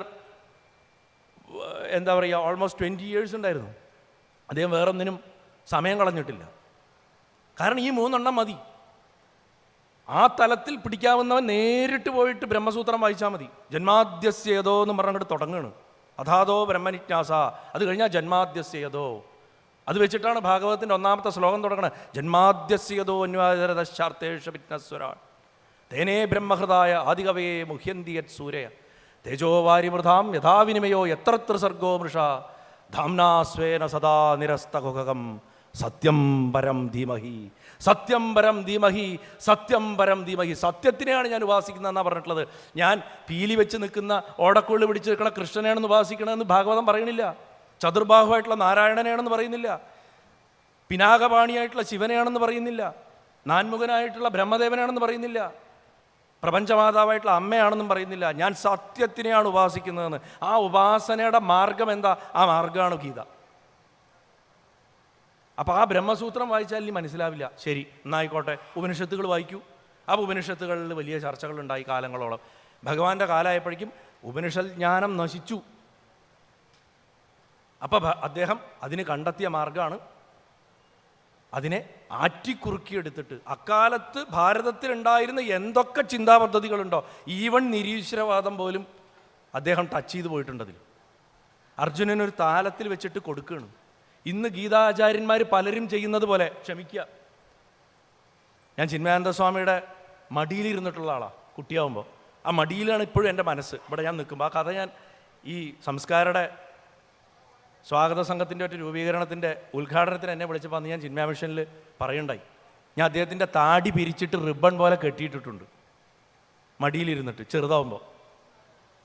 അദ്ദേഹത്തിൻ്റെ ആ മുഴങ്ങണ വോയിസിൽ എന്ന് പറഞ്ഞു, he made me look like A Chinese എന്ന് പറഞ്ഞു. അപ്പോൾ അദ്ദേഹത്തിൻ്റെ മടിയിലിരുന്നിട്ടാണ് ഞാൻ പറയണത്. ഇന്ന് ചെയ്യുന്നത് എന്താണെന്ന് വെച്ചാൽ, ഭഗവാൻ ഇത് മാത്രമാണ് പറഞ്ഞത് എന്ന് പറഞ്ഞ് അടിച്ചു പഠിപ്പിക്കലാണ് ഇന്ന് ഗീത. കാലിനെ ചെരുപ്പിനനുസരിച്ച് മുറിക്കുന്നു. പാകമുള്ള ചെരുപ്പ് ആരും ഇട്ട് കൊടുക്കുന്നില്ല.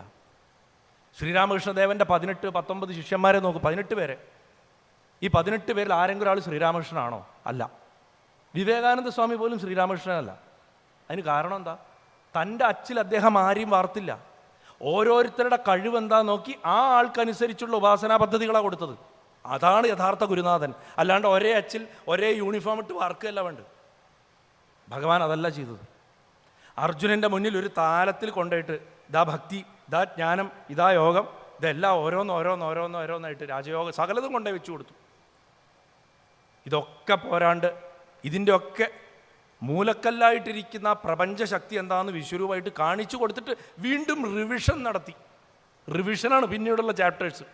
കാരണം ഒരു ബോധം അനുഭവമായിട്ട് ഉണ്ടാക്കി കൊടുത്തിട്ട് ആ അനുഭവത്തിൻ്റെ അടിസ്ഥാനത്തിൽ വീണ്ടും നമ്മൾ ആ പുസ്തകം വായിക്കുമ്പോൾ, ഒരു സിനിമ ഫസ്റ്റ് കാണുമ്പോൾ നമ്മൾ ആസ്വദിക്കണേക്കാളും ചിലപ്പോൾ ആ സിനിമ രണ്ടാമത് കാണുമ്പോൾ ആസ്വദിക്കും. അതുപോലെയാണ് വിശ്വരൂപ ദർശനത്തിന് ശേഷമുള്ള ചാപ്റ്റേഴ്സ്. ആദ്യത്തെ അധ്യായത്തിൽ ഭഗവാൻ യുദ്ധത്തിൻ്റെ വരുംവരായികളെക്കുറിച്ചാണ് യഥാർത്ഥത്തിൽ ചർച്ച ചെയ്യണം. അതിനു വേണ്ടിയിട്ട് അർജുനെ കൊണ്ട് വ്യാസൻ ചോദ്യങ്ങൾ ചോദിപ്പിക്കുന്നു. നമ്മുടെ മനസ്സിൽ, സാധാരണക്കാരായ നമ്മുടെയൊക്കെ മനസ്സിൽ വരുന്ന അതേ ചോദ്യങ്ങൾ അത് ചോദിപ്പിക്കുന്നു. ഞാൻ അതിൻ്റെ വിശദാംശങ്ങളിലേക്കൊന്നും പോകുന്നില്ല. ആ ജിസ്റ്റ് മാത്രം എടുക്കുകയാണ്, ഒരു ചാറെടുക്കുക. അതിൽ ഭഗവാൻ അവസാനം കൊണ്ടേ പറഞ്ഞു വയ്ക്കുന്നു, കാർപ്പണ്യദോഷം കളയൂ എന്നാണ് പറയണത്. ഈ കൺഫ്യൂഷൻ എടുത്ത് കളയൂ. നീ ഒരേ സമയം വീരനാണെന്ന് അഭിമാനിക്കണു, അതേസമയം ഭീരുവിനെ പോലെ കിലുകില പറയ്ക്കണു. മനുഷ്യൻ്റെ ഒക്കെ സ്വഭാവത. ഇന്നലെ രാത്രി നാളെ രാവിലെ ഞാൻ അത് ചെയ്യും എന്ന് പറഞ്ഞിട്ട് കിടന്നുറങ്ങണം. നമ്മൾ രാവിലെ ആകുമ്പോൾ അത് വേണ്ടാന്ന് പറയും. അപ്പോൾ ഇന്നലത്തെ ഞാനാരാ, ഇന്നത്തെ ഞാനാരാ. അപ്പോൾ നമ്മുടെ തന്നെ എത്ര പേരുണ്ട്? നമുക്ക് നമ്മളെപ്പോലും വിശ്വസിക്കാൻ വയ്യ. എന്നിട്ടാണ് നമ്മൾ ലോകത്തിൻ്റെ വിശ്വാസം അന്വേഷിച്ച് നടക്കുന്നത്. അതാണ് കാർപ്പണ്യദോഷം. ആ കാർപ്പണ്യദോഷത്തിനെയാണ് ഭഗവാൻ ഫസ്റ്റ് അഡ്രസ്സ് ചെയ്യുന്നത്. That's why he is the greatest ever psychologist who walked on this earth. കൃഷ്ണൻ്റെ മുകളിൽ ഒരു സൈക്കോളജിസ്റ്റിനെ കാണാൻ പറ്റില്ല, സൈക്കാട്രിസ്റ്റുമാണ്, മരുന്നും കൊടുക്കുന്നുണ്ട്. ആ കാർപ്പണ്യദോഷത്തിനെ ആദ്യം അങ്ങോട്ട് അഡ്രസ്സ് ചെയ്യുന്നു. വേണോ വേണ്ടയോ, ശരിയാണോ ശരിയല്ലയോ, ഇങ്ങനത്തെ ഡിബേറ്റുകളൊക്കെ നമ്മുടെ മനസ്സിൽ യുദ്ധമായിട്ട് നടന്നുകൊണ്ടിരിക്കുമ്പോൾ, ഇപ്പോൾ ഇന്ദ്രപാലൻ സാറ് ഒരു മഹാത്മാവായിട്ടുള്ള ഒരു യോദ്ധാവ് അദ്ദേഹത്തിൻ്റെ സ്വന്തം കാല് മുറിച്ച് കളയുന്നൊരു രംഗം കാണിച്ചുകൂടെ. ആ കാല് മുറിച്ച് കളയുന്ന വേദന സഹിക്കാനുള്ള അദ്ദേഹത്തിൻ്റെ പവർ വരുന്നത് അദ്ദേഹത്തിന് ഈ രാജ്യത്തിനോട്, ഈ പിറന്ന മണ്ണിനോടുള്ള സ്നേഹത്തിൽ നിന്നാണ്. അല്ലെങ്കിൽ അയാൾ സഹിക്കില്ല. ആ ഒരു മനസ്ഥിതിയിലേക്ക് എത്തണമെങ്കിൽ ഈ to be or not to be, ഈ കാർപ്പണ്യദോഷം കളയണം എടുത്തിട്ട്. ആ കാർപ്പണ്യദോഷം ലെവലേശമില്ലാത്തത് കൊണ്ടാണ് അദ്ദേഹത്തിന് സ്വന്തം ശരീരത്തിൽ പ്രാണൻ ഓടിക്കൊണ്ടിരിക്കുന്ന ഒരു ഭാഗത്തിനെ ഒരു മൂർച്ചയുള്ള ആയുധം കൊണ്ട് മുറിച്ച് കളയാൻ സാധിക്കുന്നത്. അദ്ദേഹത്തിൻ്റെ കുക്കറി എത്രയോ കാലം അദ്ദേഹത്തിൻ്റെ തുടയോട് ചേർന്ന് നടന്നതാണ്. ആ കുക്കറിക്കും അറിയില്ല, തുടയ്ക്കും അറിയില്ല നാളെ ഇത് അന്യോന്യം ഒരു ചേർച്ചയുണ്ടാവുന്നു, ഇത് ശരീരത്തിൽ നിന്ന് വേർപെടുത്താൻ ഇത് ഉപയോഗിക്കുന്നു. അത് പ്രവർത്തിക്കുന്ന അദ്ദേഹത്തിൻ്റെ മനസ്സിലുള്ള ഒരു പ്രത്യേക അവസ്ഥയാണ്. എന്നിട്ട് അദ്ദേഹം സ്റ്റിൽ കമാൻഡ് ചെയ്തു എന്നാണ് പറഞ്ഞത്. അതാ കാർപ്പണ്യദോഷം ഇല്ലാത്ത യോദ്ധാവിൻ്റെ, ഗീതോപദേശം കിട്ടിയ അർജുനൻ്റെ അവസ്ഥയാണ് അദ്ദേഹത്തിൻ്റെ. ആദ്യത്തെ ചാപ്റ്ററിൽ അത് പറഞ്ഞു കഴിഞ്ഞാൽ രണ്ടാമത്തേലേക്ക് എത്തുമ്പോൾ ഭഗവാൻ അർജുനൻ ചോദിച്ചതിലും കൂടുതൽ പറഞ്ഞു കൊടുക്കുകയാണ് ചെയ്തിട്ടുള്ളത്. സാധാരണ ഗുരുനാഥന്മാർ ചോദിച്ചതിന് ഉത്തരം പറഞ്ഞു കൊടുത്തിട്ട് മിണ്ടാതിരിക്കും. അതാണ് ശരിയായിട്ടുള്ള ഗുരുനാഥന്മാരുടെ ഒരു ലക്ഷണമായിട്ട് പറയാം. ചോദിക്കാതെ പറഞ്ഞു കൊടുക്കില്ല, കാരണം അത് ഉള്ളിൽ നിന്നുണ്ടായി വരട്ടെ എന്ന്. പക്ഷെ അർജുനൻ എന്ന് പറഞ്ഞാൽ ഭഗവാൻ തന്നെയാണ്. ഭഗവാൻ തന്നോടാണ് സംസാരിക്കണത്. കയറി വരാത്ത അവൻ്റെ അടുത്ത് കയറി വന്ന ഞാൻ സംസാരിക്കുകയാണ്. കയറി വരാത്ത എന്നോട് കയറി വന്ന ഞാൻ സംസാരിക്കുകയാണ്. ഞാൻ തന്നെയാണത്, കണ്ണാടി നോക്കി സംസാരിക്കുന്ന പോലെയാണ്. അപ്പോൾ സംസാരിക്കുമ്പോൾ പറയാം, ഒരിക്കലും എൻ്റെ സുഹൃത്തായിട്ട് നീ നടന്നിട്ട് പോലും, ഫ്രണ്ട്സ് ആണെങ്കിൽ സാധാരണ എപ്പോഴും അങ്ങോട്ടും ഇങ്ങോട്ടും കളിയാക്കും, കുറ്റം കണ്ടുപിടിക്കും. എൻ്റെ സുഹൃത്തായിട്ട് നീ നടന്നിട്ട് പോലും എന്നിൽ ഒരിക്കൽ പോലും ദോഷം കാണായികയാൽ ഞാൻ നിനക്ക് ഈ മഹത്തായ ജ്ഞാനത്തെ തരുന്നു എന്നാണ് പറയണത് ഭഗവാൻ. നമ്മളൊക്കെ ഒരു പ്രസംഗം കേൾക്കാനിരിക്കുമ്പോൾ തന്നെ നമ്മുടെ തലയുടെ പുറകിൽ വേറെ റീൽ ഓടാൻ തുടങ്ങും. ആ ഗുരുനാഥൻ അങ്ങനെ അല്ലല്ലോ പറഞ്ഞത്, ഇയാൾ ഇങ്ങനെയാണല്ലോ പറഞ്ഞത്. അവിടുന്ന് തുടങ്ങും നമ്മൾ ആ കേൾക്കുന്നതിൻ്റെ ഫ്യൂട്ടിലിറ്റി. ഫ്യൂട്ടൈൽ എക്സസൈസാണ്, പിന്നെ കേട്ടിട്ട് കാര്യമില്ല. തലേ ദിവസം അല്ലെങ്കിൽ 10 കൊല്ലം മുമ്പ് വിളമ്പി വെച്ച പാൽപ്പായസത്തിൻ്റെ അവശിഷ്ടം അഴുകിപ്പിടിച്ചിരിക്കുന്ന പാത്രവുമായുള്ള മനസ്സുമായിട്ട് ഇരുന്നാൽ ഗുരുവായൂരപ്പം വിളമ്പിത്തരണ ശുദ്ധമായ പാൽപ്പായസം നിങ്ങൾ എങ്ങനെ കഴിക്കും? ഒരിക്കലും സാധിക്കില്ല. നമ്മൾ ആ പാത്രമാണോ ഭഗവാന് വെച്ചു കൊടുക്കാൻ പോണത്? ഭഗവാൻ ഇതിൽ വിളമ്പിക്കോളൂ എന്ന് പറഞ്ഞിട്ട് അല്ല. അങ്ങനെ കൃഷ്ണൻ അർജുനന് പറഞ്ഞു കൊടുക്കുകയാണ്, നീ ചോദിച്ചതിനുള്ള ഉത്തരവ് ഇതൊക്കെയാണ്, പക്ഷെ ഇതിൻ്റെ അപ്പുറത്തേക്ക് ഞാൻ ചില കാര്യങ്ങൾ നിനക്കിനി പറഞ്ഞു തരാം. ആ പടിയായിട്ട് പിടിച്ചു ഉയർത്തി കൊണ്ടുപോവുകയാണ്. കൈ പിടിച്ച് ഉയർത്തി തൻ്റെ തന്നെ ആത്മാവായിട്ടുള്ള ഒരാളെ, ഏത് ഈശ്വരനും നമ്മളെ അങ്ങനെയാണ് കാണുന്നത്, അത് മനസ്സിലാക്കിക്കോളൂ. തന്നിൽ നിന്ന് താഴ്ന്നൊരു വസ്തുവായിട്ട് എവിടെയും ഭഗവാൻ കാണുന്നില്ല നമ്മളെ. ഒരു ശരാശരി അമ്പലത്തിൽ പോലും ഒരു പൂജയ്ക്ക് ഒരു പൂജാരി ഇരുന്നിട്ട് ശംഖപൂരണം ആത്മാരാധന എന്നൊക്കെ പറയും, പൂജ പഠിച്ചിട്ടുള്ളവർക്കറിയാം. ഒരിക്കലും താഴ്ന്ന തലത്തിലിരുന്നിട്ട് ഉയർന്ന തലത്തിൽ ഒരു ദേവനെ പൂജ കഴിക്കാൻ നമ്മുടെ തന്ത്രശാസ്ത്രം അനുവദിക്കുന്നില്ല. പൂജാരി ദേവന് തുല്യമാവണം. അതിനാണ് ദേഹത്ത് പിന്നെ തൊടാതെ ശുദ്ധമായിട്ടൊക്കെ ഇരുന്നിട്ട് അവർ ചെയ്യുന്നത്. ഇത് മനസ്സിലാക്കുന്ന പൂജാരികൾ പോലും ഒന്നുമില്ല എന്നുള്ളത് വളരെ സങ്കടകരമാണ്. ഈ അടുത്ത് എനിക്ക് കേരളത്തിലൊരു ഔദ്യോഗികമായിട്ടുള്ളൊരു കൃത്യത്തിൻ്റെ ഭാഗമായിട്ട് കേരളത്തിൽ തന്ത്രവും പൂജയും പഠിപ്പിക്കുന്ന 41ഓളം സ്ഥാപനങ്ങളിൽ ഇൻസ്പെക്ഷന് പോകേണ്ടി വന്നു. കേരള ദേവസ്വം റിക്രൂട്ട്മെൻറ്റ് ബോർഡിൻ്റെ ഒരു സബ് കമ്മിറ്റിയിൽ ഗുരുവായൂരപ്പൻ്റെ നിർദ്ദേശം കൊണ്ടെന്ന പോലെ എനിക്കും ഒരു അംഗമാവാൻ സാധിച്ചിട്ടുണ്ട്. ഞാൻ മനസ്സിലാക്കിയത് നമ്മുടെ ധർമ്മം എത്ര അപകടം പിടിച്ച അവസ്ഥയിലേക്കാണ് പോയിക്കൊണ്ടിരിക്കണം എന്നുള്ളത്. 14-15 വർഷമായിട്ട് ശാസ്താവിനെ പൂജ കഴിക്കുന്ന ഒരു വ്യക്തി പഠിപ്പിക്കുന്ന ഒരു സ്ഥലത്ത് ശാസ്താവിൻ്റെ ദ്വാസ്തന്മാരാരാന്നോ ശാസ്താവിൻ്റെ പീഠപൂജയുടെ മന്ത്രം എന്താണെന്നോ പോലും അറിയാത്ത ആൾക്കാരാണ്. ചോദ്യങ്ങൾ ചോദിക്കുമ്പോൾ അവർക്ക് അറിയുന്നില്ല. സപ്തമാതൃക്കളിൽ എത്ര കല്ലുണ്ടെന്ന് ഞാൻ ചോദിച്ചു, തമാശയ്ക്ക് ഗതികെട്ടിട്ട് ഒരു സ്ഥലത്ത് 7 എണ്ണം എന്ന് പറഞ്ഞു എന്നോട്. ഇതിൽ കൂടുതൽ എന്താ പറയുക? 9 കല്ലാണ് സപ്തമാതൃക്കൾ. നിങ്ങളെല്ലാവരും കണ്ടിട്ടുണ്ടാവും, കുട്ടികൾക്കൊക്കെ കണ്ടിട്ടുണ്ടാവും. ഒരു ഇഡ്ഡലി വെച്ച മാതിരി 9 കല്ല് കാണില്ലേ നമ്മൾ പ്രദർശനം വെച്ച് പോകുമ്പോൾ? അത് വീരഭദ്രനും ഗണപതിയും 7 മാതാക്കളുമാണ്. ബ്രാഹ്മി, മഹേശ്വരി, കൗമാരി, വൈഷ്ണവി, വാരാഹി, ഇന്ദ്രാണി, ചാമുണ്ഡി, ഇത്രയും പേരാ. എന്തുകൊണ്ടാണ് ഞാൻ പറയണമെന്ന് വെച്ച് കഴിഞ്ഞാൽ ഫണ്ടമെൻ്റൽസ് പോലും അറിയാത്തവരാണ് ഇന്ന് ഈശ്വരൻ്റെയും നമ്മുടെയും ഇടനിലക്കാരായിട്ട് വരുന്നത് എന്നുള്ളതാണ് ഈ ധർമ്മത്തിൻ്റെ ഏറ്റവും വലിയ നാശം. ഭഗവാനോട് ആർക്ക് സ്നേഹമില്ല? ഭഗവാനോട് സ്നേഹമുണ്ടെങ്കിൽ അതിനെ നന്നായി നോക്കണം.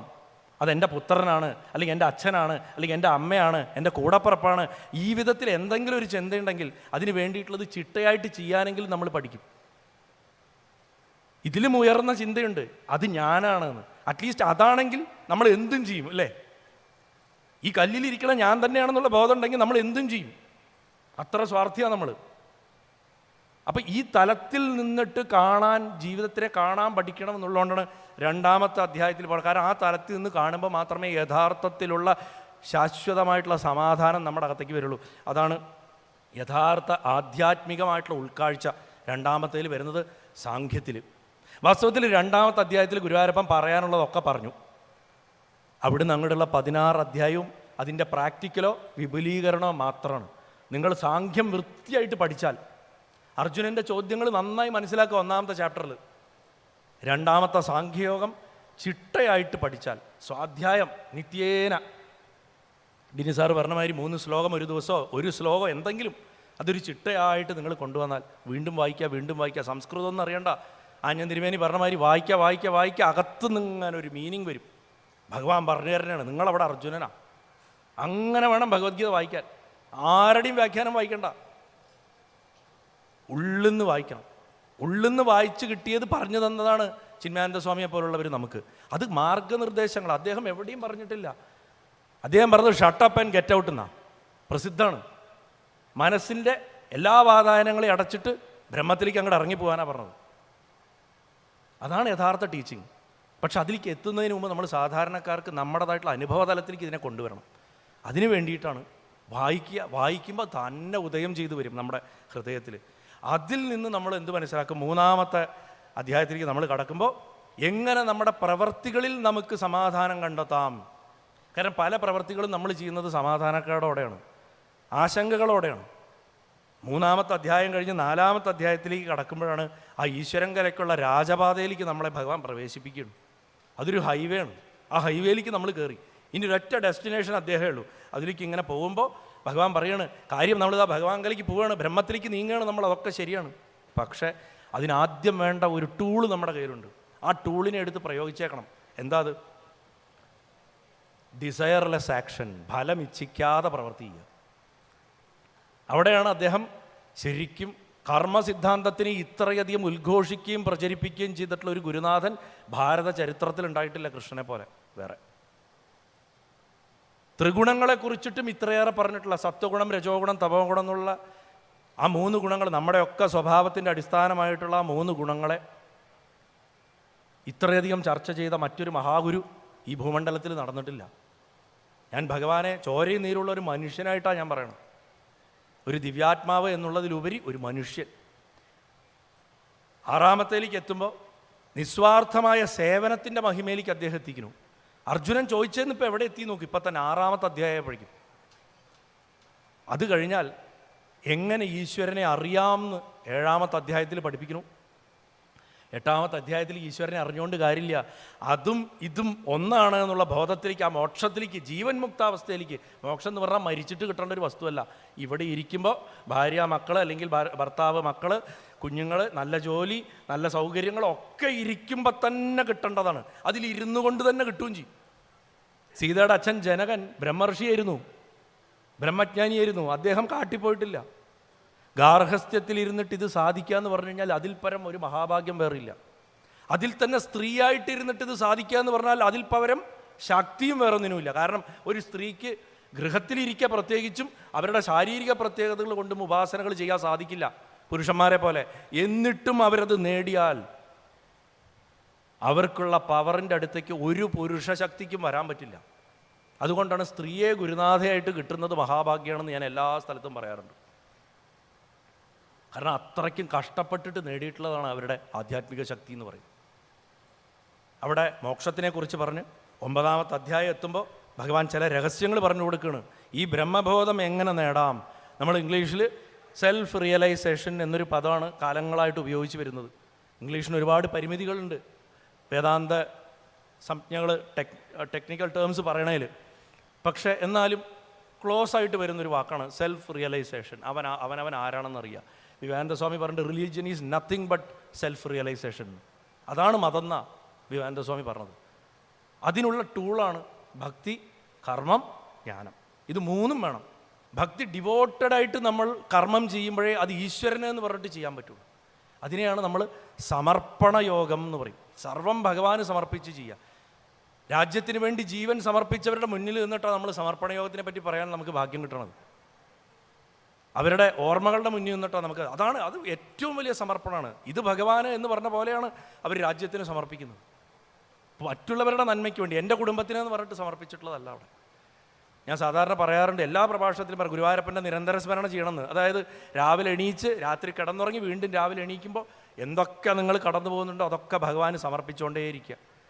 1 മണിക്കൂർ നേരം സമർപ്പിക്കാൻ മറന്നുണ്ടെങ്കിൽ ഓർമ്മ വരുമ്പോൾ ഭഗവാനെ കഴിഞ്ഞ 1 മണിക്കൂറിൽ ഞാൻ ചെയ്തതും പറഞ്ഞതൊക്കെ ഞാൻ അത് കണക്ക് തന്നിരിക്കുന്നു പറയാം. നല്ലത് ചീത്താന്ന് വിവേചനം ചെയ്യരുത്. മോശവും കൊടുക്കണം, നല്ലതും കൊടുക്കണം. നല്ലത് മാത്രമല്ല ഭഗവാന് കൊടുക്കേണ്ടത്, ഭഗവാൻ സകലതുമാണ്. അതുകൊണ്ട് എല്ലാ ദുരനുഭവങ്ങളും കൊടുത്തേക്കണം, എല്ലാ മോശവും കൊടുത്തേക്കണം. അദ്ദേഹത്തിൽ ഒന്നും മോശമായിട്ടല്ല ചെന്ന് ചേരുക. അത് അഗ്നിയാണ്. അഗ്നി എന്തിനെ തൊട്ടാലും കത്തിച്ച് ശുദ്ധമാക്കും. അതുകൊണ്ടുള്ള ആ സമർപ്പണത്തെ ഭഗവാൻ പഠിപ്പിക്കുന്നതാണ് ശരിക്കതിൽ. അത് കഴിഞ്ഞ് 10-ാമത്തെ അധ്യായം വരുമ്പോൾ വിഭൂതി യോഗം എന്ന് പറയുന്ന പ്രസിദ്ധമായിട്ടുള്ള യോഗത്തിൽ നമ്മുടെ ജീവിതത്തിൽ നമ്മുടെ ചുറ്റും കാണുന്ന കാര്യങ്ങളിൽ എവിടെയൊക്കെ നമുക്ക് ഭഗവാനെ കാണാൻ പറ്റുമോ അത് മുഴുവൻ കാണാൻ വേണ്ടിയുള്ളൊരു എക്സസൈസാണ്. എല്ലാറ്റിലും ഓരോന്നിലും മികച്ച ഐറ്റങ്ങളെ എടുത്തിട്ട് യോദ്ധാക്കളിൽ സുബ്രഹ്മണ്യസ്വാമിയാണ് ഞാൻ, സേനാനീനാം സ്കന്ധം അല്ലേ. ജപങ്ങളിൽ യജ്ഞങ്ങളിൽ ജപയജ്ഞമാണ് ഞാൻ. ഇങ്ങനെ ഓരോന്നിലും മികച്ചതൊക്കെ ഞാനാണെന്ന് ഭഗവാൻ അർജുനന് പറഞ്ഞു കൊടുക്കണതിൻ്റെ താല്പര്യം തൻ്റെ ക്വാളിഫിക്കേഷൻ്റെ മുകളിൽ കുറേ ബിരുദങ്ങൾ എഴുതി ഒട്ടിക്കാൻ വേണ്ടിയിട്ടല്ല, എല്ലാറ്റിലും ഭഗവാനെ കാണാനാണ്. ഇത് തന്നെയാണ് രുദ്രവും പഠിപ്പിക്കണം. 10 ഉറുപ്പിക്കോ 20 ഉറുപ്പിക്കോ നിങ്ങൾ ചീട്ടാക്കുന്നില്ലേ കൽപ്പാത്തി അമ്പലത്തിലോ അല്ലെങ്കിൽ ഏതെങ്കിലും ശിവക്ഷേത്രത്തിൽ പോയിട്ട് ശ്രീരുദ്രാഭിഷേകം? ആ രുദ്രാഭിഷേകത്തിൽ എന്താ ചെല്ലുന്നത്? നമ്മൾ ചീട്ടാക്കും, തൊഴും, തീർത്ഥം വാങ്ങും, തലേ തെളിക്കും, പോരും, അല്ലെങ്കിൽ കുടിക്കും. ഭഗവാനെ സകല ഭൂതങ്ങളുമായിട്ട് കാണുകയാണ്. ഒന്നാമത്തെ വരി തന്നെ രുദ്രത്തിൽ നമസ്തേ രുദ്രമന്യവേ, അല്ലയോ കോപമേ നിന്നെ ഞാൻ നമസ്കരിക്കണമെന്ന്. കോപത്തിനെ പോലും ഈശ്വരനായിട്ട് കാണുകയാണ്. ആ മഞ്ഞുവാണ് ഡിനി സാർ നേരത്തെ പറഞ്ഞ യഥാർത്ഥ ശാസ്ത്രം. കാരണം അത് ധർമാധിഷ്ഠിതമായിട്ടുള്ള രോഷമാണ്, ധാർമ്മിക രോഷം. പ്രപഞ്ചത്തിൻ്റെ ധർമ്മത്തിൻ്റെ ചക്രത്തിനൊരു അപകടം പറ്റുമ്പോൾ ഉണരുന്ന ഭഗവാന്റെ എന്തൊരു വികാരമാണോ, എന്തിനാണോ ഭഗവാൻ തൻ്റെ ധനുസ്സെടുക്കുന്നത്, അതാണ് ആ മഞ്ഞു. നമസ്തേ രുദ്രമന്യവകുതോതകിഷവേ നമ. ഒന്നാമത്തെ മന്ത്ര രുദ്രത്തിൻ്റെ. ഇത് ചെല്ലിയാൽ നമ്മൾ ഭഗവാൻ അഭിഷേകം കഴിക്കണം ശിവന്. മഞ്ഞു സൂക്തം എന്ന് പറഞ്ഞിട്ട് നരസിംഹത്തിനെ പൂജിക്കാനൊരു മന്ത്രമുണ്ട്. ഇതൊക്കെ വേദത്തിലുള്ളതാണ്. കോപത്തിനെ സ്തുതിക്കണം. എവിടെയെങ്കിലും കേട്ടിട്ടുണ്ടോ? കോപവും കാമവും അസൂയയും എല്ലാം ഈശ്വരോന്മുഖമാക്കി മാറ്റിയാൽ മോക്ഷം ഉറപ്പാണ്. ഹിരണ്യകശിപുവിനെ നോക്കൂ, രാവണനെ നോക്കൂ, ശിശുപാലനെ നോക്കൂ. അവരൊക്കെ മഹാബുദ്ധിമാന്മാരാ, നമ്മളെക്കാട്ടിലും ബുദ്ധിയുള്ളവരാ. തപസ് ചെയ്ത എത്രയോ മഹർഷിമാരെക്കാട്ടിലും ബുദ്ധിയുള്ളവരാ. അവർക്കറിയാം എളുപ്പത്തിൽ ഭഗവാന്റെ കൈ കൊണ്ട് മോക്ഷം കിട്ടാനുള്ള മാർഗം ഭഗവാനെ ചീത്ത വിളിക്കുക, ആത്മാർത്ഥമായിട്ട് ചീത്ത വിളിച്ച് ഭഗവാനെ കിട്ടിയ ആൾക്കാരവരൊക്കെ. സംരംഭക യോഗം എന്ന് പറയും, വിരുദ്ധഭാവത്തിലുള്ള ഭക്തി. അപ്പോൾ ഇങ്ങനത്തെ സീക്രട്ടുകളൊക്കെ അവിടെ ഭഗവാൻ ഇട്ടുകൊടുക്കും. അത് കഴിഞ്ഞാൽ നിത്യജീവിതത്തിൽ എങ്ങനെ ഭഗവാനെ കണ്ടെത്താമെന്ന് ഭഗവാൻ പറഞ്ഞു കൊടുക്കും. 11ാമത്തെ ആ ഭാവത്തിൽ എല്ലായിടത്തും എങ്ങനെ കണ്ടെത്താമെന്ന് പറഞ്ഞു കൊടുത്തിട്ട് ഒരു അധ്യാപകൻ പോയി കഴിഞ്ഞാൽ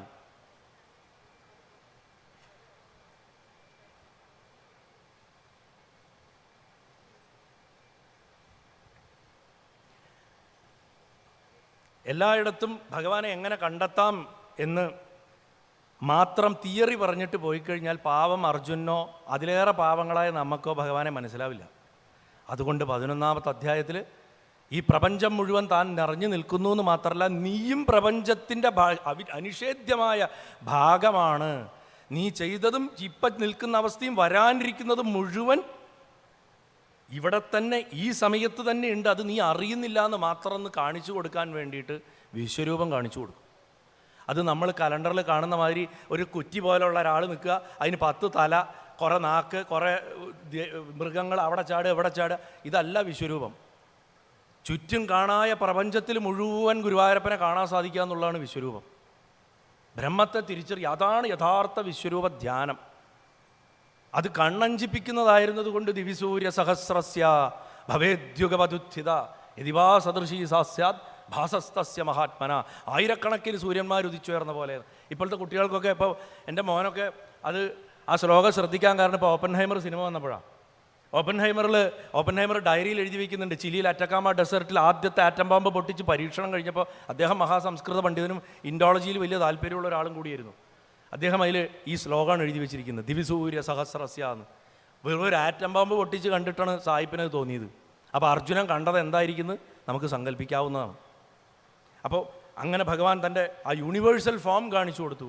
അത് കഴിഞ്ഞാൽ ആ ഫോമിനെ കാണുമ്പോൾ ഉണ്ടാവുന്നത് പേടിയാണ് അർജുനൻ ഭയന്ന് വിറച്ച് താഴെ വീഴുക. എനിക്കിത് കാണാൻ പറ്റുന്നില്ല എന്നാണ് പറയുന്നത്. കാരണം കാലാഗ്നിരുദ്രൻ എന്ന് നമ്മൾ വിളിക്കുന്ന എന്തൊരവസ്ഥയിലോ ആ അവസ്ഥയിലാണ് ഈ വെണ്ണ തിന്നുന്ന ഓടക്കുകൾ വിളിക്കുന്ന ആളെ കണ്ടത്. കഴിഞ്ഞ ദിവസം വരെയും അല്ലെങ്കിൽ അന്ന് രാവിലെ വരെയും തോളത്ത് കയറ്റി നടന്ന ആളാണ്, തൻ്റെ തേര് ഓടിക്കേണ്ട ഡ്രൈവറാണ്. ഇയാളാണോ ഈ നിൽക്കുന്നത് എന്നുള്ളൊരു ഭയം ഒരു സാധാരണ മനുഷ്യൻ്റെ ഹൃദയത്തിൽ വരും. അർജുനന് ഉൾക്കൊള്ളാൻ പറ്റുന്നില്ല. അർജുനൻ ഈ രൂപം ചുരുക്കിയാലും ഭഗവാനേ എന്ന് പറയണം, ഇതിനെ മടക്കിയാലും ഇതിൽ നിന്ന് ആ പഴയ എനിക്ക് പരിചിതമായ രൂപത്തിലേക്ക് വരൂ, എനിക്കിത് ഉൾക്കൊള്ളാൻ പറ്റുന്നില്ല എന്ന് പറയുന്നവിടെ ഭയക്കുന്ന ഒരു ഭക്തനെ വീണ്ടും തന്നെ സ്നേഹിക്കാൻ പഠിപ്പിക്കുകയാണ് ആ കരുണാമയനായിട്ടുള്ള ഈശ്വരൻ. 12ാമത്തെ അധ്യായത്തിൽ സ്നേഹിക്കാനാണ് പഠിപ്പിക്കണം. 12 അധ്യായത്തിൽ 13ാമത്തെ അധ്യായത്തിൽ സ്നേഹിക്കാൻ പഠിപ്പിച്ചതിന് ശേഷം പറയണു, നീയും ഞാനും ഒന്നാണ്, നിൻ്റെ ഈ ശരീരം നീയല്ല, നിൻ്റെ ആത്മാവാകണ എന്നെ നിനക്ക് എങ്ങനെ തിരിച്ചറിയാം എന്ന് പഠിപ്പിക്കുകയാണ് 13. അതാണ് ഞാൻ പറഞ്ഞ അനുഭവം ഉണ്ടാക്കിയിട്ട് മാത്രം പഠിപ്പിക്കാൻ പറ്റുന്ന കാര്യങ്ങളാണ്. വിശ്വരൂപം കാണിച്ചു കൊടുത്തതിന് ശേഷം ഭഗവാൻ ആദ്യമേ പറയുകയാണ് ഞാനും നീയും ഒന്നാണെന്ന് പറഞ്ഞാൽ അർജുനന് മനസ്സിലാവില്ല. നിൻ്റെ ശരീരം എന്ന് പറയുന്നത് എന്നോ ഇപ്പോൾ കഴിഞ്ഞ കുറച്ച് കാലം മുമ്പ് ഉണ്ടായി, ഇപ്പം ഉണ്ട്, നാളെ ഇല്ലാണ്ടാവും എന്ന് പറഞ്ഞാലും അർജുനന് ഉൾക്കിടലുണ്ടാവും. പക്ഷേ വിശ്വരൂപത്തിൻ്റെ അകത്ത് അർജുനനെ തന്നെ കാണിച്ചു കൊടുത്തതിന് ശേഷം ഭഗവാൻ പറയുകയാണ് നിൻ്റെ ശരീരത്തിൽ നിന്ന് നീ എങ്ങനെ നിന്നെ വേർപെട്ട് കാണണം. മാത്രമല്ല ആ ശരീരം എന്ന് പറയുന്നത് എന്തിനെ അടിസ്ഥാനപ്പെടുത്തിയിട്ടാണ്? 3 ഗുണങ്ങളെ അടിസ്ഥാനപ്പെടുത്തിയിട്ടാണ് നിൽക്കുന്നത്. ആ 3 ഗുണങ്ങൾ സത്വരജസ് തമോ ഗുണങ്ങളാണ്. ഈ തമോ ഗുണത്തിനെ കളയണം, രജോ ഗുണത്തിനെ കളയണം. തമോ ഗുണം എന്ന് പറഞ്ഞു കഴിഞ്ഞാൽ പ്രവൃത്തിയുടെ ആരംഭവും കുഴപ്പമാണ്, അവസാനവും കുഴപ്പമായിരിക്കും. രജോ ഗുണം തുടക്കം നല്ല സുഖമായിരിക്കും, അതിൻ്റെ പരിണത ഫലം മഹാ കുഴപ്പമായിരിക്കും. സത്വഗുണം തുടക്കവും നടുക്കും ഒടുക്കും ഒക്കെ നല്ല ഫലമായിരിക്കും. പക്ഷെ ഭഗവാൻ സത്വഗുണപ്രധാനിയാണെന്ന് പറഞ്ഞാലും മോക്ഷത്തിന് അത് പോരാ, അതിനെയും അതിജീവിക്കണം എന്നാണ്. അതുണ്ടാവണമെങ്കിൽ സമ്പൂർണ്ണ സമർപ്പണം വേണം.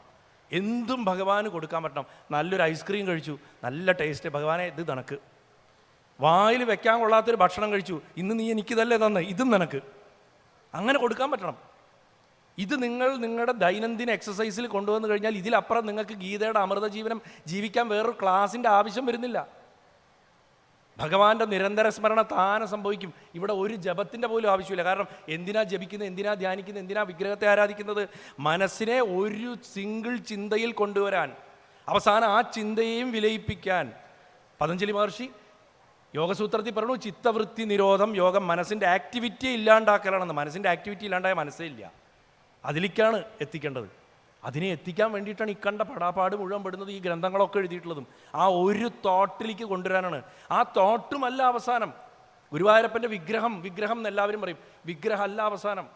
അതിൻ്റെ അപ്പുറത്തുള്ളൊരു ചൈതന്യമുണ്ട്, എല്ലായിടത്തും നിറഞ്ഞു നിൽക്കുന്നൊരു ചൈതന്യം. ആ ചൈതന്യത്തിലേക്ക് എത്തുക എന്നുള്ള, വിഗ്രഹങ്ങളൊക്കെ വെറും ഗേറ്റുകൾ മാത്രമാണ്. പക്ഷെ ചില ഗേറ്റുകൾക്ക് മഹിമ കൂടും. ചിലത് ഭഗവാൻ വെച്ച ഗേറ്റ് ആയിരിക്കും, ചിലത് ഋഷീശ്വരന്മാർ വെച്ച ഗേറ്റ് ആയിരിക്കും.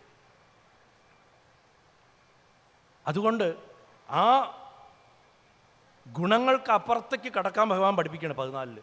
15-ാമത്തെ അധ്യായത്തിലെത്തുമ്പോൾ നമ്മുടെ മിഥ്യാധാരണകളെയൊക്കെ വേരടക്കം പറിച്ചെടുത്ത് കളയാനാണ് ഭഗവാൻ പഠിപ്പിക്കുന്നത്. പറിച്ചെടുക്കുമ്പോൾ ഒരു തരി പോലും ആ വേരിൻ്റെ പൊട്ടി അവിടെ നിൽക്കാനും അദ്ദേഹം സമ്മതിക്കുന്നില്ല. എത്ര വിസ്തരിച്ചിട്ടുള്ള ശാസ്ത്ര ചർച്ച! കന്നുകാലി മേച്ച് കിടന്ന ഒരാളാണ് ഈ പറയണത്. ആലോചിച്ച് നോക്കണം. ഒരു യൂണിവേഴ്സിറ്റിയിലും പോയി പഠിച്ചിട്ടില്ല. 64 ദിവസത്തെ വിദ്യാഭ്യാസം കൊണ്ട് സകലതും പഠിച്ചു എന്ന് പറഞ്ഞിട്ട് നമ്മൾ അദ്ദേഹത്തിനെ ഭഗവാനായതുകൊണ്ട് പുകഴ്ത്തി പറയുന്നുണ്ടെങ്കിലും കൃഷ്ണൻ ആത്മസംയമനം കൊണ്ടും ആത്മമനനം കൊണ്ടും നേടിയെടുത്തതാണ് അദ്ദേഹത്തിൻ്റെ അറിവ് മുഴുവൻ. അതുകൊണ്ടാണ് അദ്ദേഹത്തിനെ ബ്രഹ്മം, യോഗീശ്വരൻ എന്ന് വിളിക്കുന്നത്. നമ്മൾ 2 പേരെ യോഗീശ്വരൻ എന്ന് വിളിക്കുള്ളൂ, ശിവനെയും കൃഷ്ണനെയും മാത്രം. എത്ര യോഗേശ്വര കൃഷ്ണോ അല്ലേ, പ്രസിദ്ധമായിട്ടുള്ള ശ്ലോകമാണ്. അതേപോലെ യോഗേശ്വരൻ ഭഗവാനുമാണ്. അത് കഴിഞ്ഞാൽ നമ്മുടെ അകത്തുള്ള മിഥ്യാധാരണകൾ മാറ്റണം പഠിപ്പിച്ചാൽ 16-ാമത്തെ അധ്യായത്തിൽ നമ്മുടെ അകത്തെ ദൈവീക ഗുണങ്ങളെയും ആസുരിക ഗുണങ്ങളെയും എങ്ങനെ നമുക്ക് കൈകാര്യം ചെയ്യാമെന്നും പഠിപ്പിക്കും. ആസുരിക ഗുണങ്ങളെ എടുത്ത് പറിച്ചു കളയാമെന്ന് പറയുന്ന സെമറ്റിക് രീതികളല്ല അവിടെ പറയുന്നത്. എല്ലാവരിലും ഒരു പിശാചുണ്ട്, ഒരു ദേവനുണ്ട്. അത് രാവിലെ ചിലപ്പോൾ കുറച്ച് പിശാച് അധികമായിരിക്കും എണീച്ച് വന്നു കഴിഞ്ഞാൽ. ചായക്ക് മധുരം പോരാന്ന് പറഞ്ഞ് പ്രശ്നം ഉണ്ടാക്കും, പോകാനുള്ള ധൃതിയായിരിക്കും ഓഫീസിലേക്ക്. അപ്പോൾ പിശാച് ഇത്തിരി കൂടി നിൽക്കുന്ന സമയമായിരിക്കും. ഉച്ചയൊക്കെ ആകുമ്പോഴേക്കും കുറച്ച് ദേവൻ വരും. വൈകുന്നേരം ആകുമ്പോൾ ചിലപ്പോൾ വീണ്ടും പിശാച് കയറി വരും. അങ്ങനെ നമ്മൾ ഏറിയും കുറഞ്ഞിരിക്കണം. എല്ലാവരും ഷെയ്ഡ്സ് ഓഫ് ഗ്രേ എന്ന് പറയും. ആ അവസ്ഥയാണ്. അങ്ങനെയുള്ള നമ്മളെ എങ്ങനെ നമുക്ക് തന്നെ മാനേജ് ചെയ്യാമെന്ന് പഠിപ്പിക്കുന്നു. അത് കഴിഞ്ഞാൽ 3 തരത്തിലുള്ള ഭക്തിയുടെ വഴികളെ വീണ്ടും വിസ്തരിച്ച് ചർച്ച ചെയ്യാണ്. ഭക്തി വഴി, കർമ്മം വഴി, യോഗം വഴി, ജ്ഞാനയോഗം വഴി എങ്ങനെ ഭഗവാന്റെ ആ പദ്ധതികളെ നമുക്ക് മനസ്സിലാക്കാമെന്ന് വിസ്തരിച്ച് പറഞ്ഞു. ഞാനിതൊക്കെ പറയുമ്പോൾ ഇതൊന്നും അത്ര ലളിതമായിട്ടല്ല ശരിക്കും പറഞ്ഞിട്ടുള്ളത്, ആറ്റിക്കുറുക്കി എടുത്തിട്ടാണ് പറഞ്ഞിട്ടുള്ളത്. അതുകൊണ്ട് ഗീതയ്ക്കൊരു സൂത്ര സ്വഭാവമുണ്ട്. സൂത്രങ്ങളിൽ എപ്പോഴുള്ള എന്താ, ചുരുക്കി വെച്ചിരിക്കുകയായിരിക്കും. അതിനെ അങ്ങനെ നമ്മളിങ്ങനെ താമര ഇങ്ങനെ എതിർ വിടർത്തി ഇങ്ങനെ കൊണ്ടുവരമാരി അങ്ങോട്ട് കൊണ്ടുവന്നു കഴിഞ്ഞാൽ അതൊരു 1000 അല്ല 1,00,000 എതിറുള്ള താമരയായിട്ട് മാറും. അങ്ങനെ വേണം അതിനെ കൊണ്ടുവരാൻ. അവസാനം 18-ാമത്തെ അധ്യായത്തിൽ ഭഗവാൻ പഠിപ്പിക്കും.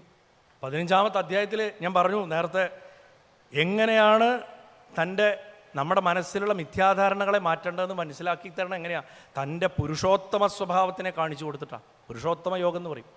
ഈ കഴിഞ്ഞ 1-ാം തീയതി ഗുരുവായൂർ അമ്പലത്തിൻ്റെ അകത്ത് പുരുഷോത്തമ യോഗമായിരുന്നു എനിക്ക്.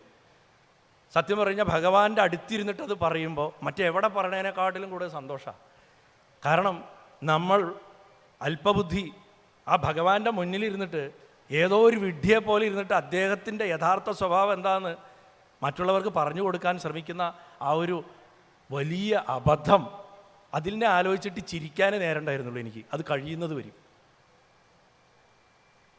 ആ അബദ്ധം, ആ അധ്യായം പറഞ്ഞു കഴിഞ്ഞപ്പോൾ എനിക്കുണ്ടായ ആ അണ്ടർസ്റ്റാൻഡിങ്ങാണ് എനിക്ക് എൻ്റെ മനസ്സിലുണ്ടായിരുന്ന മിഥ്യാധാരണകളുടെ മുഴുവൻ തകർച്ച.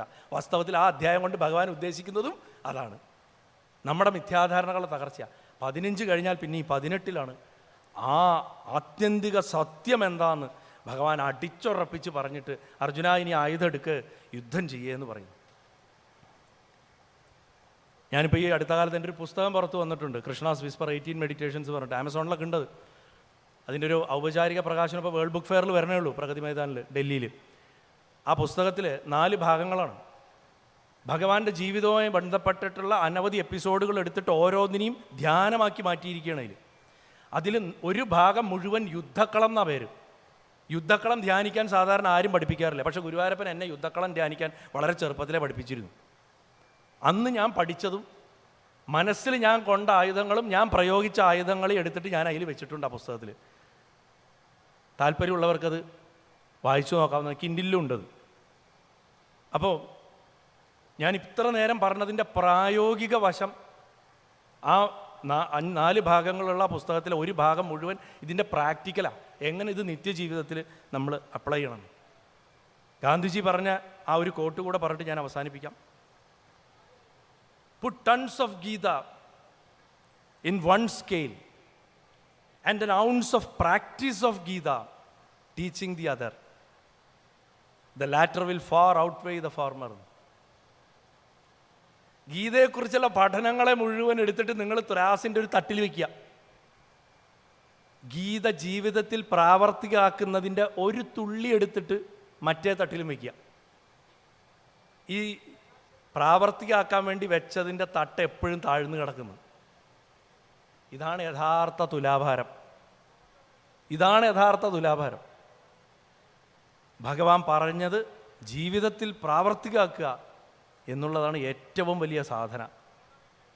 അതിലേക്കുള്ള ഉപകരണങ്ങൾ മാത്രമാണ് നമ്മുടെ ഈ ചുറ്റുമുള്ള എല്ലാം. ജപമാവട്ടെ, ധ്യാനമാവട്ടെ, സത്സംഗമാവട്ടെ, എല്ലാം ആ ഒരു ഏകമാത്രമായിട്ടുള്ള ഒരൊറ്റ വസ്തുവിലേക്ക് നമ്മുടെ മനസ്സിനെ പിടിച്ചു നിർത്തി അവസാനം മനസ്സിനെ ലയിപ്പിച്ച് ഇല്ലാതാക്കാൻ വേണ്ടിയിട്ടാണ് എല്ലാ പദ്ധതികളും. ഏത് പദ്ധതി നിങ്ങൾ ഈ കണ്ണാടി കൂടെ കണ്ടു നോക്കൂ, കൃത്യമായിട്ട് ഉരുത്തിരിഞ്ഞു വരും. വേറെ ഇതിൽ കൂടുതലൊന്നും ഇതിൽ പറയാനില്ല. ഗീതയിൽ അനവധി സാധനകളുണ്ട്. 20ഓളം വിശേഷ സാധനകൾ ഗീത പറയുന്നുണ്ട്. നമുക്ക് സമയമില്ലാത്തതുകൊണ്ടാണ്. ആ സാധനകൾ അനുഷ്ഠിച്ചാൽ തന്നെ മതി. ഗാർഹസ്ഥ്യത്തിൽ ഇരുന്നിട്ടും ലൗകികതയുടെ നടുക്കിരുന്നിട്ട് തന്നെ നമുക്ക് സാക്ഷാത്കാരം കിട്ടും. ഒരു സംശയവും വേണ്ട. അതിൽ വനത്തിലേക്കൊന്നും പോകേണ്ട ആവശ്യം വരുന്നില്ല.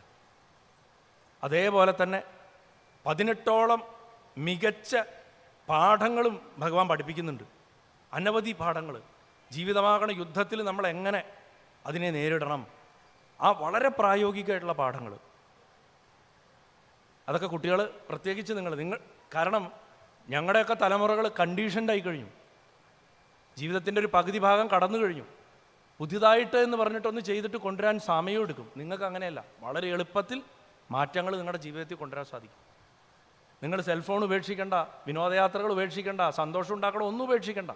പക്ഷേ ഈ ധർമ്മത്തിൻ്റെ ഒരു തുള്ളിയെങ്കിലും മുറുകെ പിടിക്കുക. നാളെ നിങ്ങൾക്ക് അത് ഉപകരിക്കും. എൻ്റെ ഒരു സുഹൃത്തിൻ്റെ മകളുടെ ഒരു ചെറിയൊരു കാര്യം കൂടെ പറഞ്ഞിട്ട് ഞാനത് അവസാനിപ്പിക്കാം. അവൾ ഏകദേശം 2ാം ക്ലാസ്സിൽ പഠിക്കുന്ന കാലത്ത് അവളുടെ അച്ഛനും അമ്മയും വേർപിരിഞ്ഞു. അച്ഛനും അമ്മയും എൻ്റെ സുഹൃത്തുക്കളാണ്. അമ്മ ഒരു വിദേശിയെ വിവാഹം ചെയ്തു. അച്ഛൻ്റെ അതേ കമ്പനി, അവരുടെ ഓണർഷിപ്പുള്ള കമ്പനിയിൽ പാർട്ട്ണറായിട്ട് തുടരുകയും ചെയ്തു. അവർ വളരെ അമിക്കബിളായിട്ടാണ് പിരിഞ്ഞത്. അച്ഛൻ അനവധി വർഷം വിവാഹിതനല്ലാണ്ട് മകളെ നോക്കി ജീവിച്ചു. ഇപ്പം ഞാൻ മദ്രാസിൽ പോണ കാലത്തൊക്കെ അദ്ദേഹം അവിടെയാണ്. ഈ മോള് അവൾ മിക്ക ദിവസവും അച്ഛൻ്റെ വീട്ടിലുണ്ടാവില്ല. അപ്പം ഞാൻ പോകുമ്പോൾ താമസിക്കുക. ചിലപ്പോൾ ഞാനന്ന് മദ്രാസിൽ എൻ്റെ കണ്ടിന്യൂസ് ആയിട്ടുള്ള ജീവിതകാലം കഴിഞ്ഞ് ദുബായിലേക്ക് മാറിയ കാലമാണ്. ഞാൻ വരുമ്പോൾ താമസിക്കുക അവൾ ഉപയോഗിക്കുന്ന മുറിയിലാണ്. അപ്പോൾ ഇവൾ രാവിലെ സ്കൂളിലേക്ക് പോകാൻ വേണ്ടി കേന്ദ്രീയ വിദ്യാലയത്തിലാണ് പഠിക്കുന്നത്.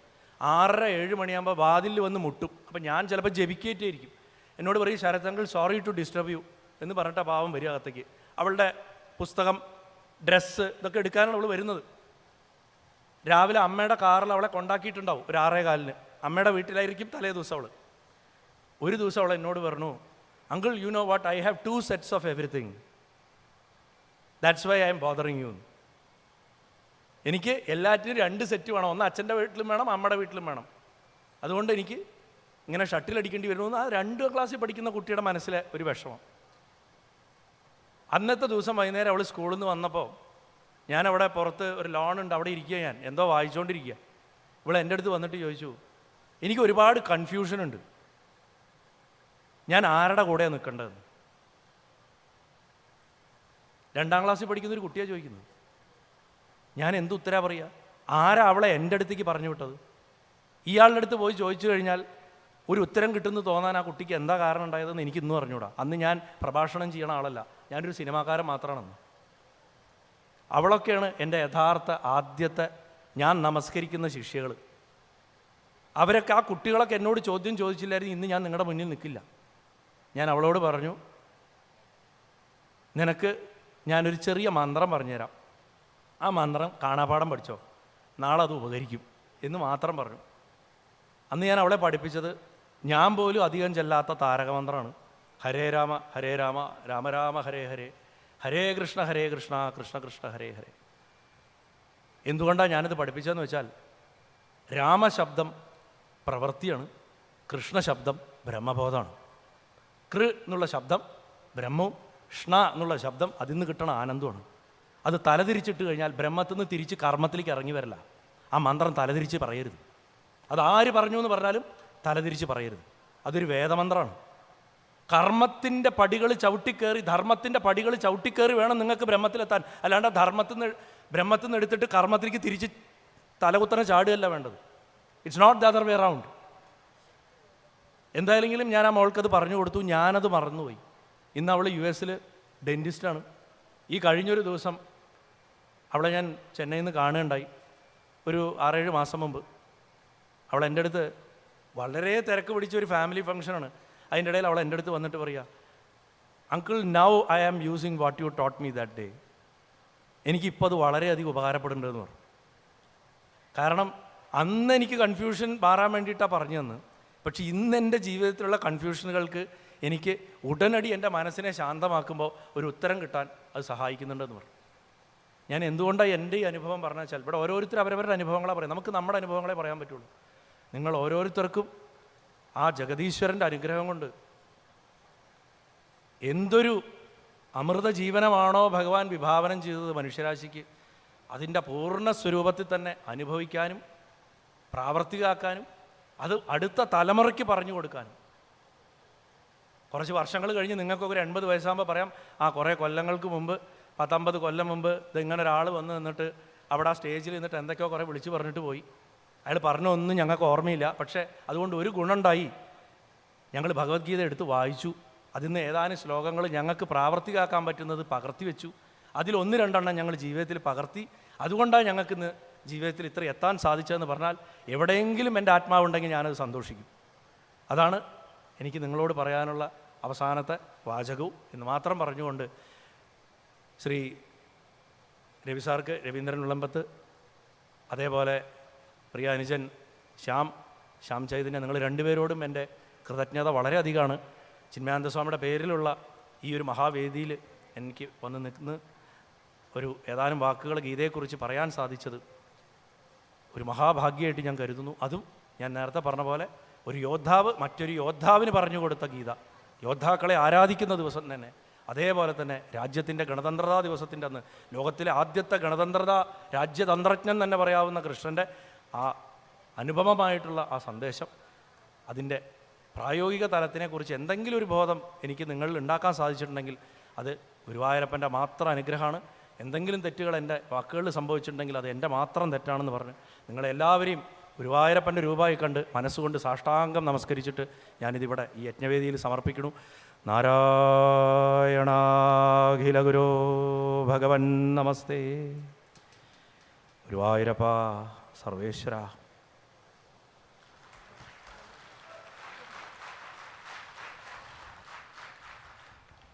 Thank you, sir. Now, it's time to honor the dignitaries on the stage.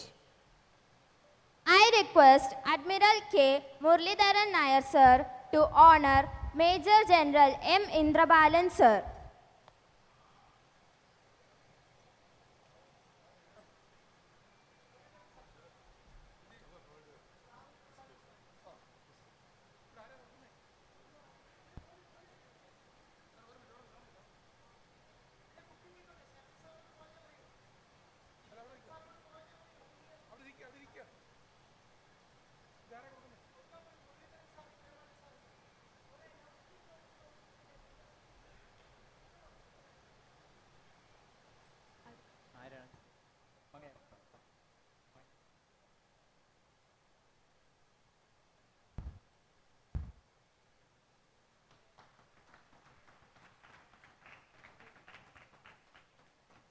Next, I request Pankaj Akshan sir to honor Colonel Dinny sir.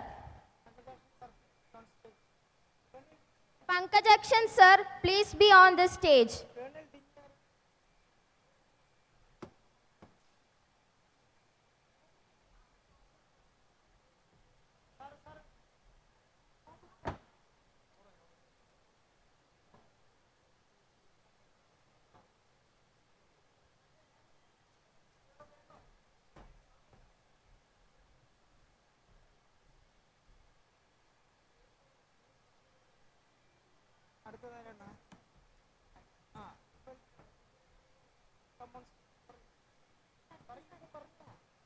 Next, I request Vimal Venu sir to honor Sri Sarath A. Haridasan sir. Vimal Venu sir, please be on the stage.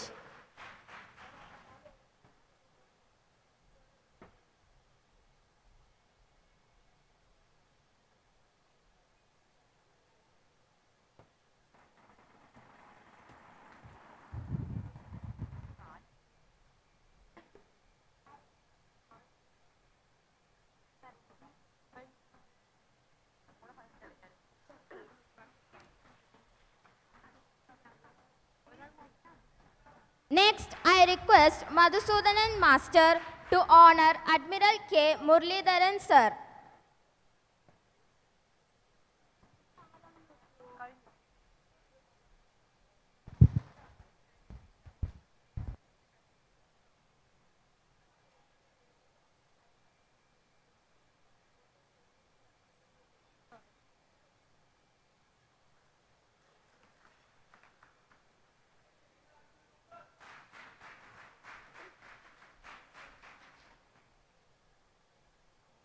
കഴിഞ്ഞ ദിവസം അയോധ്യയിൽ നടന്ന പ്രാണപ്രതിഷ്ഠ ചെയ്ത ശ്രീരാമ ഭഗവാന്റെ വിഗ്രഹത്തിന്റെ ഛായാചിത്രം റെഡിയായിട്ടുണ്ട്. ഛായാചിത്രം പ്രദർശിപ്പിക്കുന്നതിനായി Shri Sarath A Haridasan സാറെ ക്ഷണിക്കുന്നു.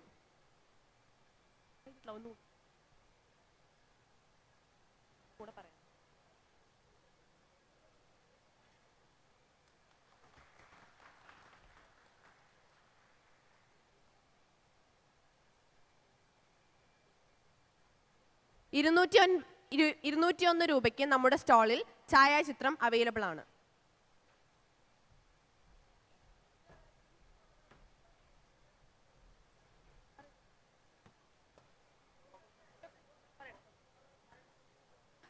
To express our sincere gratitude to all the dignitaries on the dais, now let us invite Sri T.S. Narayana Swami sir to deliver a vote of thanks.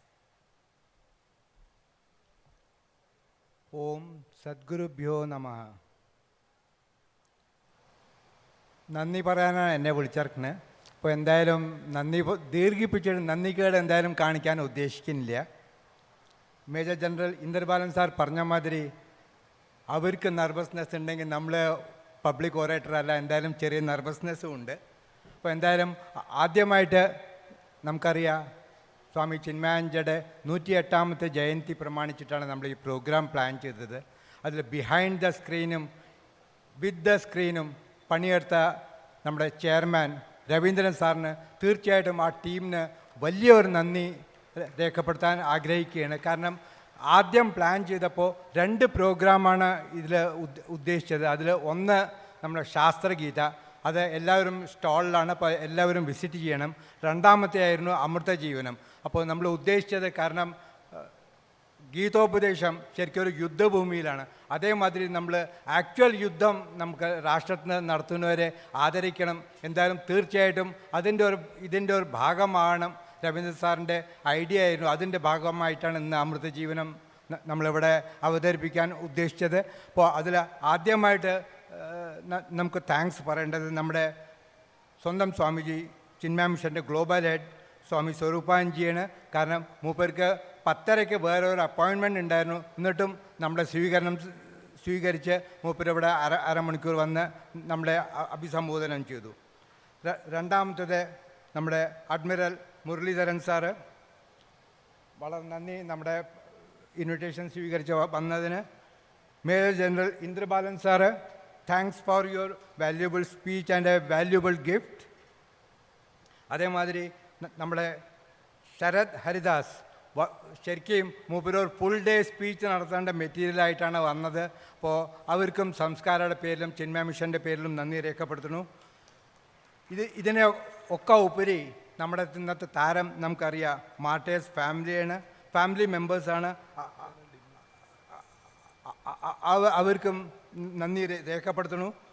അതേമാതിരി നമ്മുടെ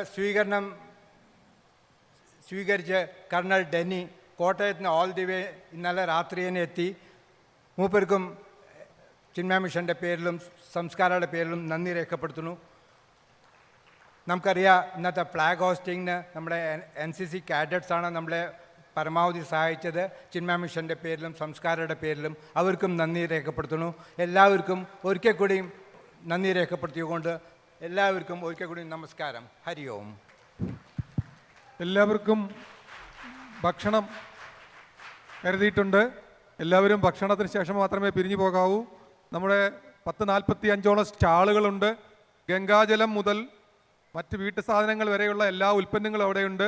ഗംഗാജലം അത് നമ്മൾ ഹരിദ്വാറിൽ നിന്നും വരുത്തിയിട്ടുള്ളതാണ്. അത് ഗംഗാജലം മരിക്കുമ്പോൾ ഉപയോഗിക്കാൻ വേണ്ടി മാത്രമല്ല, പവിത്രമായി വീട്ടിൽ സൂക്ഷിക്കുവാനുള്ള ആ ഗംഗാജലം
പ്പെടുത്തി നമ്മുടെ പേരും നമ്പറും അതിലെഴുതി ഇവിടെയുള്ള ഡ്രോപ്പ് ബോക്സിൽ നമ്മൾ ഡ്രോപ്പ് ചെയ്യാനായിട്ട് എല്ലാവരോടും അഭ്യർത്ഥിക്കുന്നു.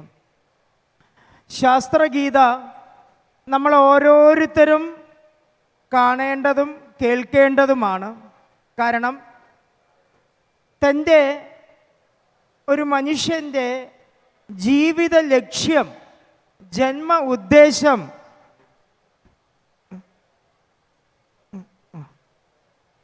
ജീവിത ലക്ഷ്യം എന്താണെന്ന് നമുക്ക് വളരെ ചുരുക്കം നേരം കൊണ്ട് പറഞ്ഞു തരുന്ന ഒരു എക്സിബിഷൻ പോലെയായിട്ടാണ് ശാസ്ത്രഗീത ഇവിടെ പ്രദർശിപ്പിക്കുന്നത്. അതുപോലെ ഭഗവാൻ ശങ്കരാചാര്യ ഭഗവാൻ നമുക്ക് പറഞ്ഞു തന്ന അദ്വൈത സിദ്ധാന്തത്തിൽ കുഞ്ഞെ നീയും ഈശ്വരനും രണ്ടല്ല ഒന്ന് തന്നെ എന്ന് പറഞ്ഞു തന്ന അദ്വൈത സിദ്ധാന്തത്തെ വെറും 7 മിനിറ്റ് നേരം കൊണ്ട് താൻ